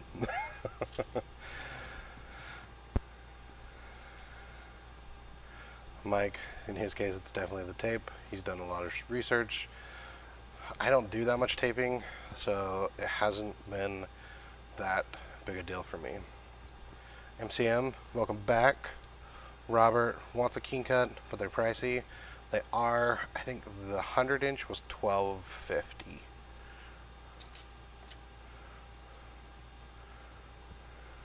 Okay.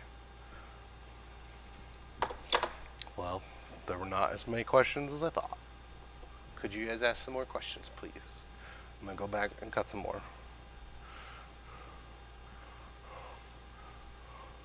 We'll go back.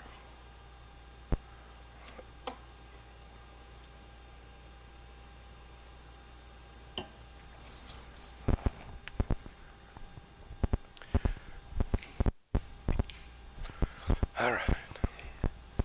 My table keeps moving closer and closer to the Summa. Good thing it's on wheels.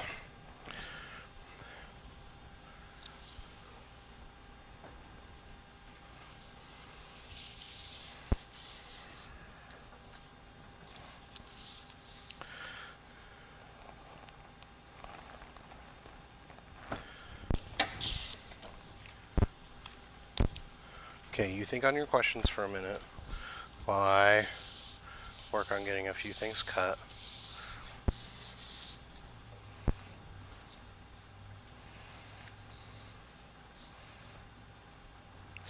Also, if you guys want to support the channel, you can do so. There's many ways to do it. You can hit the thumbs up button. You can watch the videos.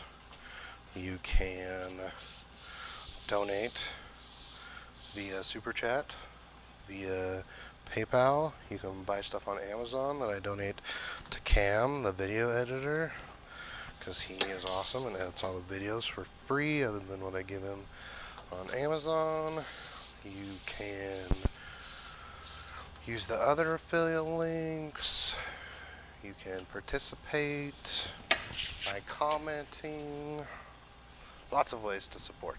I appreciate all of them, no matter what anyone else says about it.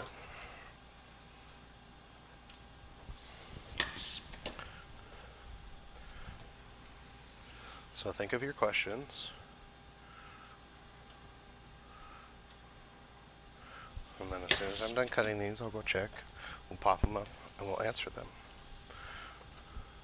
Is anyone going to Printing United or Print United or whatever it's called? I am. I have not purchased my plane ticket yet or my hotel. I do not think I'm going to stay at the same hotel as Derek just because I'm cheap. I'm probably going to stay at the Best Western, or if I do decide I want to spend as much money as Derek did, there's a hotel right across the street from the convention center. So the idea is, do I pay more for a hotel but no money for Uber, or do I pay less for a hotel and then pay for Uber? But I'm excited to go. I think the main reason I'm most excited to go is because I'm just not aware of all the different equipment possibilities. And so being able to see all the different options of things that you can buy is exciting to me. Not necessarily that I am going to buy them, but knowing that they exist. Like my brother, for his business, he just bought an inventory system, so he makes cabinets, and he bought a system that allows you to basically have a robot that loads all his equipment. So now he doesn't have to have people load it, robots load it, and he just needs people to offload it and make sure the robot is running. I didn't know that was a thing. So that's why I'm excited to go to Printing United, so that I can just see what the options are.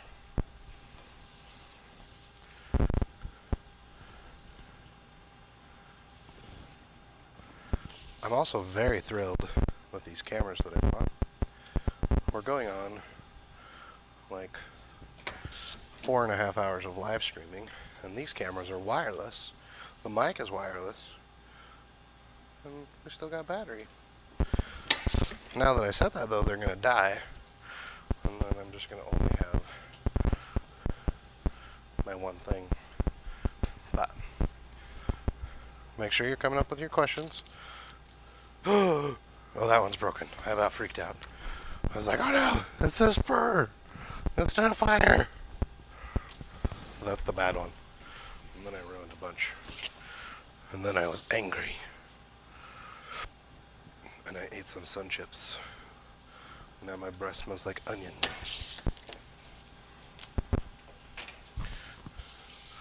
Call me onion breath.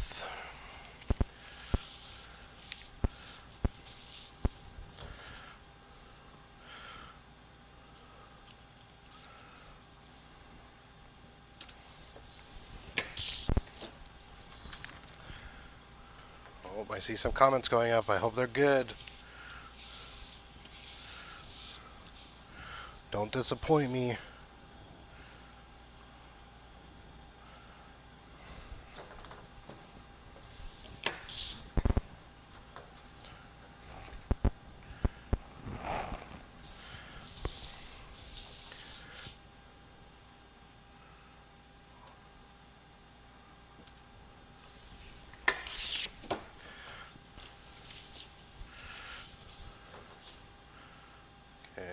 The fur department valve. We're not keeping that one.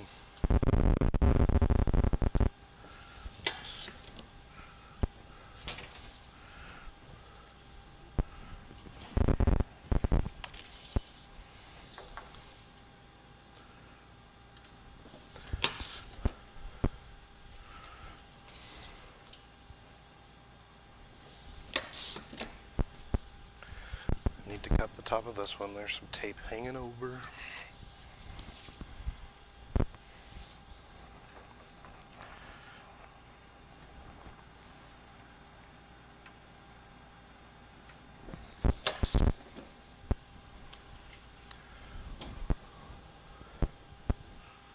Okay.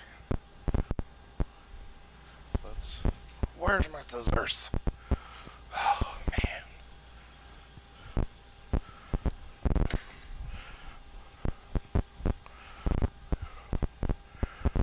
There she blows. Oh, man. Should have moved it down.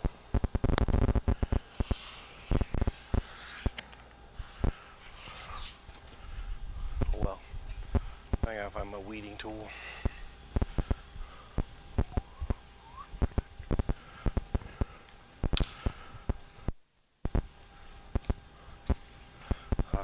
I see questions.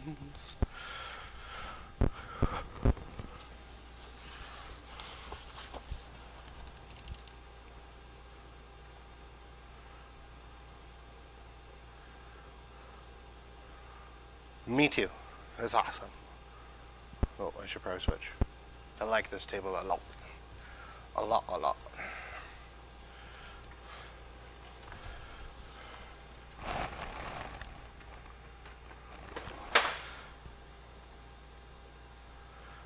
So the table I'm using is a melamine topped table. My brother owns a cabinet shop, so I asked him to build it for me.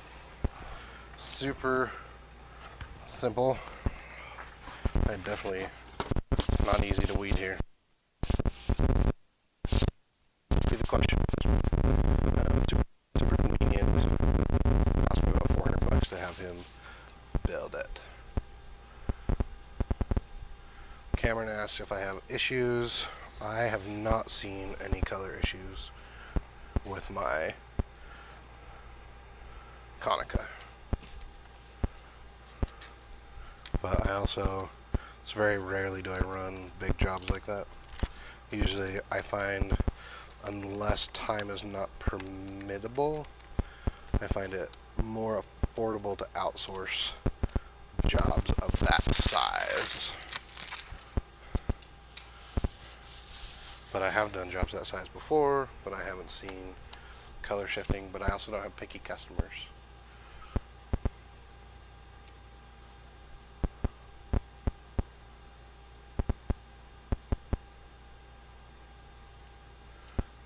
Brian is asking about these. I am not doing the install. Frankly, I didn't even offer it to them. This is for, like I said earlier, a school. They are in the process. Well, they built part of the school, and then now that school's over, they tore down the old school and they're now building the rest of it, and they have to have it all done for the school year to start. So they sent me a picture that just said, "Can you make these?" And I said yes. I looked up how much the vinyl cost me, put it in my cost calculator, and then doubled the price because I was like, I don't want to do this. And then they said, great, please proceed. And I said, crap. So then I ordered the vinyl. I was like, oh, I'll do this Friday for my live stream. So, no, I am not doing the install. I didn't even ask if they wanted me to do the install. I probably could, and they probably would pay me, but no, I am not doing the install at this moment.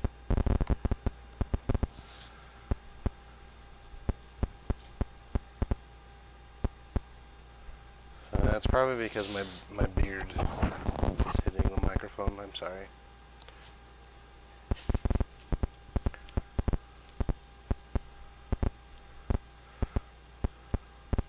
Mike, have a good one. My day will be over in an hour and a half, but best of luck on your day.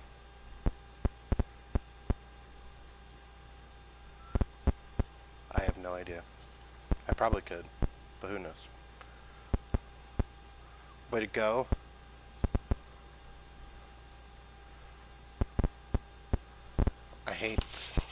That's one of the biggest stresses I have when I go run my brother's CNC. Alright, well, I don't know what it is then. I'll take the thing out of my pocket.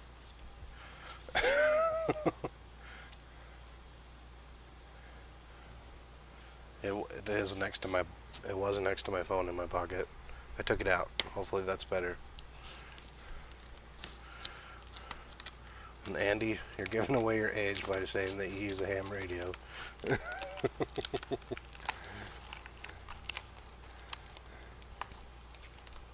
Alright. It's because it was in my phone with my phone with my pocket. My pocket with my phone. Okay. I'm fairly new to print and run the 370, and your recommendations on a plier or on a cutter that pairs well with it. If I were you, I'd get the Graphtec 9000.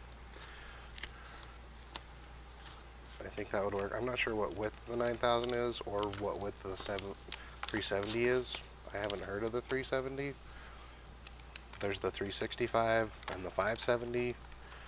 So maybe I don't know. But Graphtec is really good. If you want to step up your game even more, then go with a flatbed.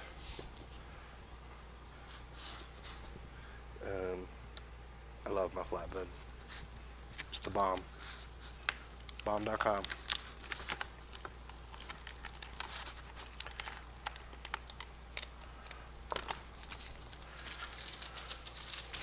Oh yeah, if you have the 365, Graphtec 9000.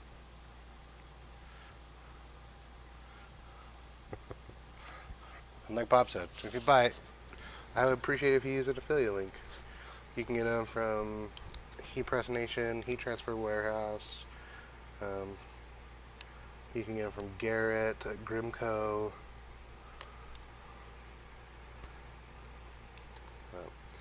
Yeah, if you're buying one, I would appreciate it.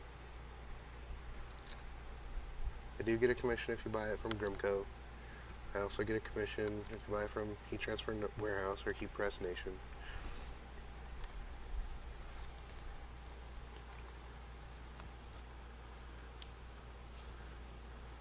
I also, if you learned something from me and made a sell on it, then I take 10%. Bob, I'm talking to you.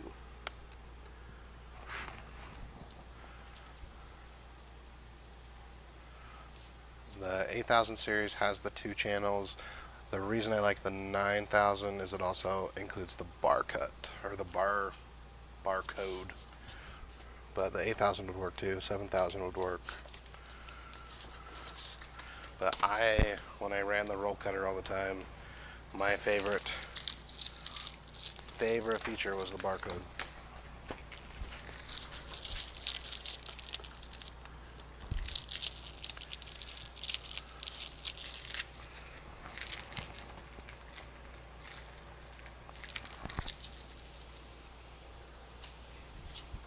Yep, barcode or nothing. Okay, well I think we'll go back here. Thanks again, Bob, for the super chat. Dwight and I really appreciate it. I'll leave my phone at the desk.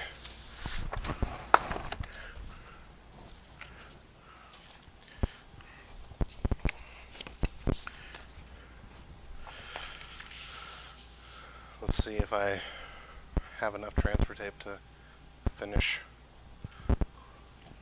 the last. Oh yeah, you better believe it. Oh man, where'd my scissors go now? I need more scissors. Thanks, Paul, for the purchase of a calculator. I really appreciate it.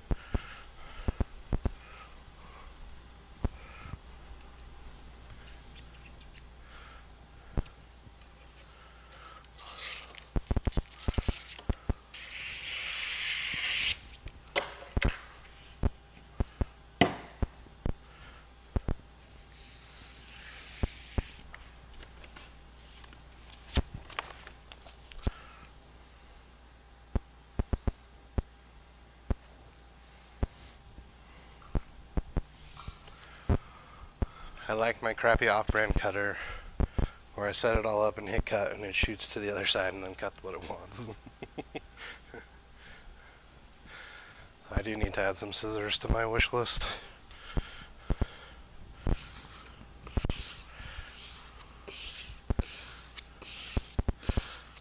I started my print shop with a crappy cutter. Man, I spent I think $500 on that thing. I paid for it, but it got me into the business. And I remember like spending the 10, 15, 17, $18,000, whatever it is, on my HP latex, and like was pooping a brick when I was like, I don't know what I'm gonna do. I don't know if it's gonna be worth it. And the most recent machine I bought cost me $100,000. So you grow.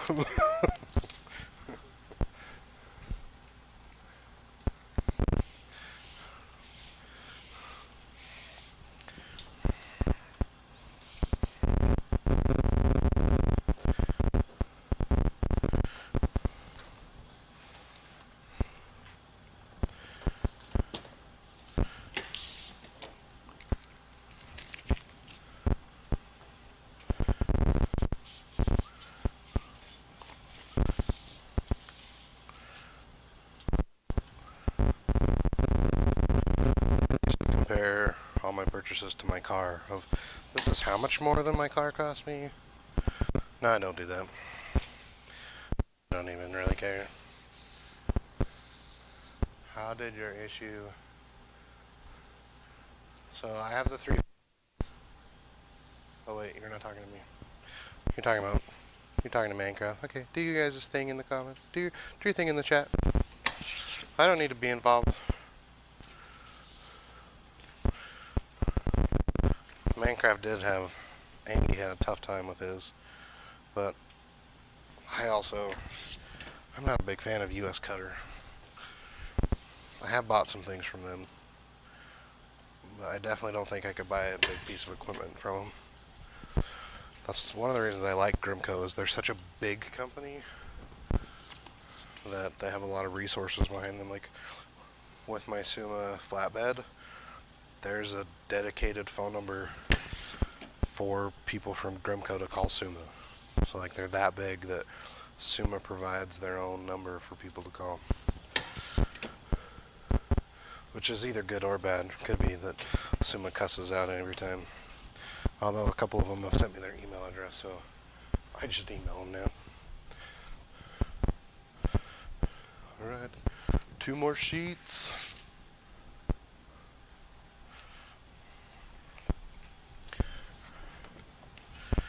And then this job will be done.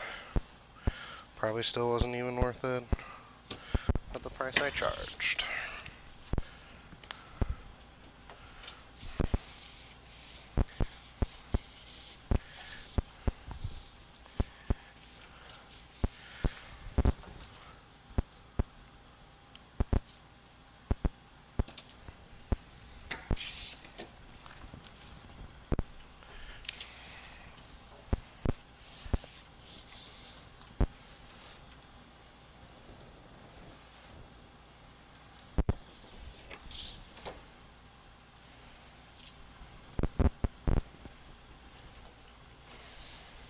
I don't use this king cut often anymore, but it is sure nice when you do need it.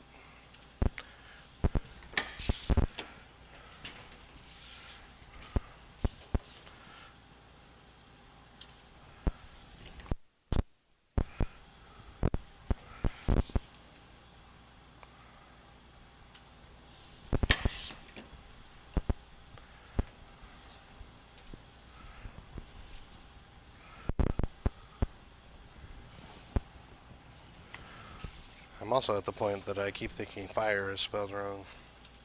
It's one of those things where you've looked at the same word so many times in a day that your mind is going crazy.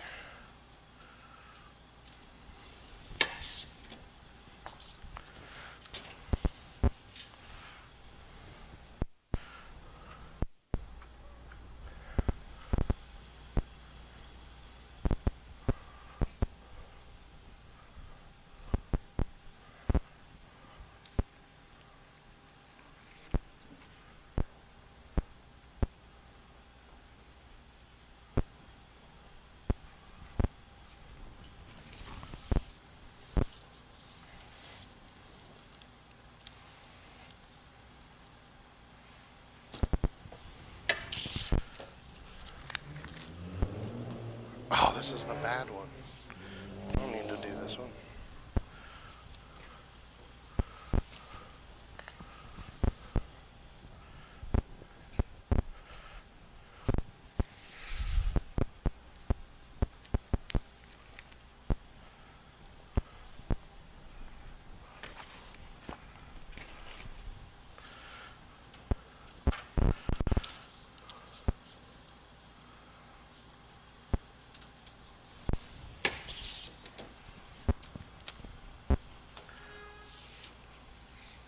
Someone's honking.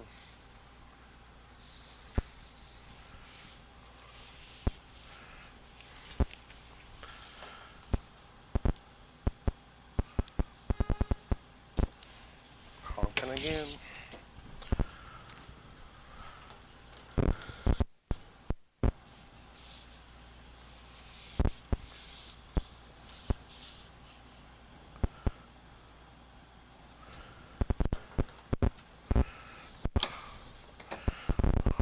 Didn't even cut.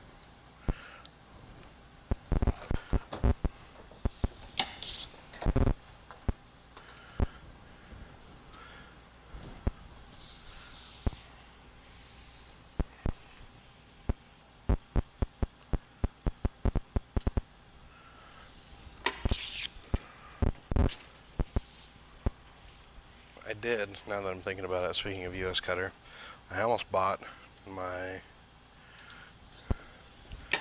HP from them, but it was because when I was looking at their website, they had the print and cut solution for $5,000 less than what I was being quoted from everyone else. And right before I checked out, I realized, oh wait a minute, this is a 115, not a 315. And then I did the research on what the difference was, and I wanted the 315. So I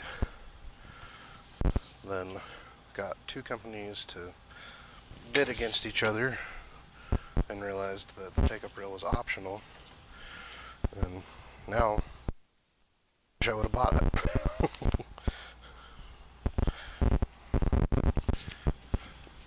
Alright, we're done. Now we just gotta count them. It's not too terrible of a job considering they were all cut by hand. 3, 4, 5, 6, 7, 8, 9, 10, 11, 12, 13, 14, 15, 16, 17, 18, 19, 20, 21, 22, 23, 24, 25, 26, 27, 28, 29, 30, 31, 32, 33, 34, 35, 36, 37, 38, 39, 40, 41. I'll cut out this one extra so they can have 42. Might as well, it's here.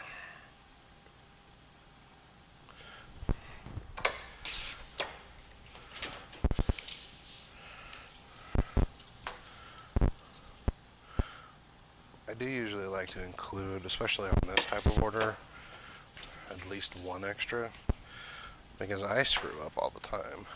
So if I screw up, someone who doesn't do this all the time will likely screw up. So it's nice to be able to tell them, hey, there's a couple extras. Bob, I'm sad to see you go, but I understand.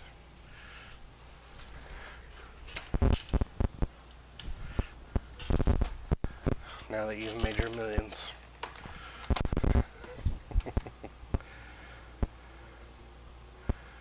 Alright, let's see what I found, or what I missed.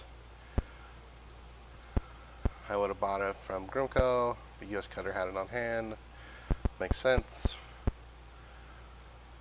I didn't have to wait very long for mine. I do buy media from Grimco as well. US Cutter financing. Oh, well, let you at least see my face. Correct. Most people don't do financing.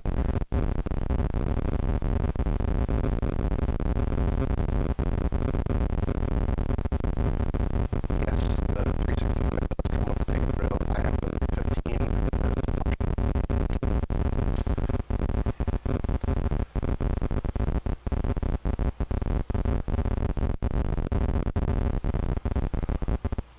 Oblivion is saying beware of the click lease.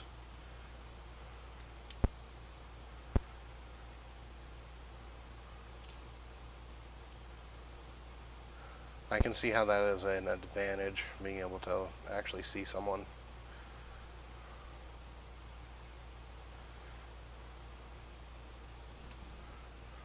My phone's right here. It's not in my pocket. I'll take the thing out of my pocket though. See if that helps.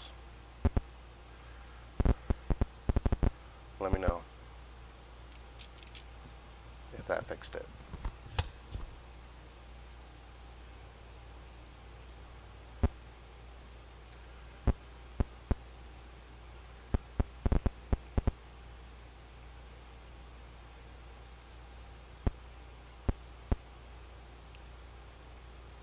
Okay, thanks Bob. It's time to wrap things up so you can go home.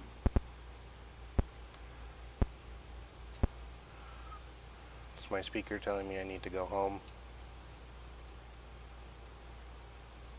So Bob said I was good, but you're saying I'm not good. So static or no static?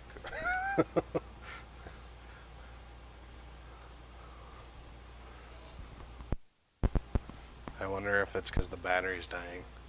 I wonder if I plug it in, if it will still keep going.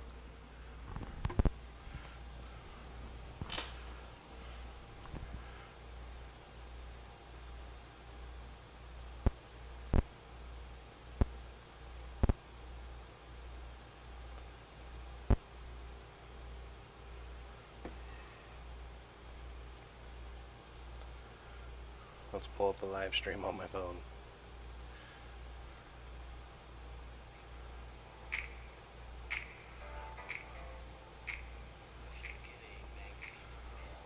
It's on and off. I don't know what's going on. It should work better because the mic is higher.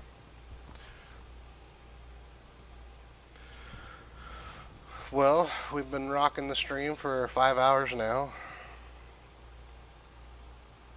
Anyone have any more questions, comments, concerns, rude remarks? If you haven't, hit that thumbs up button.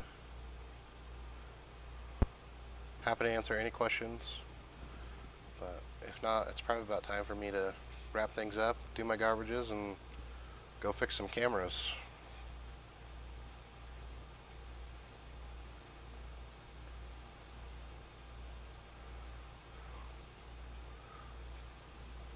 Hit me with your questions.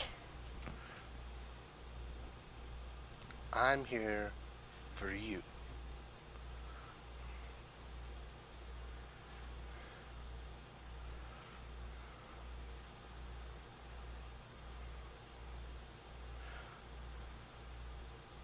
As soon as my thing goes live, it's not, there's gonna be no talking. As soon as my thing goes live, it's not, there's gonna be no talking.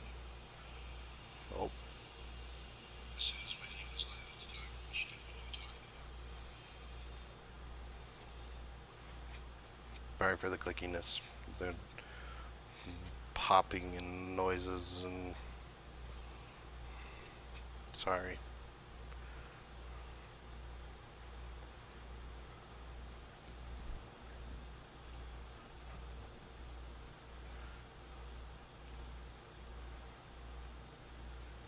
Yep, doing it on a credit card's one way to do it.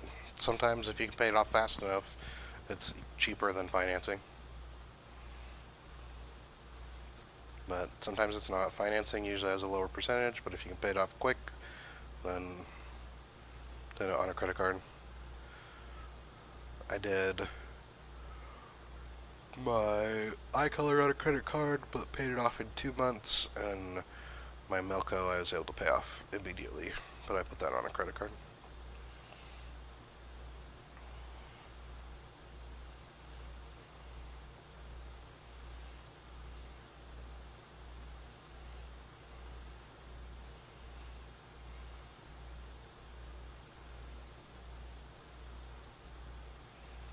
Alright.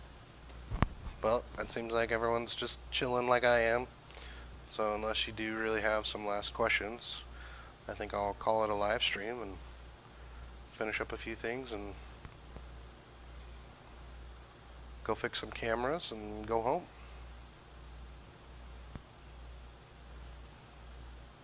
So any last comments, questions, rude remarks?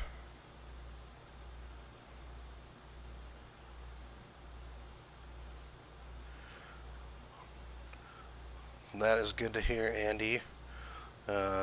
Do take that with a little bit of caution, because he said that he can work with Konica directly. That's how I did mine, and 2 years in they sold it, and they sold their financing and their entire division to Pacific Office. So I now am stuck with them. So keep that in mind. But yeah, if you can go directly with Konica, I would highly suggest it. Cliff, you are welcome. Happy to do it. Happy to answer questions. Always enjoy it. Always have a good time. So, okay. Well, thanks as always, guys. I think we'll call this one done. Call it a day. I'll go do a couple more things and we'll take off. So thanks for watching. Thanks for being here. Make sure you come back next Friday. Oh, I do have one more question for everyone that's here. So normally I release videos on Tuesday, and then I'm going to do a live stream on Friday. Would you rather me release more videos and release one Monday and Wednesday and then do a live stream on Friday? So basically 2 videos a week or 3 videos a week? What would you want from me? So comment 2 or 3. And don't be funny and put more. We're not going back to the dailies.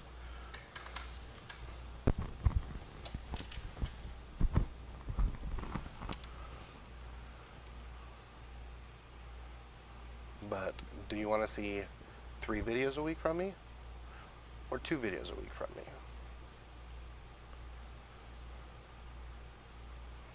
Come on. There's 19 of you. 18 of you.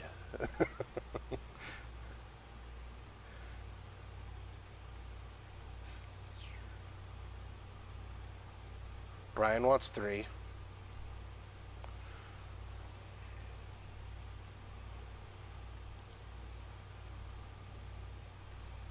Well, I guess Brian's gonna win. No one else has any comments.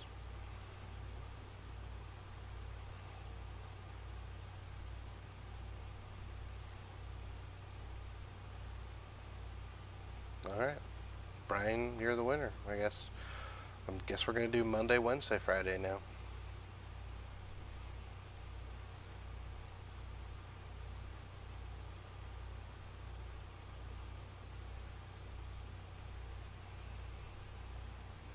Three it is. So expect a video on Monday. And then I'll hurry and get one ready for Wednesday. And then we'll live stream Friday. Okay. Thanks for being here. I'm really gonna end the stream. I don't have any like fancy outro or anything. So thanks guys.